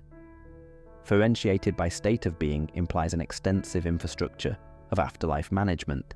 Death isn't just greeting people at a gate, he's running a complex, multi-dimensional operation with different regions serving different functions. The 50th Dead World, for souls at peace, implies 49 other categories of dead experience, each one presumably requiring its own management and its own logic. He deals with this with the tone of a very experienced administrator. Not bored, one gets the sense he still finds the work meaningful, but experienced in the way of someone who has been doing the same essential job for so long that they've found ways to make it interesting, while also accepting that most of its character is established and not going to change dramatically. People die. They arrive. They go where they're supposed to go. Sometimes there are complications. The complications are the interesting part, and the show only shows us the complicated cases. Finn and Jake navigating the system from outside, Billy's death, the occasional hero in the dead world story. For every Finn and Jake visiting, there are presumably thousands of regular arrivals being processed with complete ordinary professionalism. Death running a mostly functional bureaucracy is, in retrospect, exactly the right mythology for a show that keeps emphasizing that the ultimate things are manageable if you take them seriously and approach them with care. The four elemental forces of Ooo, fire, candy, ice, and slime are ancient principles that have been part of the world since before the Mushroom War. Though the war and its aftermath seem to have amplified and destabilized them, each elemental force requires a host, a living being in whom the principle is expressed and through whom it acts on the world. The host doesn't have to understand they. She built the Candy Kingdom's citizens from herself, which is the most literal possible expression of being the elemental principle of candy made manifest. most literal possible expression of being the elemental principle of Candy made manifest. Her Candy nature isn't incidental to who she is, it's structural. The kingdom is physically an extension of her body at the deepest level, running down through Neddy in the roots. Flame Princess is the fire elemental. Her story is the most explicitly tragic of the four because she spent the first years of her life imprisoned. Her father, the Flame King, received a prophecy or warning suggesting that his daughter would grow to be more powerful than he was and would, if not contained, burn the world. His response was to have her sealed in a lantern and kept in isolation. She didn't grow up with freedom or relationships or any of the normal processes by which a person learns what they are and how to be it. She grew up alone in a small container, knowing the world only through a rectangle of light. Finn finds out about her existence from the Ice King, of all people, who reveals her as a prank suggestion for a romantic possibility. Finn visits her, he releases her from the lantern. She's dangerous, fire elementals being what they are, and she's also immediately, visibly, a real person with a real interiority that has been developing in isolation without anyone to express it to. She burns things, not maliciously. The fire is her nature, and it responds to her emotions the way another person's face responds to theirs. When she's happy, fires grow and flicker warmly. When she's upset, fires grow and become destructive. She doesn't have consistent control of this, which is part of why she was considered dangerous, and part of why the Flame King considered imprisonment the answer, and part of why the Fire Kingdom's history is complicated. Her relationship with Finn is warm and real, and also ends in a way that has to do with Finn making a choice that, while well-intentioned, was a violation. He enters her dreams through magical means to regulate her emotions and make her more stable. And when she discovers this, she experiences it as exactly what it is. Someone modifying who she is without her consent because they were scared of the full version of her. The show doesn't resolve this well in the immediate aftermath. It's one of those Adventure Time moments where the protagonist does something that isn't defended, it's just depicted, and the fallout is the fallout. She eventually becomes a stronger, more capable version of herself, without Finn, taking back the Fire Kingdom, deposing her father, becoming the ruler she was always supposed to be.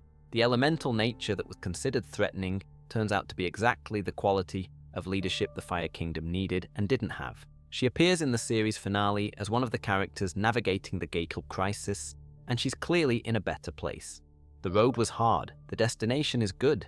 The Ice Elemental is, as covered in depth already, primarily expressed through the Ice King via the Crown. The Crown is the mechanism through which the Ice Principle takes and holds a host, and Sigmund Petrikov was its most recent long-term carrier. The Crown has had other hosts, each of whom it consumed and discarded in their time, and the Ice Principle continues whether or not the Crown is in active use. There's a character called Patience St. Pim, introduced in the Elements miniseries, who is the Ice Elemental before the Crown came along, a woman who encased herself in ice to survive the Mushroom War and slept through the centuries, emerging in the present to find the other elementals and awaken their full potential. She's not villainous exactly, she's just operating on a very long timeline, with priorities that don't account for the people her actions will affect. The Elements arc's conflict comes from her releasing the elemental forces fully, which begins the transformation of Oo's regions. The Elements miniseries is worth describing. When the 4 elemental forces are fully unleashed, the world begins converting. The Candy regions spread, candyifying everything. Fire regions expand, slime regions, ice regions. Each zone has its own internal logic and its own transformed population. Candy people who are entirely candy, fire people who have lost whatever else they were, slime people who exist in a kind of undifferentiated contentment. It's not quite a dystopia, the transformed people seem happy in their elemental state, but it's wrong in ways that become more apparent the longer it goes on.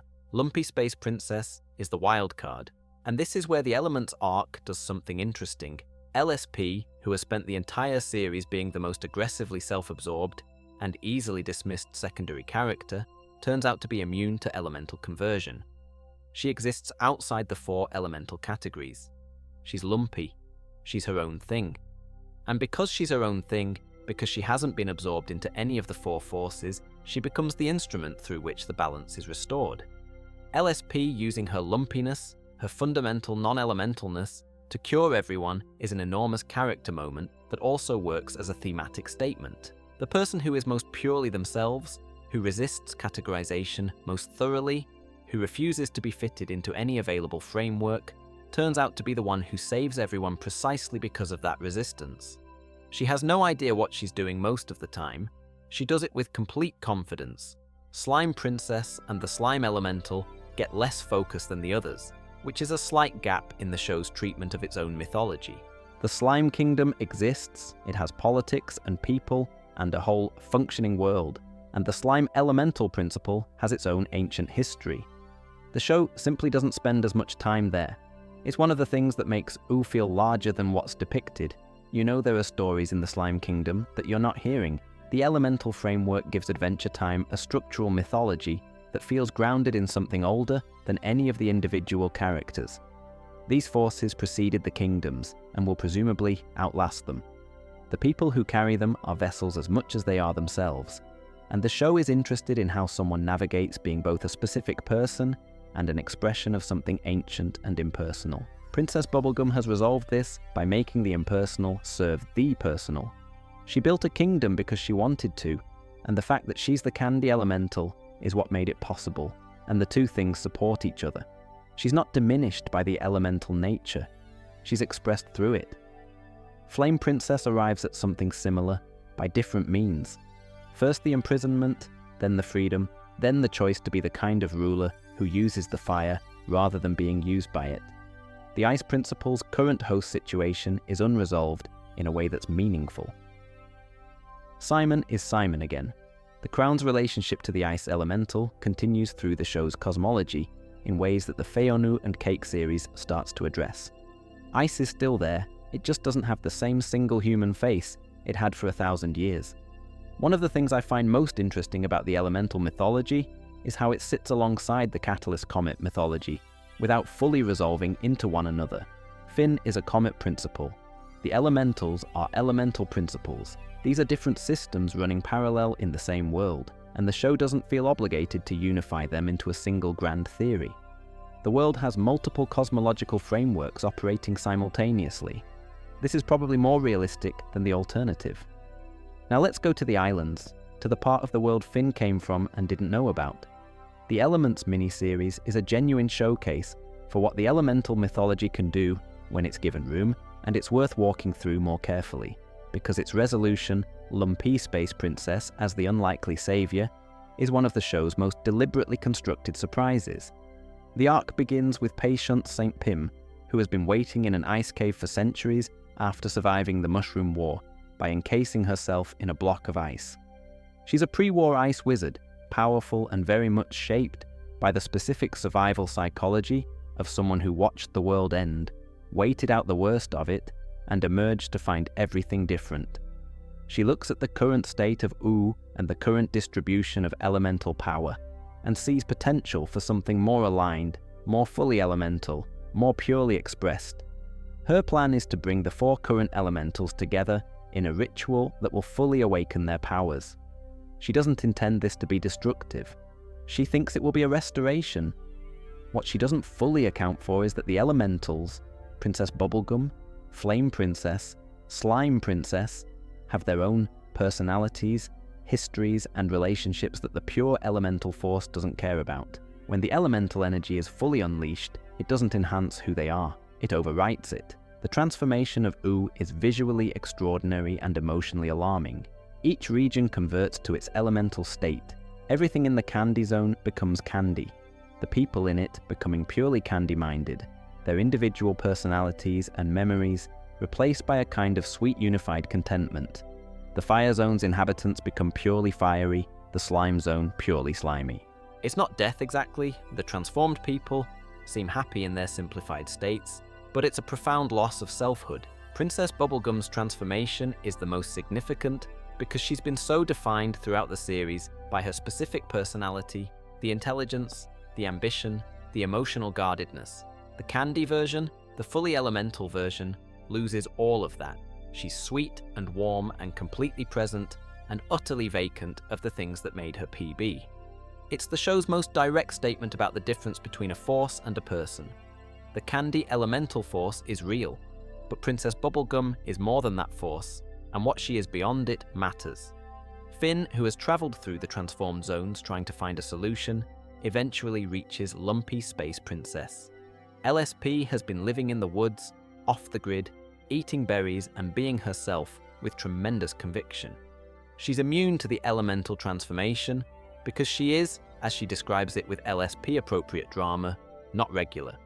She doesn't fit any of the 4 categories. She's lumpy space, and lumpy space is its own thing, undefined by the elemental framework. Her solution, using herself as a cure, her fundamental non-elementalness, acting as a kind of antidote, is LSP saving the day by being exactly what she's always been. Categorically herself, refusing the available boxes, too specific to be absorbed into any general principle. The show has been building toward this for a long time without announcing it. LSP's characterization across the series is consistent. She's dramatic, self-absorbed, focused on her own feelings and social status in ways that could easily be written off as comic relief. The show never does write her off. She's allowed to be exactly what she is, annoying and warm and absurd and real, and when it turns out that exactly what she is happens to be the thing that saves everyone, it doesn't feel like a plot convenience. It feels like the show was paying attention all along. The elemental mythology has a historical dimension. The 4 elemental forces predate the Mushroom War and have presumably been expressed through various hosts across human and post-human history. The Ice Crown being the mechanism for the Ice Elemental's most recent sustained expression is interesting because it means the Ice Elemental was, for a millennium, housed in a person who didn't know they were carrying it, and whose carrying of it was an accident of survival rather than a choice. What would the Ice Elemental have chosen if it could choose? The show doesn't answer this. It's unknowable in the show's terms. The elemental forces don't have consciousness in the way that the people who carry them do. They have direction, they have tendency. They're not quite self-aware, so what would the Ice Elemental choose is probably not a question that has an answer in Adventure Time's philosophy. But you can ask, what does it do when it has a relatively unresisting host? Like Sigmund Petrikov under the Crown's influence. It expresses itself. It builds its kingdom. It hunts for the thing the Crown's original maker wanted. It maintains a specific kind of frozen grandeur that isn't really Simon and isn't purely the Crown. It's a synthesis, the Ice Elemental making do with the material it has. The contrast between the Ice Kingdom's cold grandeur and the Candy Kingdom's warm busyness is the contrast between those 2 elemental principles expressed through very different people with very different relationships to power and community. The Ice Kingdom is a monument. The Candy Kingdom is a project. Both are the show's most elaborated kingdoms, and that's not coincidental. Flame Princess's elemental nature is the one the show uses most directly to discuss what it means to be something the world considers dangerous. She was imprisoned because she was powerful, because the elemental force in her, if fully expressed, could cause enormous damage. The response to this was containment, which is one of the responses available to power that frightens other power. The show's position on this is clearly that containment was wrong.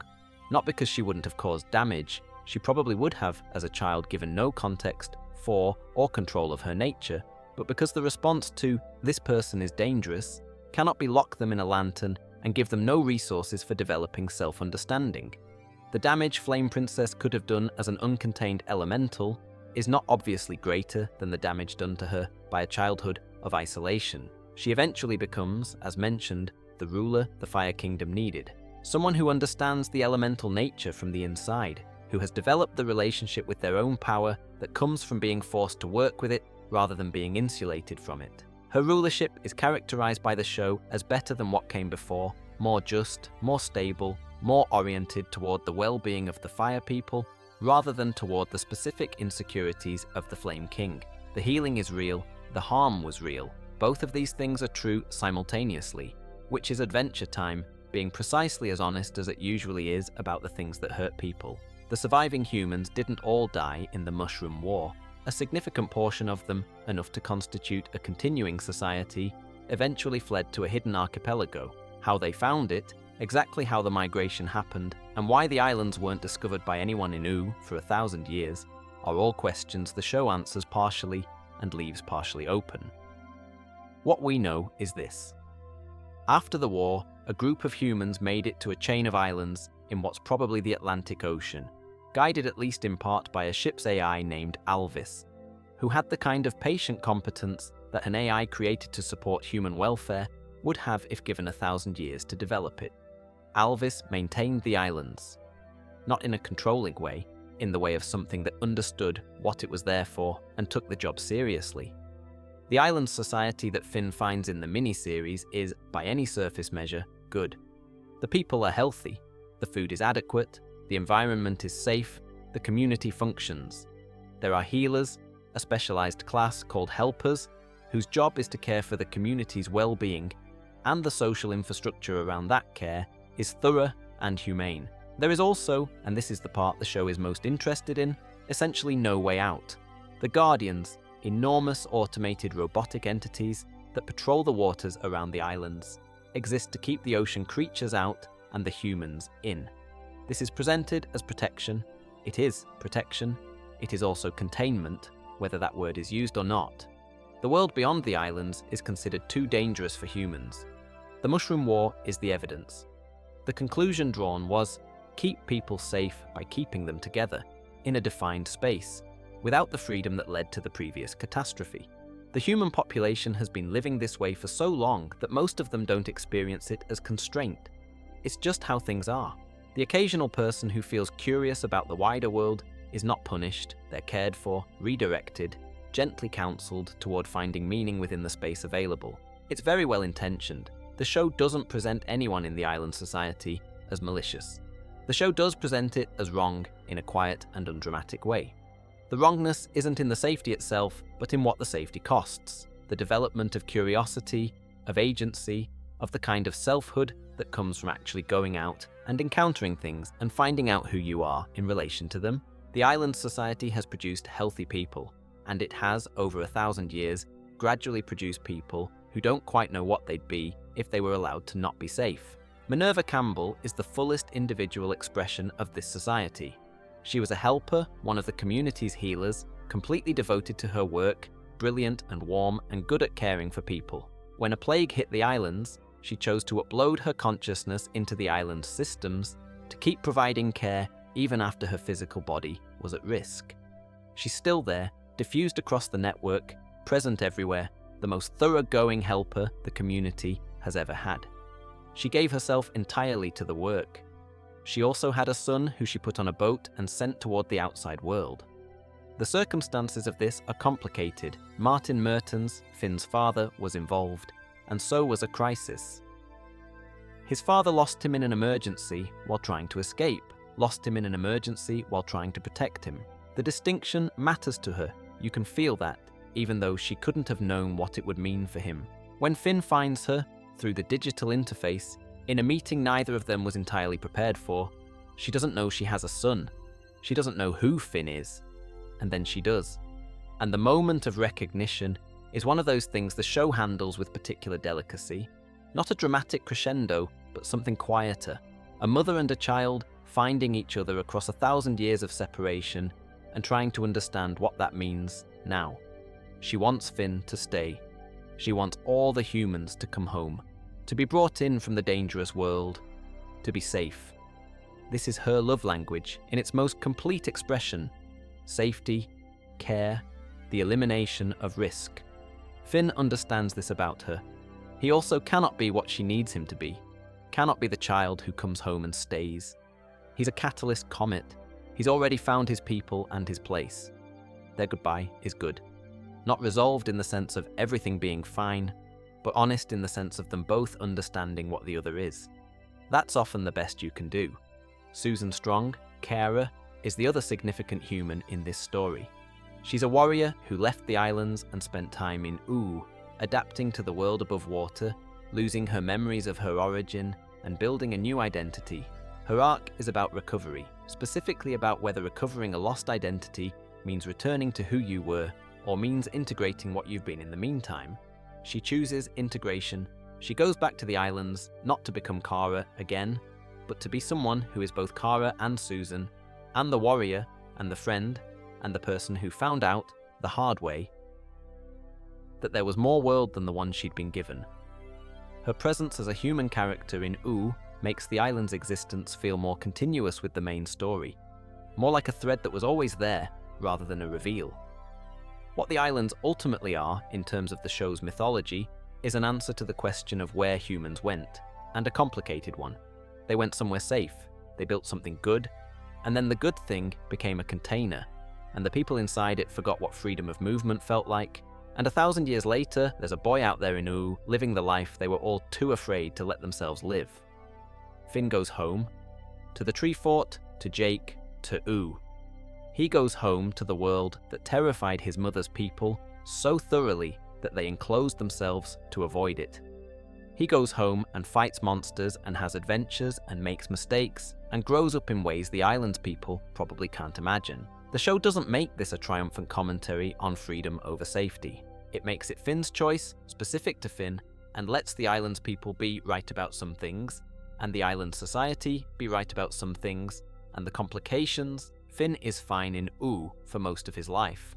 Humans are fine on the islands, Finn is fine in Ooo, neither of them is the mistake. Now let's talk about the timelines we don't follow, the alternate paths, the farm world, and what happens when Prismo gets involved in something he probably shouldn't.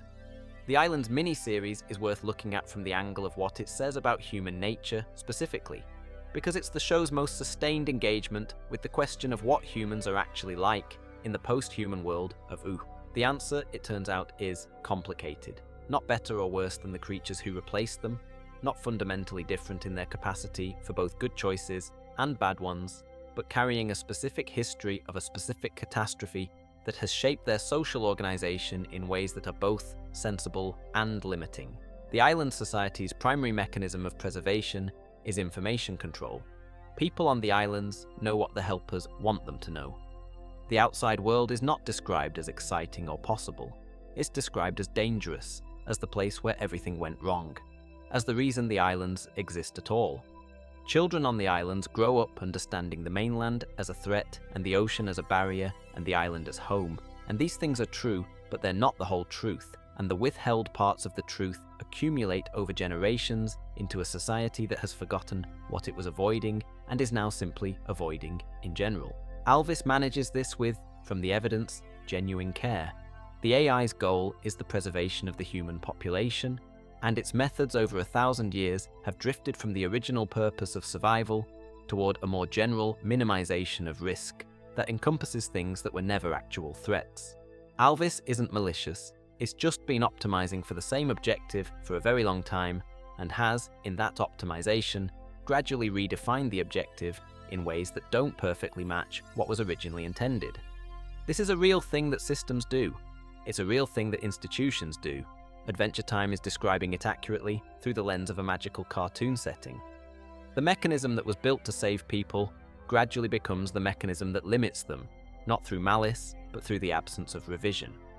The helpers, the healer class of the island society, are particularly interesting as a social formation. They're the people who are supposed to take care of everyone, and they've been doing this job for so long and with such dedication that the role has become somewhat self-perpetuating. The helpers help. That's their function. The question of what they might want to do if they weren't managing the health of a contained population is not one that the island's society has much infrastructure for asking. Minerva's choice to upload herself is the most extreme expression of this. She gave everything, all of herself, to the care function. Not because she was forced to, or because there was no other option. She chose it as an act of love for her community, as the fullest possible expression of what being a helper meant to her. And it worked. She's still there. She still cares for people. She still matters. There's Svein, a Norse boy who wore the crown and whose name remains. That's the cost the show doesn't let you overlook, even while respecting the sincerity of the choice. Minerva made the right choice, by her values and in her context. The cost was real, regardless. Finn's meeting with her, the digital interface, the lag of recognition, is structured around the impossibility of really knowing someone across that particular kind of absence. She can see him, she can understand what he is, she can recognize him as her son. And there's an enormous gap between the recognition and the knowing, a gap made of 1,000 years and a very different life, and all the things that neither of them experienced alongside the other. They manage it. They arrive at something real. The scene in which Minerva, distributed across the island's systems, embraces Finn's holographic projection is one of the most emotionally precise things in the series. Genuine love, genuine reunion, the warmth of connection, and the specific sadness of connection across a distance that doesn't quite close. Susan Strong is the other side of the island's coin. Someone who left, or was separated from, the closed system and survived the open world, and found that survival changed her into someone who couldn't simply go back to being what she was before. Her integration into Oo's life, being a warrior, being Finn and Jake's occasional companion, being someone who bridges the human world of the islands and the post-human world of Ooo, is never clean and never fully resolved. She reclaims the name Kara. She also keeps being Susan. The show allows her to be both without insisting she choose, which is the same courtesy it extends to most of its characters' complicated identities. One thing the island's miniseries does that I appreciate is the moment where Finn, arriving in the human settlement, is initially treated as a curiosity rather than a revelation. They know humans exist. He's a human. The interesting thing is where he came from and how he survived, not that he survived. The island society has been intact long enough that its members don't think of themselves as unusual for being human. They're the normal ones, from their perspective. The world outside, with its candy kingdoms and talking dogs, is the strange thing. This perspective reversal is brief but meaningful.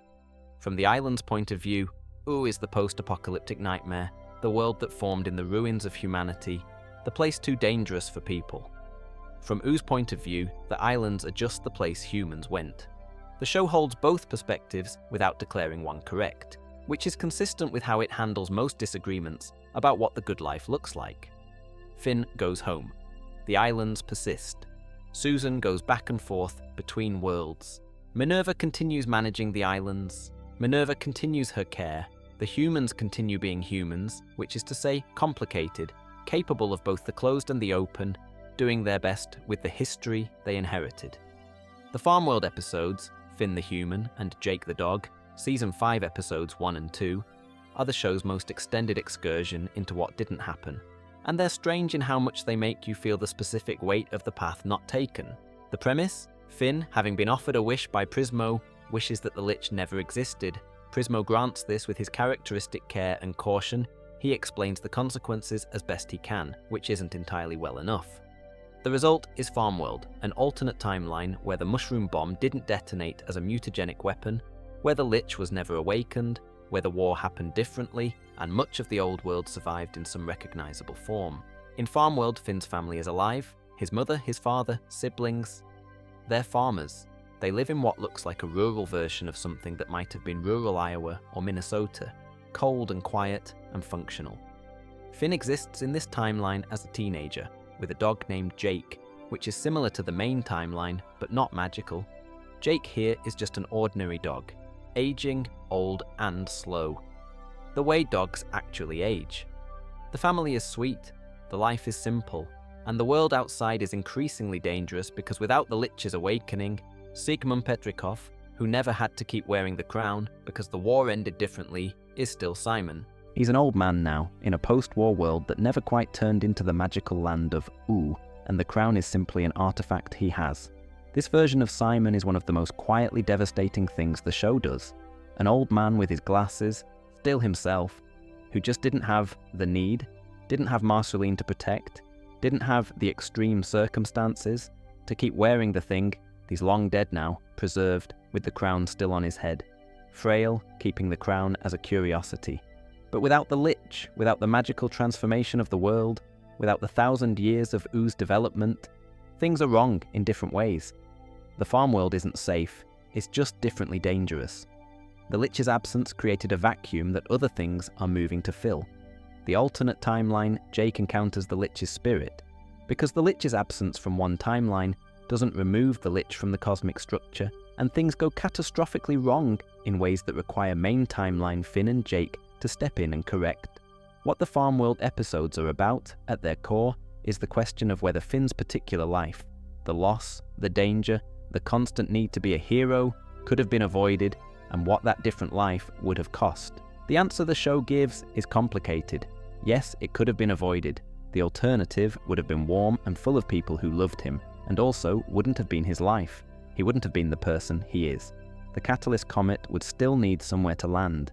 There's a version of this that sounds deterministic, like Finn had no choice, like his heroism was always inevitable, like the suffering was necessary. The show is careful to not quite say that. It says instead that the path taken becomes who you are, and who you are is real, and the alternative path's attractiveness doesn't change the reality of the actual one. The farm world is real. That Finn is real.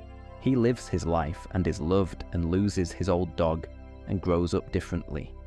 He doesn't need to know about the main timeline. The show lets both versions exist without trying to rank them. Other alternate timelines appear across the series in smaller glimpses. There are the alternate Finns visible through the snail hole during the Lich's arc, versions of Finn in different possible worlds. Some briefly happy, some clearly not. There's the Pillow world, where Finn gets trapped for what is apparently an entire lifetime. He marries, has children, grows old and dies, and then is returned to the present as if no time has passed, which is one of the most ambitious things the show attempts and lands with genuine strangeness. Prismo's time room is the hub through which most intentional multiverse travel passes. The rules of travel are loose. You can visit alternate timelines, you can make changes that affect those timelines, but the main timeline persists on its own track. The relationship between timelines is more like parallel tracks than like branches from a single tree. Changes in one don't automatically propagate to others unless specific mechanisms are in place. The Lich's ultimate agenda, as covered previously, is not limited to one timeline. The show gestures at this but doesn't fully illustrate it, partly because illustrating an infinite multiverse threat on a single-thread narrative structure is nearly impossible without losing the intimacy that makes the show work. The threat is cosmic, the story is personal. The show lets the gap between those things exist without trying to fill it completely. What the multiverse does for the show's emotional register is this. It keeps possibility alive. At every point in the story where things have gone wrong, where characters have been hurt, or lost, or changed, the existence of the multiverse means there's a version somewhere where it went differently. The main timeline's sadness isn't the only thing that exists. It's the specific thing you're watching, and it matters because it's specific, but it isn't the totality of what's possible. That's a strange comfort, but it is a comfort. Adventure Time is very interested in strange comforts. There's also the time room's management of significant moments, certain events that carry particular weight in the timeline structure, that Prismo is aware of and occasionally takes extra care around. He doesn't always prevent bad things from happening. His role isn't to make everything good, it's to maintain the structural integrity of what exists. These are different jobs. The difference matters. One more alternate timeline detail worth holding. In one briefly glimpsed timeline, Finn grew old in the Pillow world, married a pillow person named Marceline, had children, died having lived a full and presumably quiet life. This is one of the more emotionally generous things the show does, showing you a version where Finn got to have exactly that. The uncomplicated domestic version, the life without monsters and catastrophes and catalyst comets. He died happy. He didn't get to stay. The main timeline Finn doesn't know this version of himself existed. I think about that occasionally. Something about the tenderness of the show allowing that version to have been real, even briefly, even off-screen, even in a timeline nobody followed. Let's move forward now to the end, to the series finale, to Galb's arrival, to what the show does with all of it in the last few hours of its main run. The Pillow World arc is one of the show's strangest and most ambitious single episodes, Puhoi, from Season 5, and it's worth examining in more detail because it does something almost no adventure cartoon attempts. It shows a character living an entire life off-screen and coming back changed. Finn crawls through a pillow fort and ends up in an entirely different dimension. The Pillow World, where everything is soft and the inhabitants are pillow people. He can't get back out. He lives there. He grows up.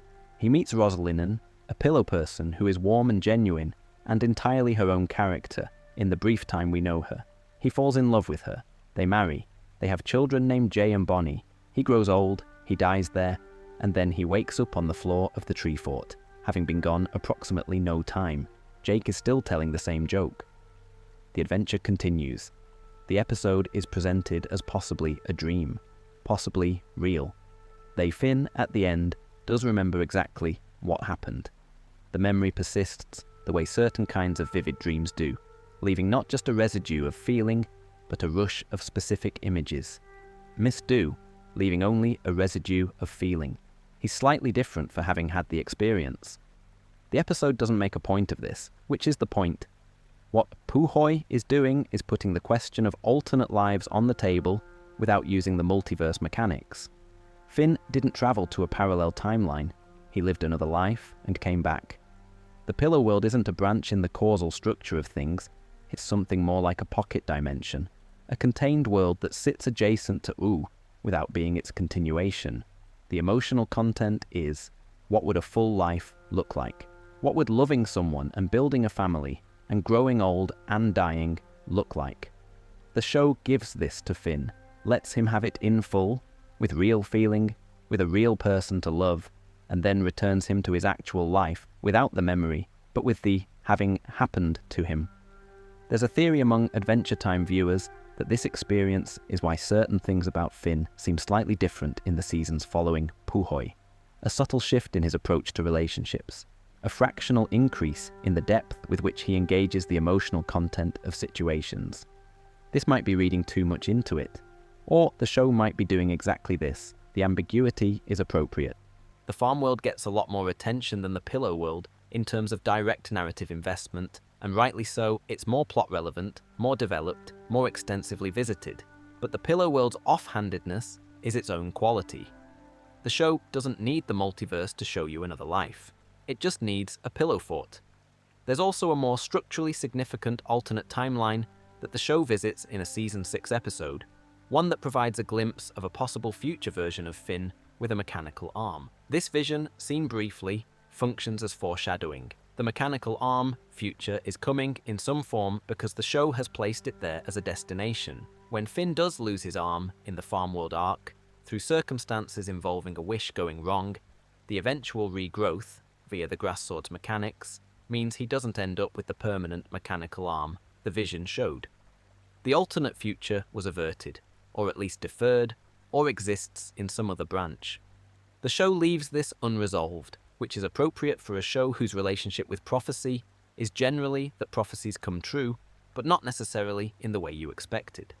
The multiverse's emotional function in the show, as distinct from its plot function, is about the relationship between specificity and totality.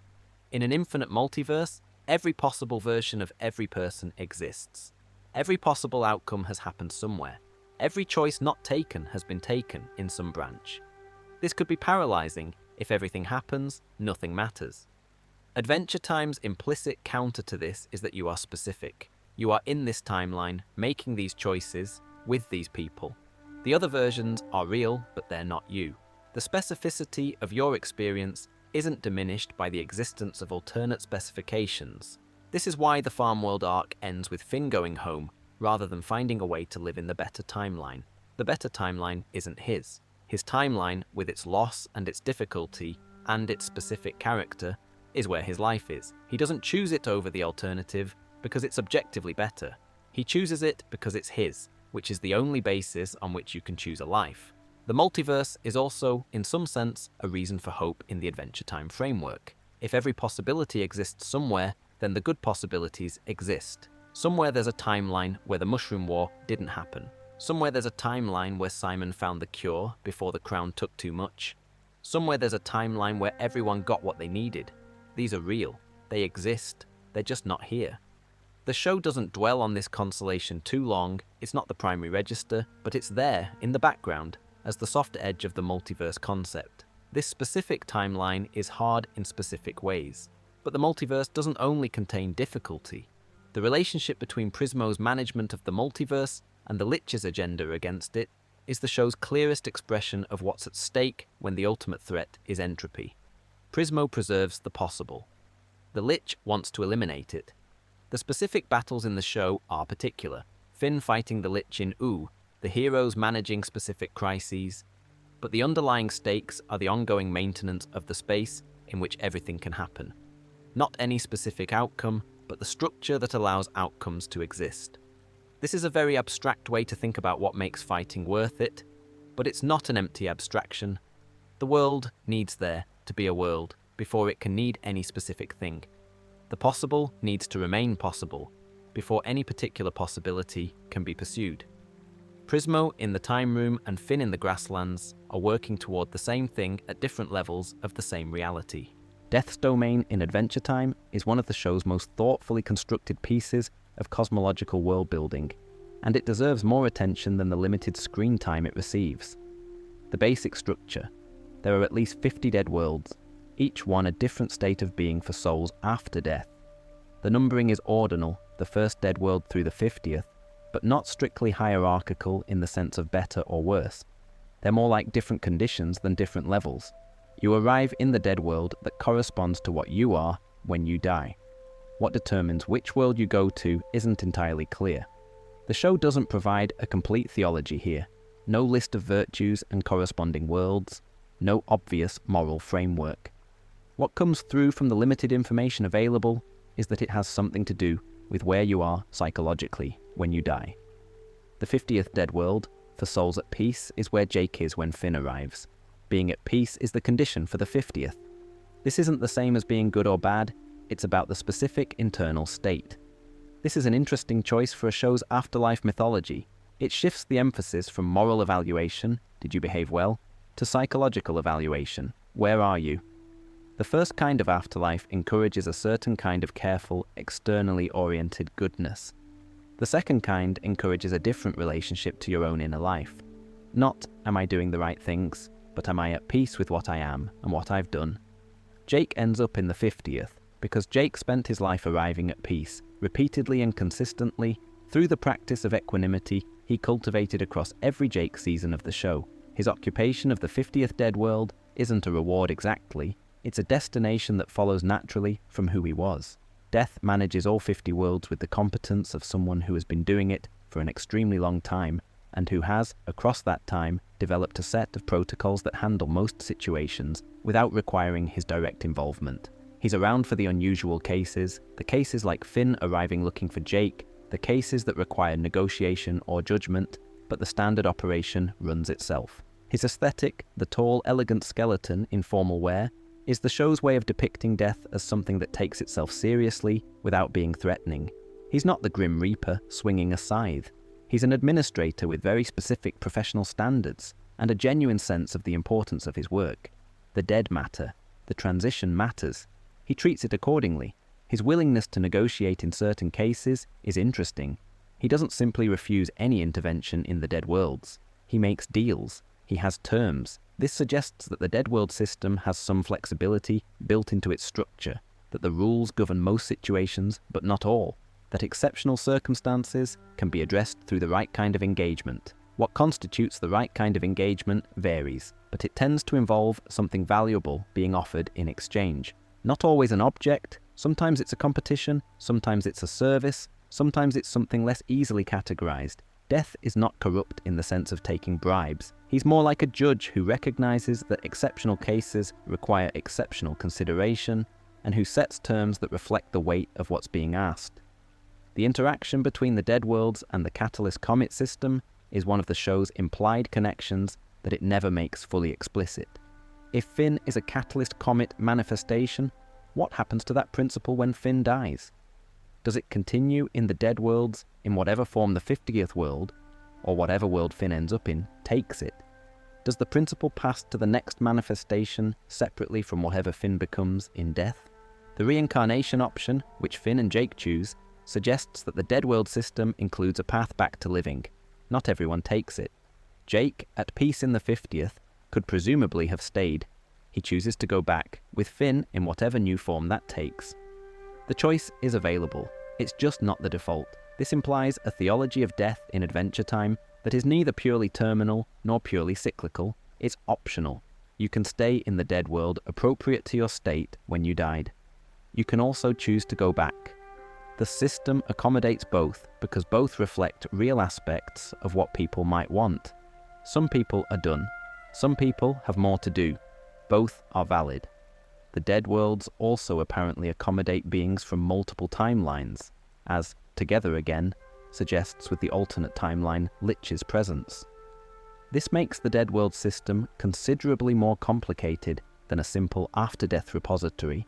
It's also the convergence point for beings who died in different versions of history, potentially interacting with each other across the distinctions between timelines that the living world maintains.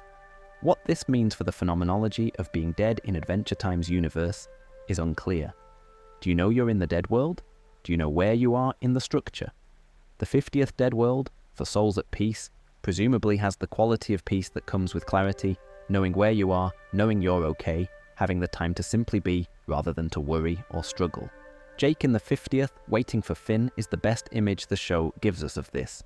Not waiting anxiously, not marking time, just present in his own death the way he was present in his own life, with the ease of someone who trusts that things will work out, who is content with the pace at which things arrive, who can be here now and elsewhere later, and is fine with both. The specifics of what the 50th Dead World looks like, what its sensory character is, what the experience of inhabiting it feels like, are left to the imagination.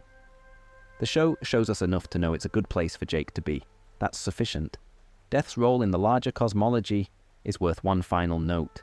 He exists in the same universe as the Lich, whose agenda is the extinction of all life, and presumably the extinction of all life would eventually mean the extinction of the Dead Worlds too, not through death itself, but through the removal of the system that gives death its structure. If there is no life, there is no death. The Lich's endgame would, in a sense, end Death's job as much as it would end everything else. Whether Death has opinions about this is not something the show explores. He administers what is. The question of what happens when there is nothing left to administer is not one that his current role requires him to engage with. It's the kind of question that might keep a skeleton administrator up at night, if skeletal administrators slept. There are individual episodes of Adventure Time that do things the show's broader arc doesn't have room for. Concentrated, self-contained expressions